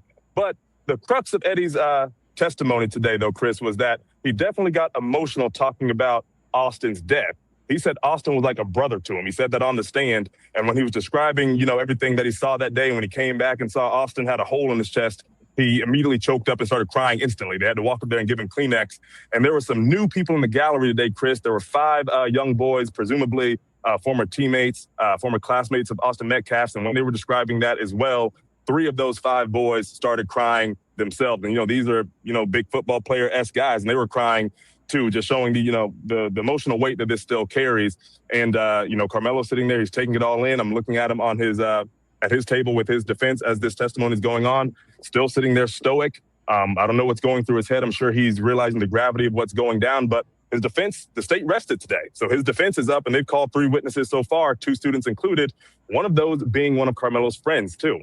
Yeah, and you know, there's been a lot of time spent for both the prosecution and the defense kind of establishing like why Karmelo Anthony was under this tent, because from the state's perspective, they've hammered this like tent culture of track and field where it's like you don't go under the tent of another school. But then with this Eddie character coming into play, like the defense is really trying to show that like Karmelo may have been invited under the tent. That's why he's there. I wonder just how much any of that matters, because I just think of like if you're a juror, it's like, when do you enter like the bubble of the information that matters, of like the interaction when we talk about things escalating to the point where Austin Metcalf, maybe it's a hard shove, maybe it's a soft shove, that happens. And then you have Karmelo Anthony responding with this stab wound that eventually takes Austin Metcalf's life. And that kind of leads to a witness that came, one of the final witnesses for the state today, the medical examiner who conducted the autopsy on Austin Metcalf. And before we talk about that part of it, I know you've been sitting kind of near the family of Austin Metcalf. And I know there's been body cam video, there's been 911 calls. I mean, it's just the weight of what they're going through. It's just hard to imagine. What did you see prior to that witness being called? So, you know, the student witnesses wrap up, and there was this sort of announcement. You know, all the media, as you mentioned, we're all sitting behind Austin Metcalf's family. All 9 members of the media are behind them. So before this medical examiner comes up, there's an announcement that she's going to be the next witness, to which the prosecution turns around. If you don't want to see or hear about any of these things, I'd advise you to leave the courtroom, because now you're about to get into, you know, the injuries and talking about them. And I was sitting there thinking we were going to see the injuries. We didn't. The jury got to see 4 pictures of it, but us in the gallery did not see those things, but they were describing it in detail. So anyway, the prosecution announces medical examiner's coming in. If you don't want to hear any of this, go out. Austin Metcalf's mom gets up and goes out immediately, along with some other family members and some people in their camp as well. His dad, Jeff Metcalf, initially said no. He nodded his head. I was sitting right behind him. He said he didn't want to leave. And then the prosecutor kind of makes a face and just goes, I advise you to leave. You know, I could hear, it was kind of a whisper. It wasn't, you know, an announcement. It was more so a direct to him, to which Jeff Metcalf finally got up and left. And, you know, we heard about this 2-inch gaping wound. She described gaping, and she described the difference between gaping and a slit style stabbing wound. Where gaping is more of, it's kind of like filleted open, you know, not to be insensitive to it, but that's the way she kind of described it on the stand. And that it was a 2-inch deep wound that hit the cartilage of Austin Metcalf's sternum and actually pierced one of the ventricles in his heart. So he was literally stabbed in the heart, which is likely why the CPR and life-saving efforts weren't working, because no matter how much the heart was pumping out, it was leaking, you know, from the source. So it was you know, really establishing the gravity of the wound. And the jury, again, got to see 4 pictures. 2 of them were Austin Metcalf on the autopsy table, and 2 of them were the heart removed from the body.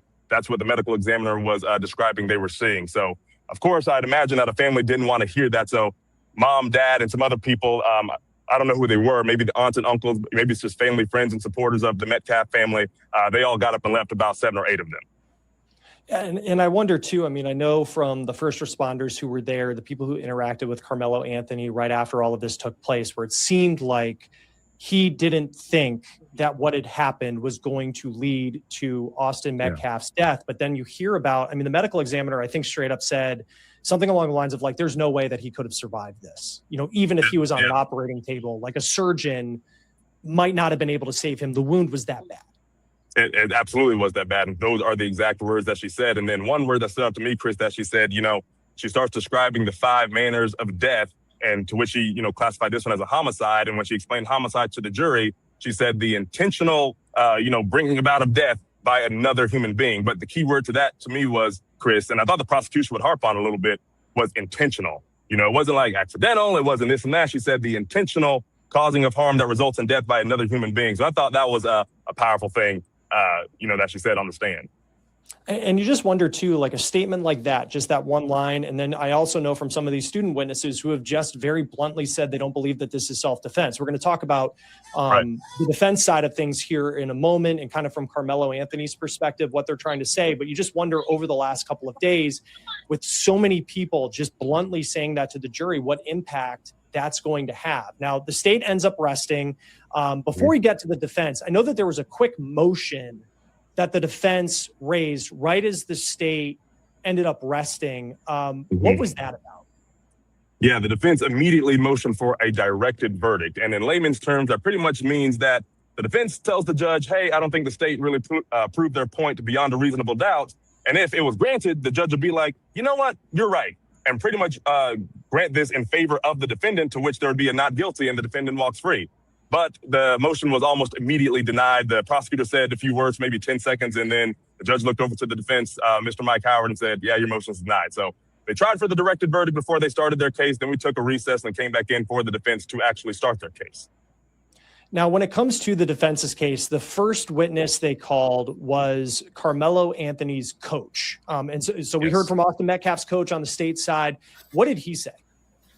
He was talking about, they started off humanizing this defendant here, because let's not forget, we have a victim here, but this kid's liberty is at stake as well. He's claiming this self-defense and saying that, he feared for his life, which valid if he did. So this coach gets up there and he's talking about how Karmelo was this athlete who's on the football team, and they presented an exhibit of what they call the Captain's Awards at his school, to which you see Karmelo's name engraved as the captain in 2024 during his fall senior season. And they also pointed out that is voted upon by the students, pretty much trying to show that, Karmelo Anthony is a reputable guy. He's somewhat of a leader. He looks like a leader to his classmates and his teammates. So they talked about that for a little bit. And then they got into the, we've heard the tent culture. That was what a lot of this has been, that phrase has been circulating around in the courtroom, talking about each tent is like each locker room for each team. Therefore, people should not be hanging under the tents.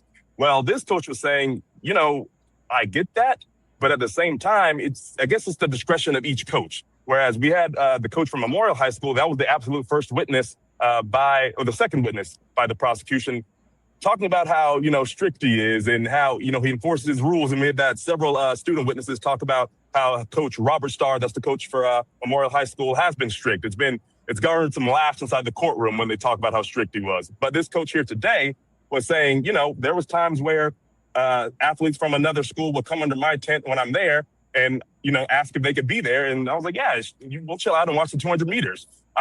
But what the prosecution harped on during that, when they got under cross-examination, was, he specified when you were there as a coach, as a supervising individual versus, just the teenagers running free, because this coach also specified that they like to have a coach at the tents at all times just to watch teenagers, not thinking about crimes. You got boys, you got girls, you got a lot of hormones. You want to keep everything in line with a bunch of teenagers. So, started off with, positivity for Karmelo, which obviously his side is in support of. But when it got to cross-examination, it just seemed like the prosecution was just ready for everything that this coach had to say and tried to dispute anything that was being said.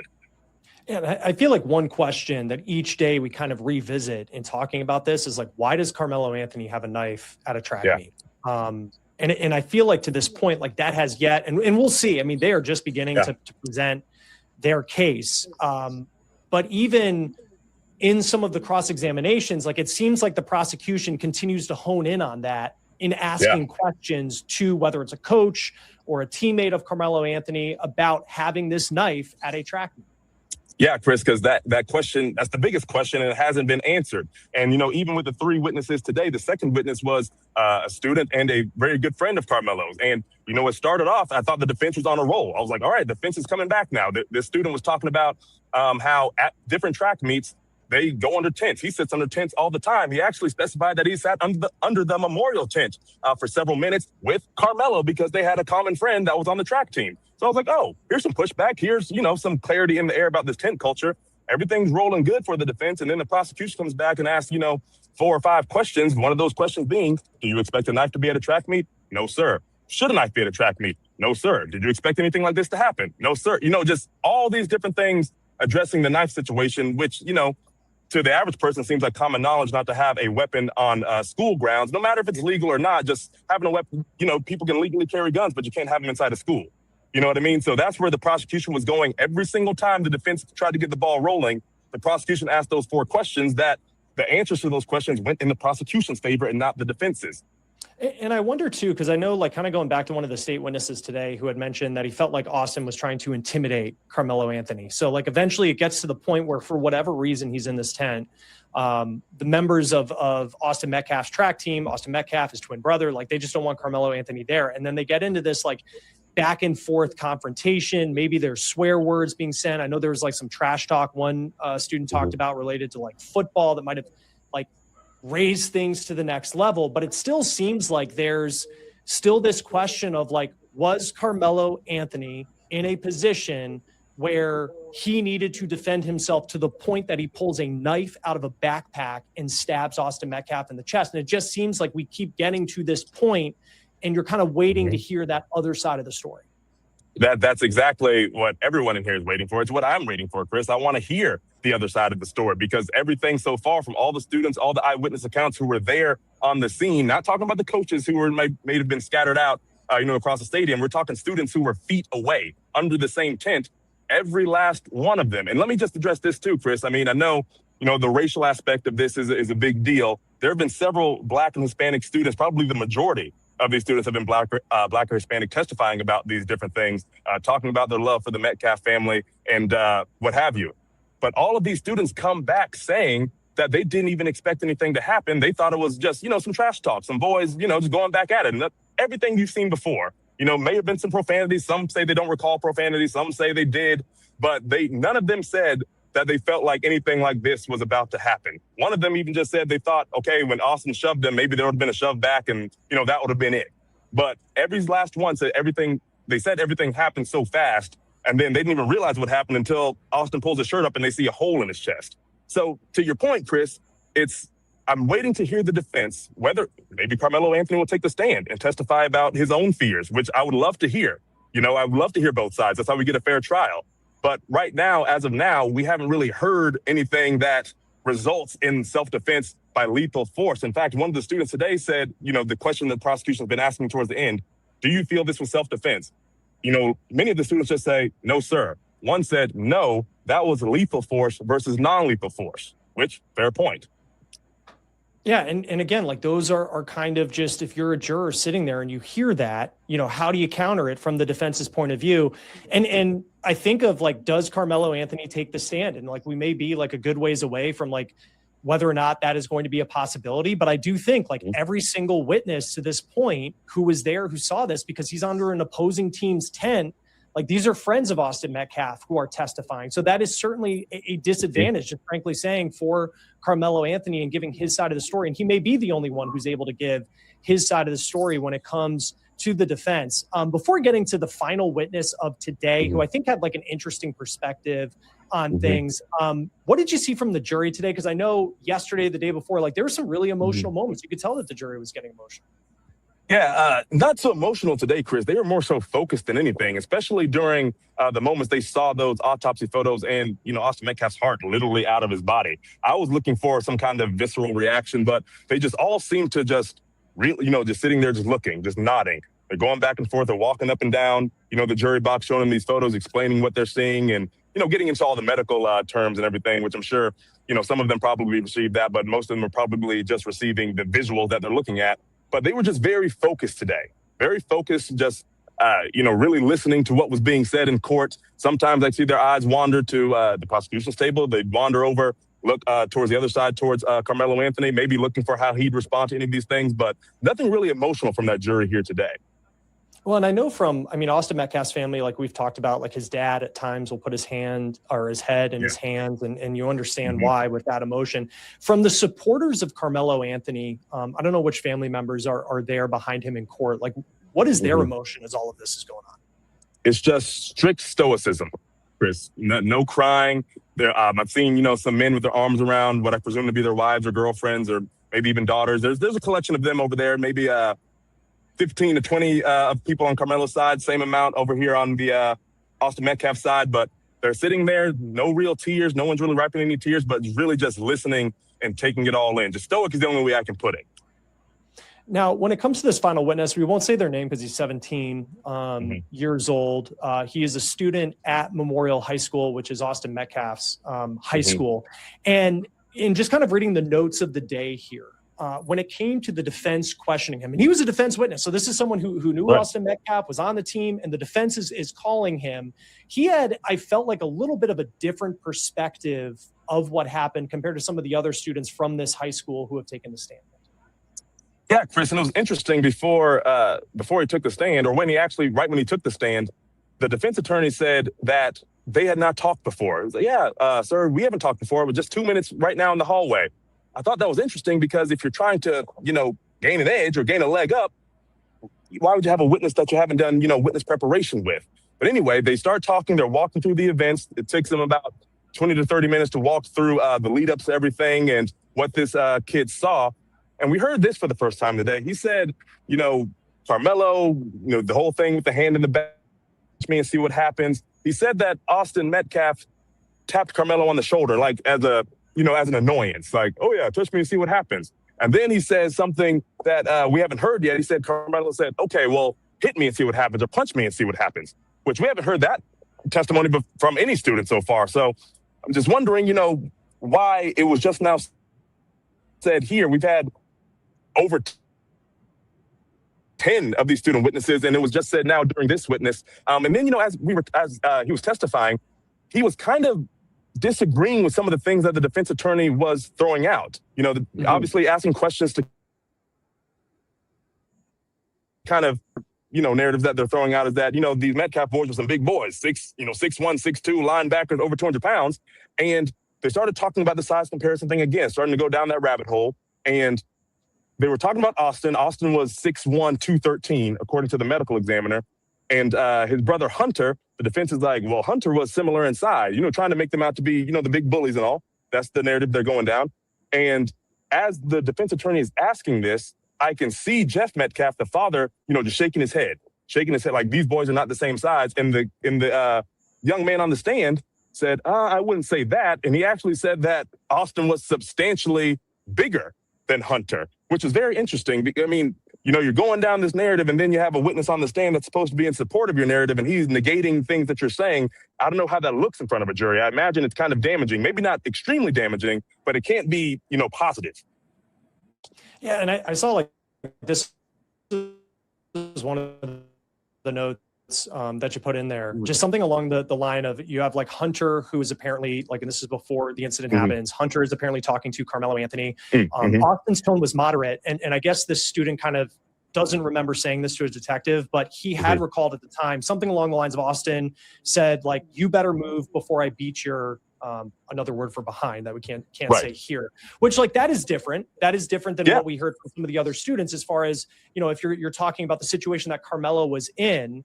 That is certainly different than what we've heard from some of the state witnesses that came earlier in the week.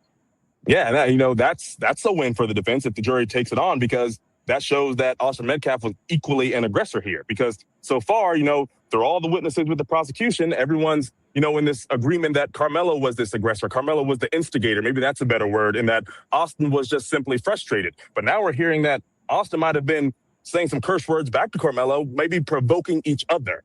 Versus just being a one-sided thing. No matter whether Karmelo was randomly there, under the tent or not, I mean, we're still talking about the provocation between these two young men, and that's what matters here. What are the facts and the truth surrounding that?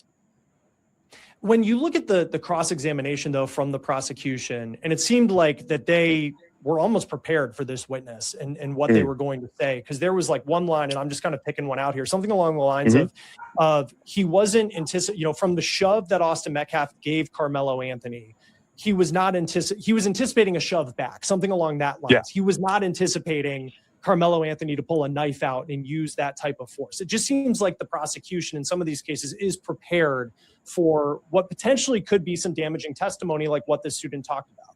Exactly. And that's to the point I was making earlier, Chris. When the defense brought this witness up there, he clarified to the court that they hadn't talked before. But then when the prosecution says, oh, yeah, we've talked for more than 2 minutes. And I was like, why would the prosecution be talking longer to a defense witness? But they were going down this path, and it seemed like the kid was under direct examination versus cross-examination when they came to talking to the prosecution, because the prosecutor was walking down kind of the same questions that he'd been asking their student witnesses when they got on the stand, just establishing the scene. And again, to the point, the line you just pointed out, he was just expecting this shove back. Not really concerned. He's kind of watching the races and everything going on, not expecting a knife to get pulled out, and not even being concerned or scared of the situation. You know, he didn't even feel like there was a fight that was going to happen. And he also ended by saying, you know, he did not see Austin Metcalf as wanting to fight. He clearly said in his last answer by the prosecution under cross-examination that he felt Karmelo was in the wrong. And that's how the day ended. That was right before the adjournment and the recess right here, right now. So they got a few wins here, Chris, some small wins on the defensive side. I would have, liked to hear more challenges by the defense, just to make it seem like it was a fair assessment of what was going on. But based on the witnesses called today, and again, very early, we don't know what next week is going to look like. They have an off day tomorrow on Sunday. We don't know if Karmelo will take the stand. We don't know if we'll have some stronger witnesses. But based off the witnesses today, it seems like they're off to a weaker start than expected. Yeah, and you think about the jury too, and just some of the emotion that I know you said that you saw from those jurors in the state case, and certainly having that impact early. There's no doubt that this is a tragedy in any way. We'll see what happens next week as the defense now is presenting their case as Karmelo Anthony charged with first-degree murder. We'll see what happens next. Cody Thomas, great job as always. Court TV inside the courtroom for us, covering this very high-profile trial. Thanks for being here. Thanks for having me, Chris. As always, happy to be here. That will do it for On the Case, presented by Law and Crime. Subscribe to us on YouTube and Spotify, and we're also now streaming on Peacock. I'm Chris Stewart. We'll see you next time.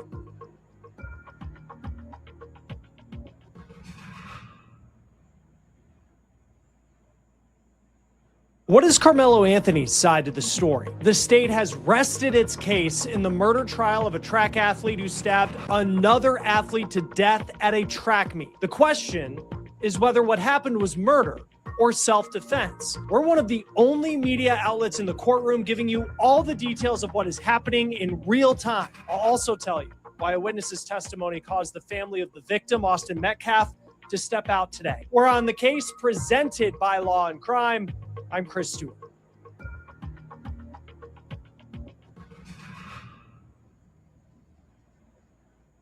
Today, the defense finally began telling its side of the story in one of the most closely watched murder trials in the country. With Karmelo Anthony's future hanging in the balance, his attorneys are now trying to reshape the narrative jurors have heard for days, offering a version of events that could determine whether he walks free or this teen spends years, if not the rest of his life, behind bars. But looming over the defense is a question that has haunted this trial from the very beginning. Why did Karmelo Anthony have a knife at a high school track meet that day? After days of testimony from prosecution witnesses, the defense called Anthony's track coach as its first witness. And from the moment he took the stand, jurors heard a different account of what happened in the moments leading up to the deadly confrontation. All right, before we jump into Karmelo Anthony's side of the story, I want to get with Court TV's Cody Thomas inside the courtroom once again today. Cody, let's talk about how the state finished their case. And they call a witness today who's kind of the link between Karmelo Anthony and Austin Metcalf. He was teammates with Austin Metcalf, knew Karmelo Anthony to some extent. His name is Eddie. Why was his testimony important? So we've heard this Eddie character's name, Chris, throughout the entire duration of all the student witnesses that have taken the stand. He is the common denominator. We heard a lot of people saying Karmelo knew Eddie. He came over and dapped Eddie up, gave him a handshake.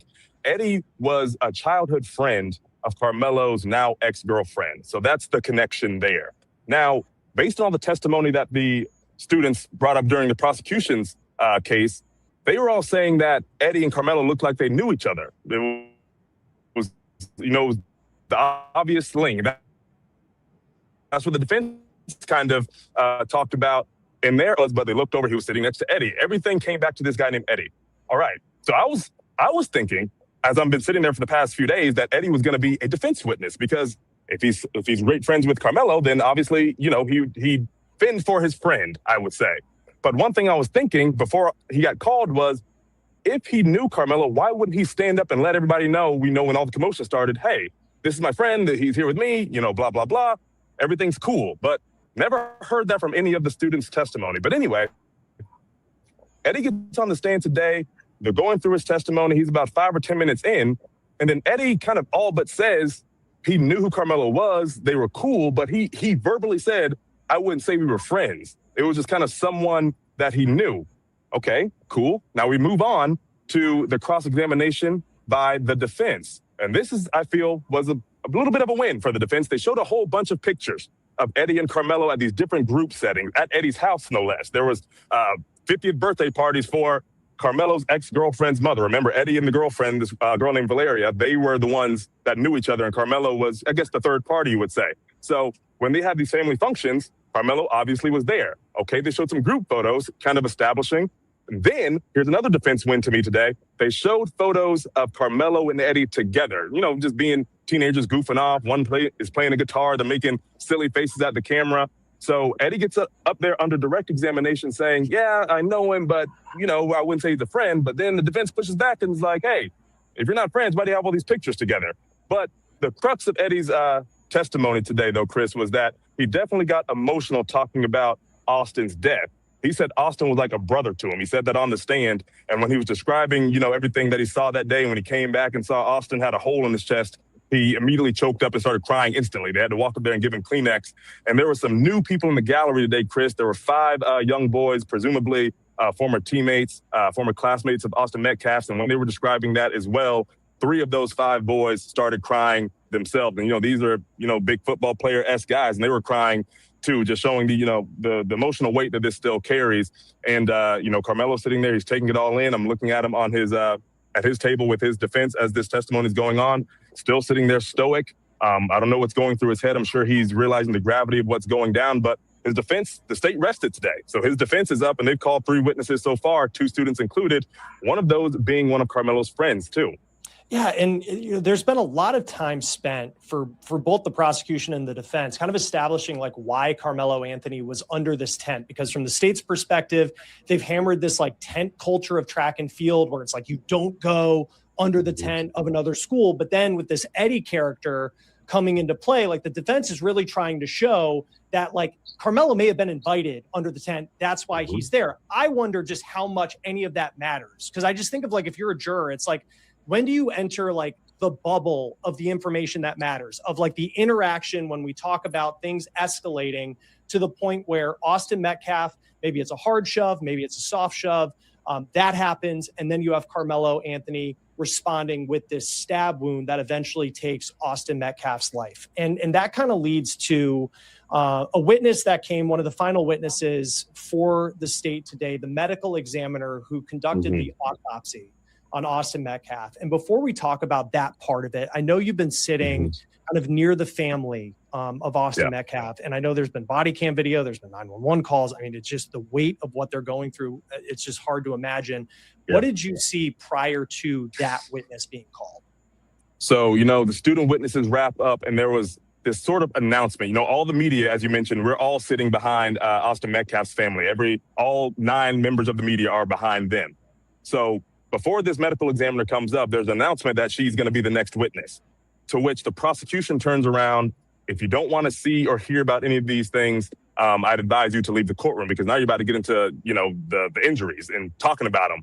And I was sitting there thinking we were going to see the injuries. We didn't. The jury got to see 4 pictures of it, but us in the gallery did not see those things, but they were describing it in detail. So anyway, the prosecution announces medical examiner's coming in. If you don't want to hear any of this, go out. Austin Metcalf's mom gets up and goes out immediately, along with some other family members and some people in their camp as well. His dad, Jeff Metcalf, initially said no. He nodded his head. I was sitting right behind him. He said he didn't want to leave. And then the prosecutor kind of makes a face and just goes, I advise you to leave. I could hear it was kind of a whisper. It wasn't, an announcement. It was more so a direct to him, to which Jeff Metcalf finally got up and left. And, we heard about this 2-inch gaping wound. She described gaping, and she described the difference between gaping and a slit style stabbing wound. Where gaping is more of it's kind of like filleted open, not to be insensitive to it, but that's the way she kind of described it on the stand. And that it was a 2-inch deep wound that hit the cartilage of Austin Metcalf's sternum and actually pierced one of the ventricles in his heart. So he was literally stabbed in the heart, which is likely why the CPR and life-saving efforts weren't working, because no matter how much the heart was pumping out, it was leaking, from the source. So it was really establishing the gravity of the wound. And the jury, again, got to see 4 pictures. 2 of them were Austin Metcalf on the autopsy table, and 2 of them were the heart removed from the body. That's what the medical examiner was describing they were seeing. So, of course, I'd imagine that a family didn't want to hear that. So mom, dad, and some other people, I don't know who they were, maybe the aunts and uncles, maybe it's just family, friends, and supporters of the Metcalf family. They all got up and left, about 7 or 8 of them. And I wonder, too, I know from the first responders who were there, the people who interacted with Karmelo Anthony right after all of this took place, where it seemed like he didn't think that what had happened was going to lead to Austin Metcalf's death. But then you hear about, the medical examiner, I think, straight up said something along the lines of, like, there's no way that he could have survived this. Even if he was on an operating table, like a surgeon might not have been able to save him. The wound was that bad. It absolutely was that bad. And those are the exact words that she said. And then one word that stood out to me, Chris, that she said, she starts describing the 5 manners of death, and to which she, classified this one as a homicide. And when she explained homicide to the jury, she said the intentional, bringing about of death by another human being. But the key word to that, to me, was, Chris, and I thought the prosecution would harp on a little bit, was intentional. It wasn't like accidental. It wasn't this and that. She said the intentional causing of harm that results in death by another human being. So I thought that was a powerful thing, that she said on the stand. And you just wonder, too, like a statement like that, just that one line. And then I also know from some of these student witnesses who have just very bluntly said they don't believe that this is self-defense. We're going to talk about the defense side of things here in a moment, and kind of from Karmelo Anthony's perspective, what they're trying to say. But you just wonder, over the last couple of days, with so many people just bluntly saying that to the jury, what impact that's going to have. Now, the state ends up resting. Before we get to the defense, I know that there was a quick motion that the defense raised right as the state ended up resting. What was that about? Yeah, the defense immediately motioned for a directed verdict. And in layman's terms, that pretty much means that the defense tells the judge, hey, I don't think the state really proved their point beyond a reasonable doubt.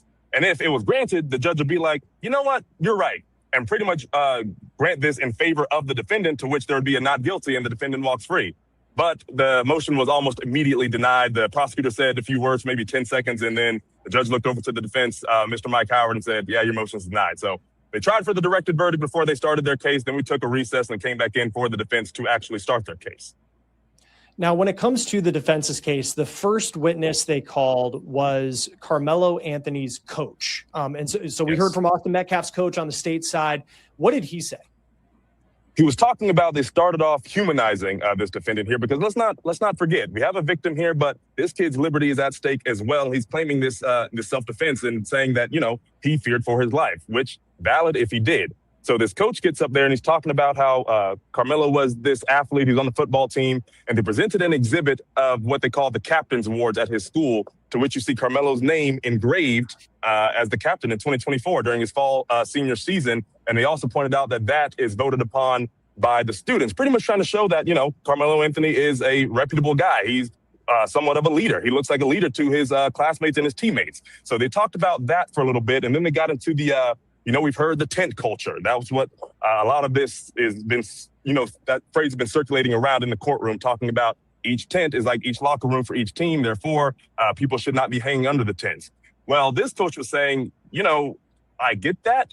But at the same time, I guess it's the discretion of each coach. Whereas we had the coach from Memorial High School, that was the absolute first witness or the second witness by the prosecution, talking about how, strict he is and how, he enforces his rules. And we had that several student witnesses talk about how Coach Robert Starr, that's the coach for Memorial High School, has been strict. It's garnered some laughs inside the courtroom when they talk about how strict he was. But this coach here today was saying, there was times where athletes from another school will come under my tent when I'm there and, ask if they could be there. And I was like, yeah, we'll chill out and watch the 200 meters.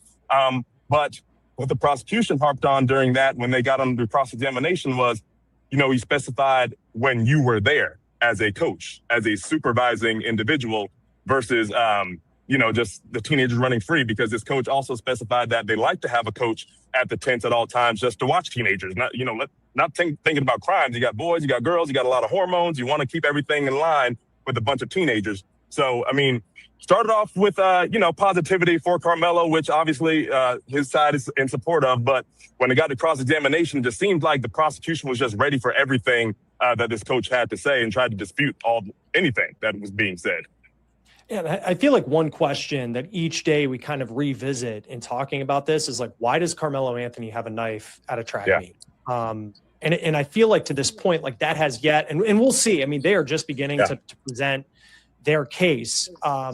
But even in some of the cross-examinations, like it seems like the prosecution continues to hone in on that in asking questions to whether it's a coach or a teammate of Karmelo Anthony about having this knife at a track meet.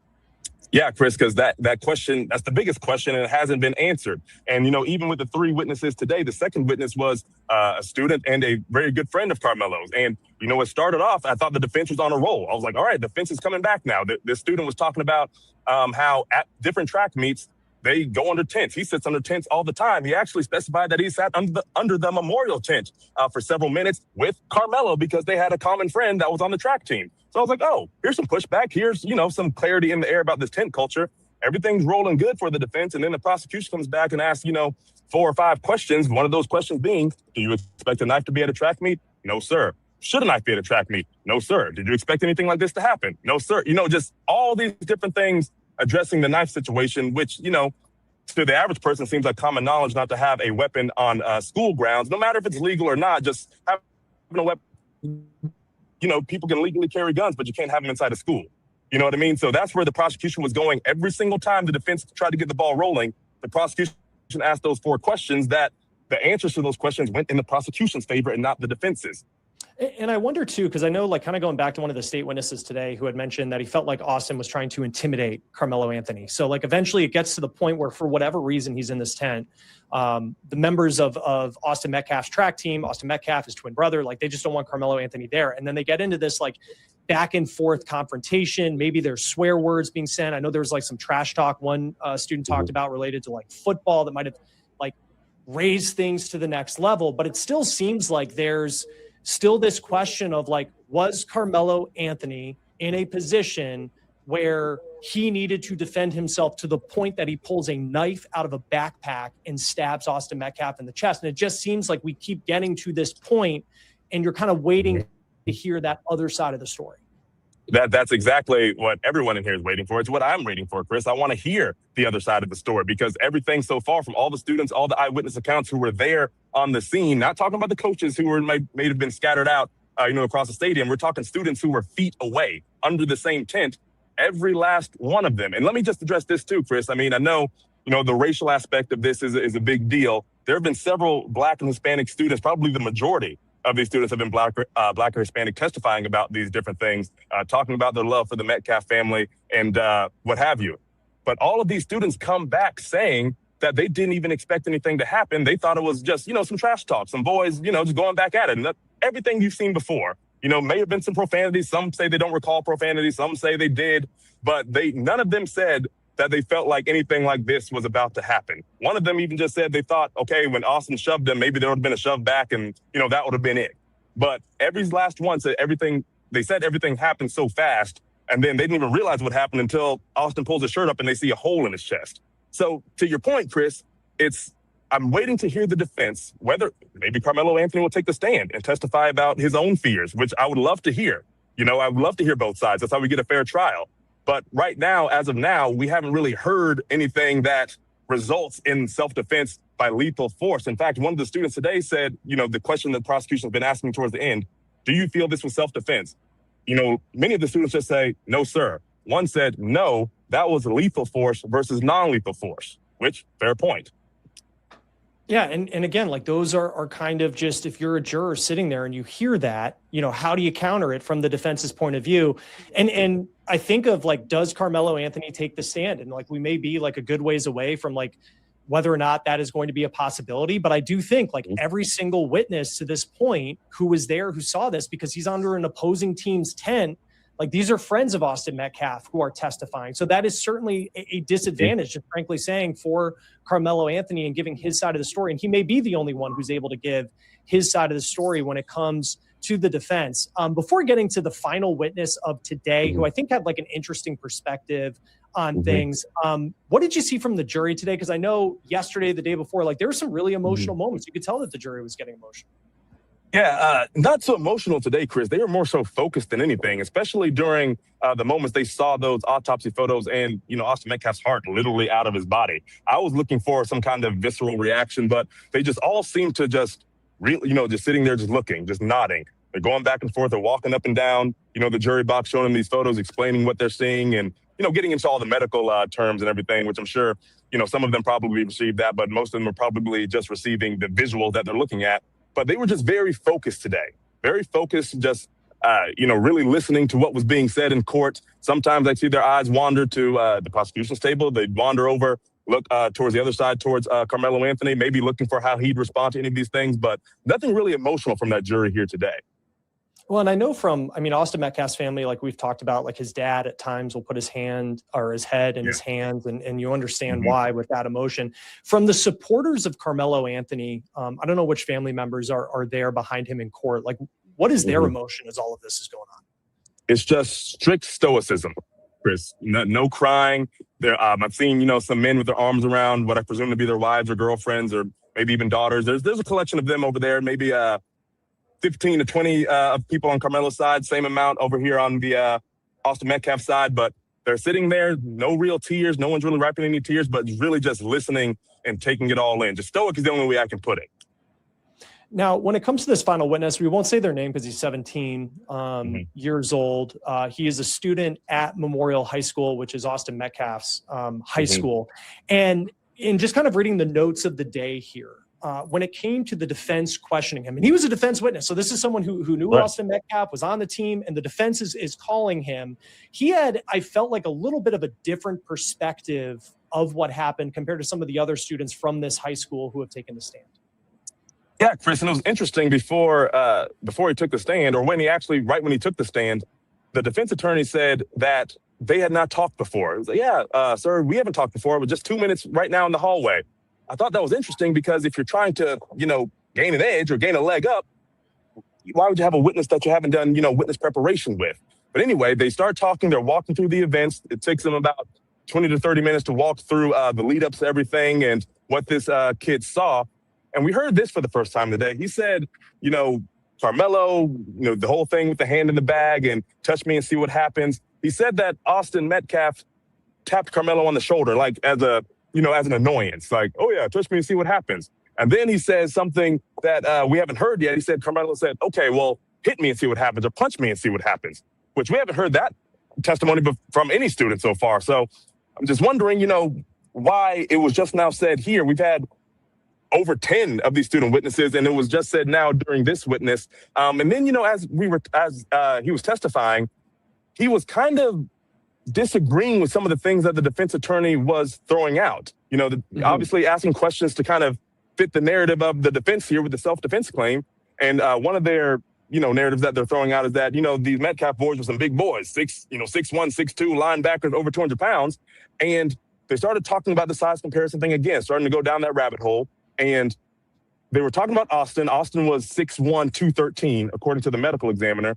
And his brother Hunter, the defense is like, well, Hunter was similar in size, trying to make them out to be, the big bullies and all. That's the narrative they're going down.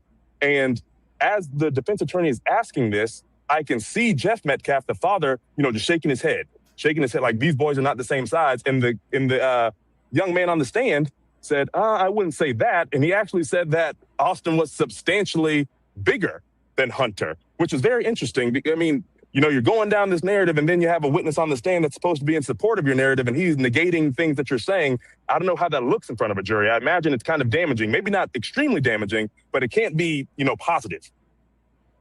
Yeah, and I saw like this is one of the notes that you put in there, just something along the line of you have like Hunter, who is apparently like, and this is before the incident happens. Hunter is apparently talking to Karmelo Anthony. Austin's tone was moderate, and I guess this student kind of doesn't remember saying this to his detective, but he had recalled at the time something along the lines of Austin said like, "You better move before I beat your." Another word for behind that we can't say here, which like that is different. That is different than what we heard from some of the other students. As far as if you're talking about the situation that Karmelo was in, that is certainly different than what we've heard from some of the state witnesses that came earlier in the week. Yeah, and that's a win for the defense if the jury takes it on, because that shows that Austin Metcalf was equally an aggressor here. Because so far, through all the witnesses with the prosecution, everyone's in this agreement that Karmelo was this aggressor. Karmelo was the instigator. Maybe that's a better word, and that Austin was just simply frustrated. But now we're hearing that Austin might have been saying some curse words back to Karmelo, maybe provoking each other, versus just being a one-sided thing. No matter whether Karmelo was randomly there, under the tent or not, I mean, we're still talking about the provocation between these two young men, and that's what matters here. What are the facts and the truth surrounding that? When you look at the cross-examination, though, from the prosecution, and it seemed like that they were almost prepared for this witness and what they were going to say, because there was like one line, and I'm just kind of picking one out here, something along the lines of he wasn't from the shove that Austin Metcalf gave Karmelo Anthony, he was anticipating a shove back, something along that line. Yeah. He was not anticipating Karmelo Anthony to pull a knife out and use that type of force. It just seems like the prosecution in some of these cases is prepared for what potentially could be some damaging testimony like what this student talked about. Exactly. And that's to the point I was making earlier, Chris. When the defense brought this witness up there, he clarified to the court that they hadn't talked before. But then when the prosecution said, "Oh, yeah, we've talked for more than 2 minutes." And I was like, why would the prosecution be talking longer to a defense witness? But they were going down this path, and it seemed like the kid was under direct examination versus cross-examination when they came to talking to the prosecution, because the prosecutor was walking down kind of the same questions that he'd been asking their student witnesses when they got on the stand, just establishing the scene. And again, to the point, the line you just pointed out, he was just expecting this shove back. Not really concerned. He's kind of watching the races and everything going on, not expecting a knife to get pulled out, and not even being concerned or scared of the situation. He didn't even feel like there was a fight that was going to happen. And he also ended by saying, he did not see Austin Metcalf as wanting to fight. He clearly said in his last answer by the prosecution under cross-examination that he felt Karmelo was in the wrong. And that's how the day ended. That was right before the adjournment and the recess right here, right now. So they got a few wins here, Chris, some small wins on the defensive side. I would have, liked to hear more challenges by the defense, just to make it seem like it was a fair assessment of what was going on. But based on the witnesses called today, and again, very early, we don't know what next week is going to look like. They have an off day tomorrow on Sunday. We don't know if Karmelo will take the stand. We don't know if we'll have some stronger witnesses. But based off the witnesses today, it seems like they're off to a weaker start than expected. Yeah, and you think about the jury too, and just some of the emotion that I know you said that you saw from those jurors in the state case, and certainly having that impact early. There's no doubt that this is a tragedy in any way. We'll see what happens next week as the defense now is presenting their case as Karmelo Anthony charged with first-degree murder. We'll see what happens next. Cody Thomas, great job as always. Court TV inside the courtroom for us, covering this very high-profile trial. Thanks for being here. Thanks for having me, Chris. As always, happy to be here. That will do it for On the Case, presented by Law and Crime. Subscribe to us on YouTube and Spotify, and we're also now streaming on Peacock. I'm Chris Stewart. We'll see you next time.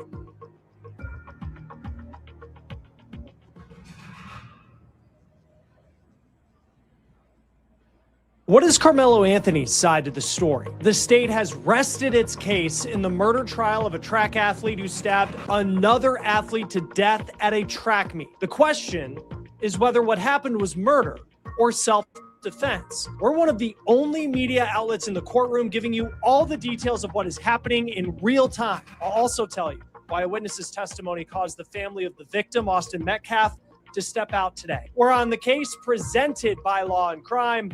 I'm Chris Stewart.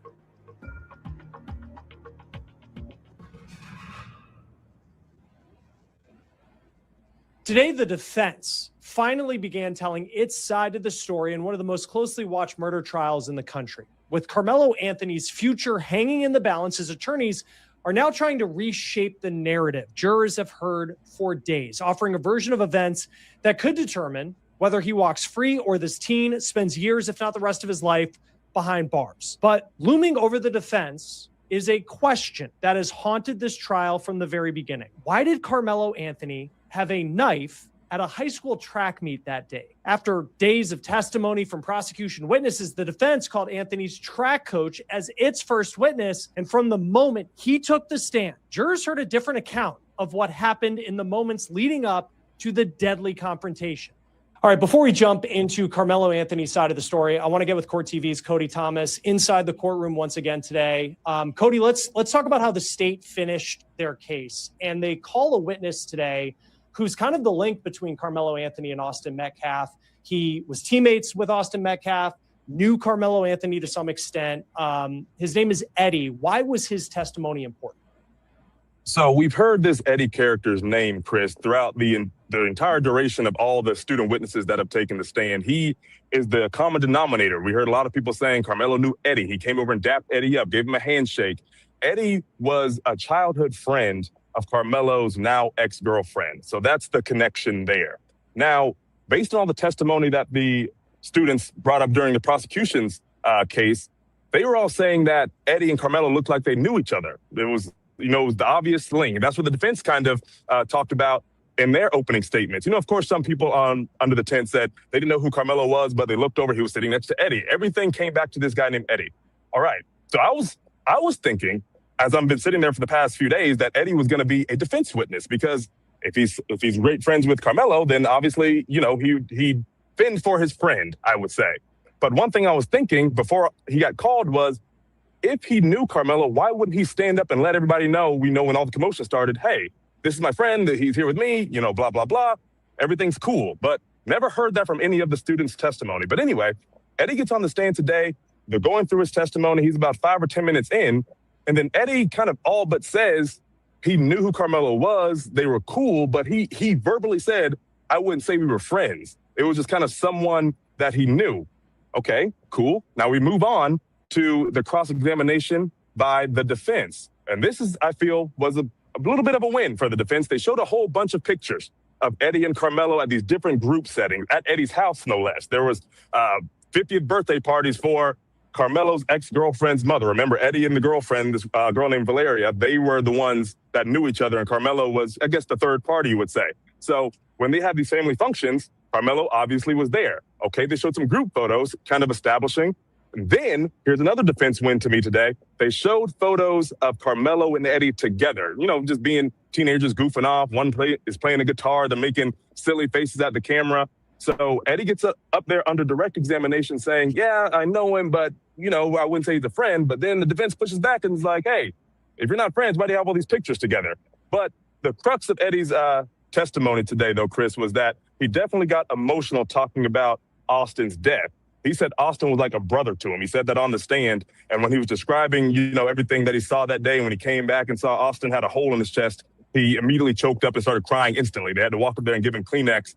And there were some new people in the gallery today, Chris. There were 5 young boys, presumably former teammates, former classmates of Austin Metcalf. And when they were describing that as well, 3 of those 5 boys started crying themselves. And, these are, big football player-esque guys. And they were crying too, just showing the emotional weight that this still carries.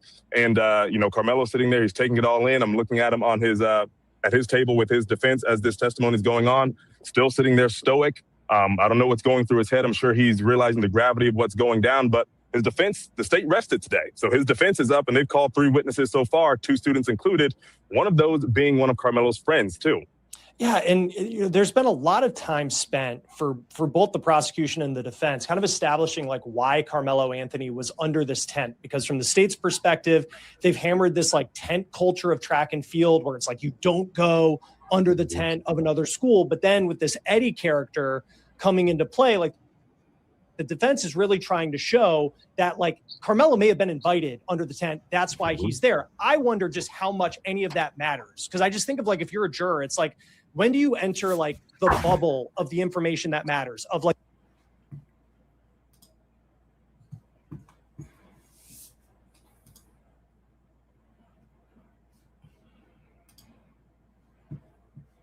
35 years, man. 35 years, bro. 35 years. How bad you guys? 35 years, man. 35 years, bro. I was just sitting here and just anger.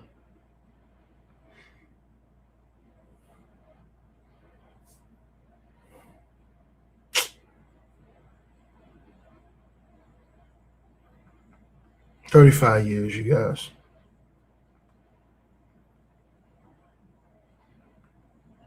$35 years, bro. I was just sitting here, man, in complete anger, bro. They took all that long to debate over that. 35 years, bro. My spirit dropped, man. I was just sitting here in silence, man. I was just sitting here in silence, y'all. My heart.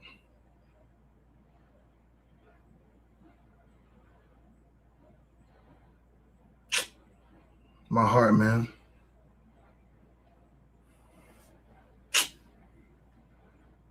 $35 years, man.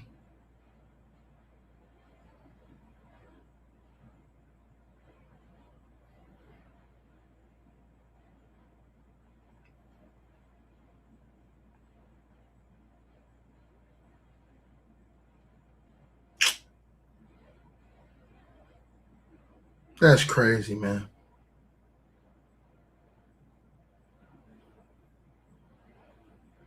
Lord Jesus, man.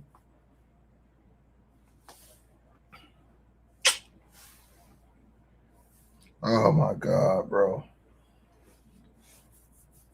Oh, my God. They couldn't find nobody. Think about what I said to y'all, right?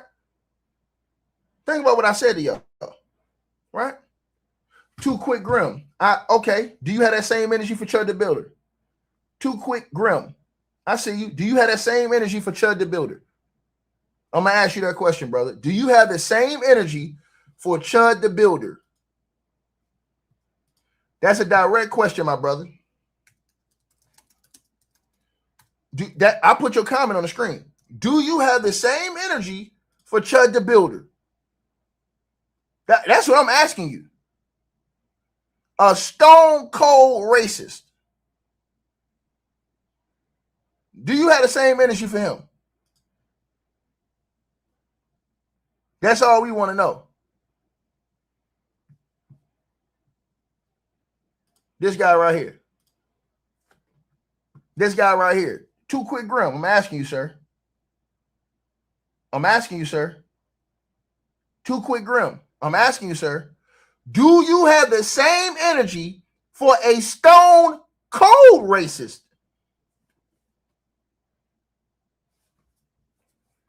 I'm asking you, dog.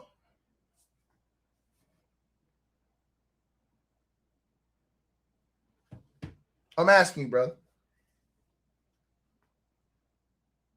Why he ain't respond? Y'all seen Too Quick Grim? Has he responded? Has he responded? Has Too Quick Grim responded?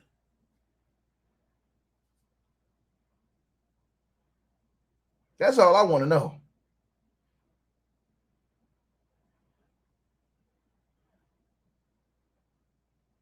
Tell him to answer that question, y'all.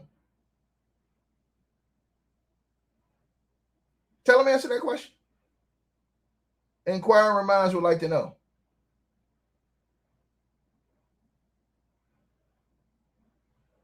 If he can't answer that question, we understand what it is.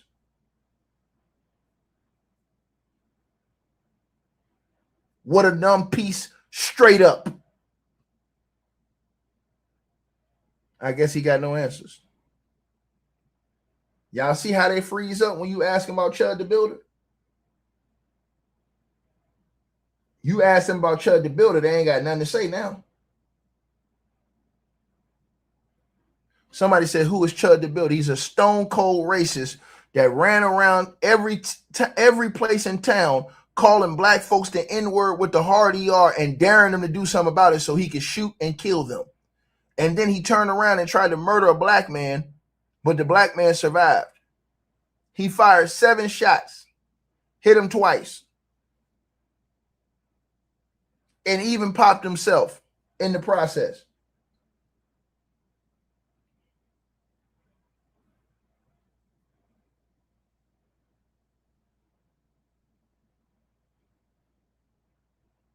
That's who he is.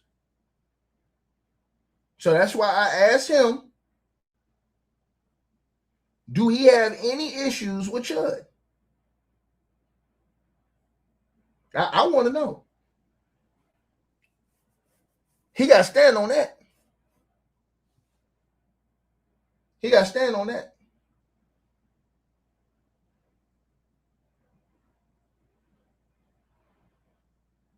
I bet you he don't want to.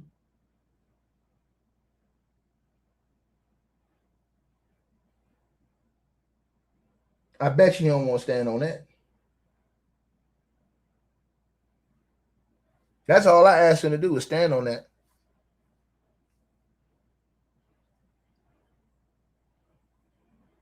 Just stand on that Chud the Builder shit.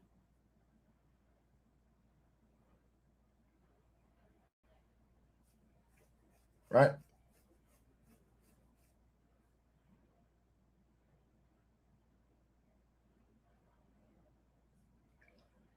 Peep game, y'all.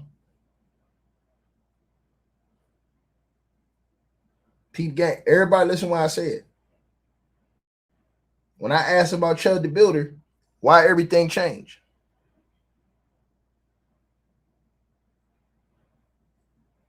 They don't want to talk about Chud the Builder. Right? Stone cold racist.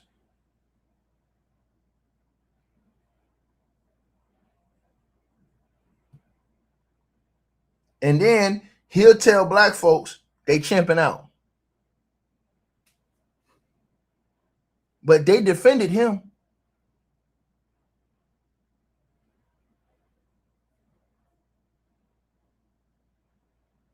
They defended him. Peep what I told y'all.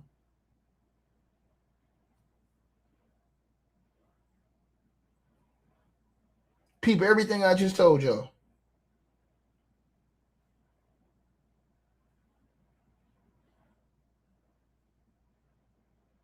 And they'll look at you and tell you with a straight face that racism ain't alive and well in America. Knowing damn well that's a lie.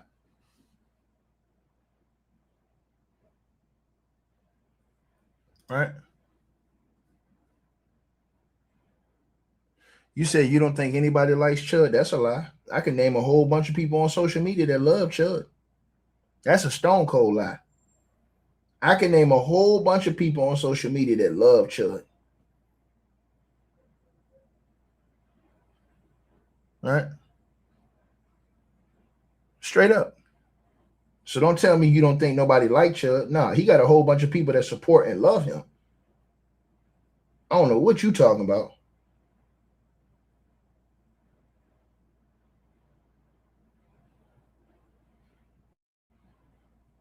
What? Somebody said Chud will be walking soon. Yeah, he'd be walking into the prison. You damn right. He gonna be walking his ass right into the prison hall. You right.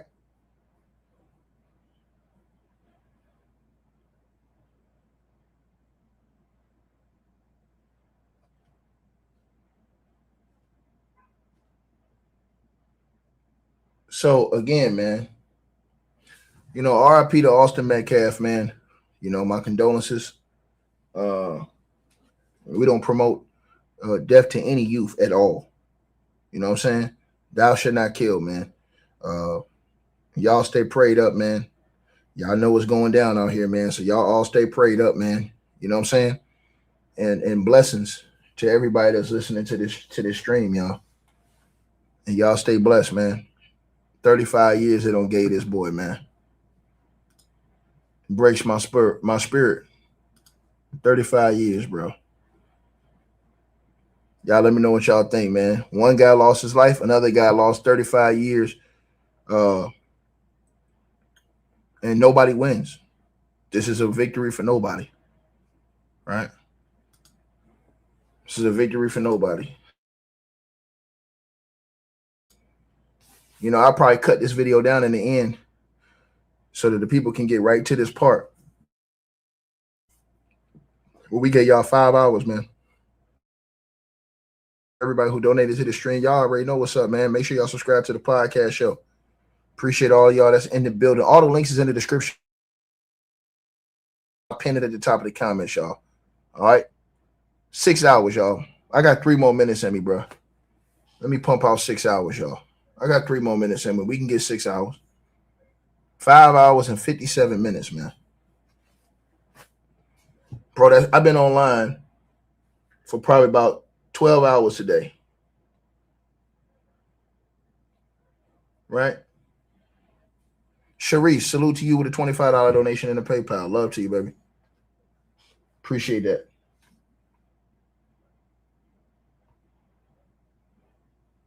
Right?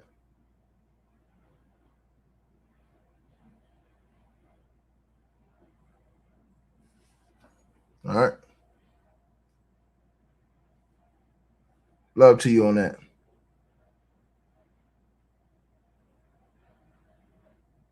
So y'all know what's up, man. Blessings. Let me let this thing rock out for another 2 minutes, man. Yeah, we got some mods. The thing is that I don't block everybody who has a difference of opinion from me, because I have a difference of opinion from everybody, from a lot of people. So I don't just want to block people. I'll block people if they're racist. I don't want to block you just because you got a difference of opinion from me. If you're a racist, I'll get you up out of here. If you just got a difference of opinion from me, that's different, man. I'm not tripping off that no more. You know what I'm saying? That's counterproductive to what I want to do. Right?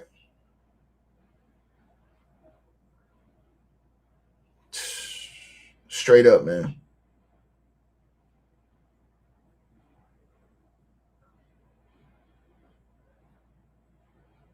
Y'all all stay blessed. Right? And everybody, man. And don't, like, real talk, man.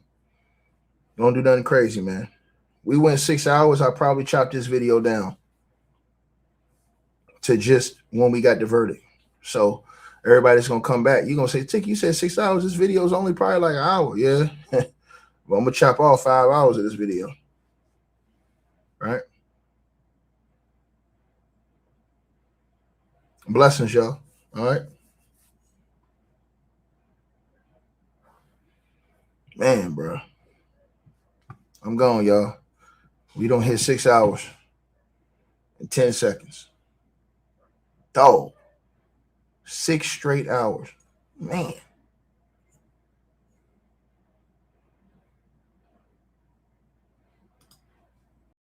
Hey, we always appreciate the support, and if you guys want to do so, you can use the Cash App or PayPal links. They'll be in the description box below this video or pinned at the top of the comments. The top donators will be announced every month. All right, you guys, hope y'all enjoyed the video. Like, share, and subscribe. Make sure y'all cop the merch, and make sure that you get the weight loss formula. The links to that will be in the description box below this video. Check out our next video coming up right now.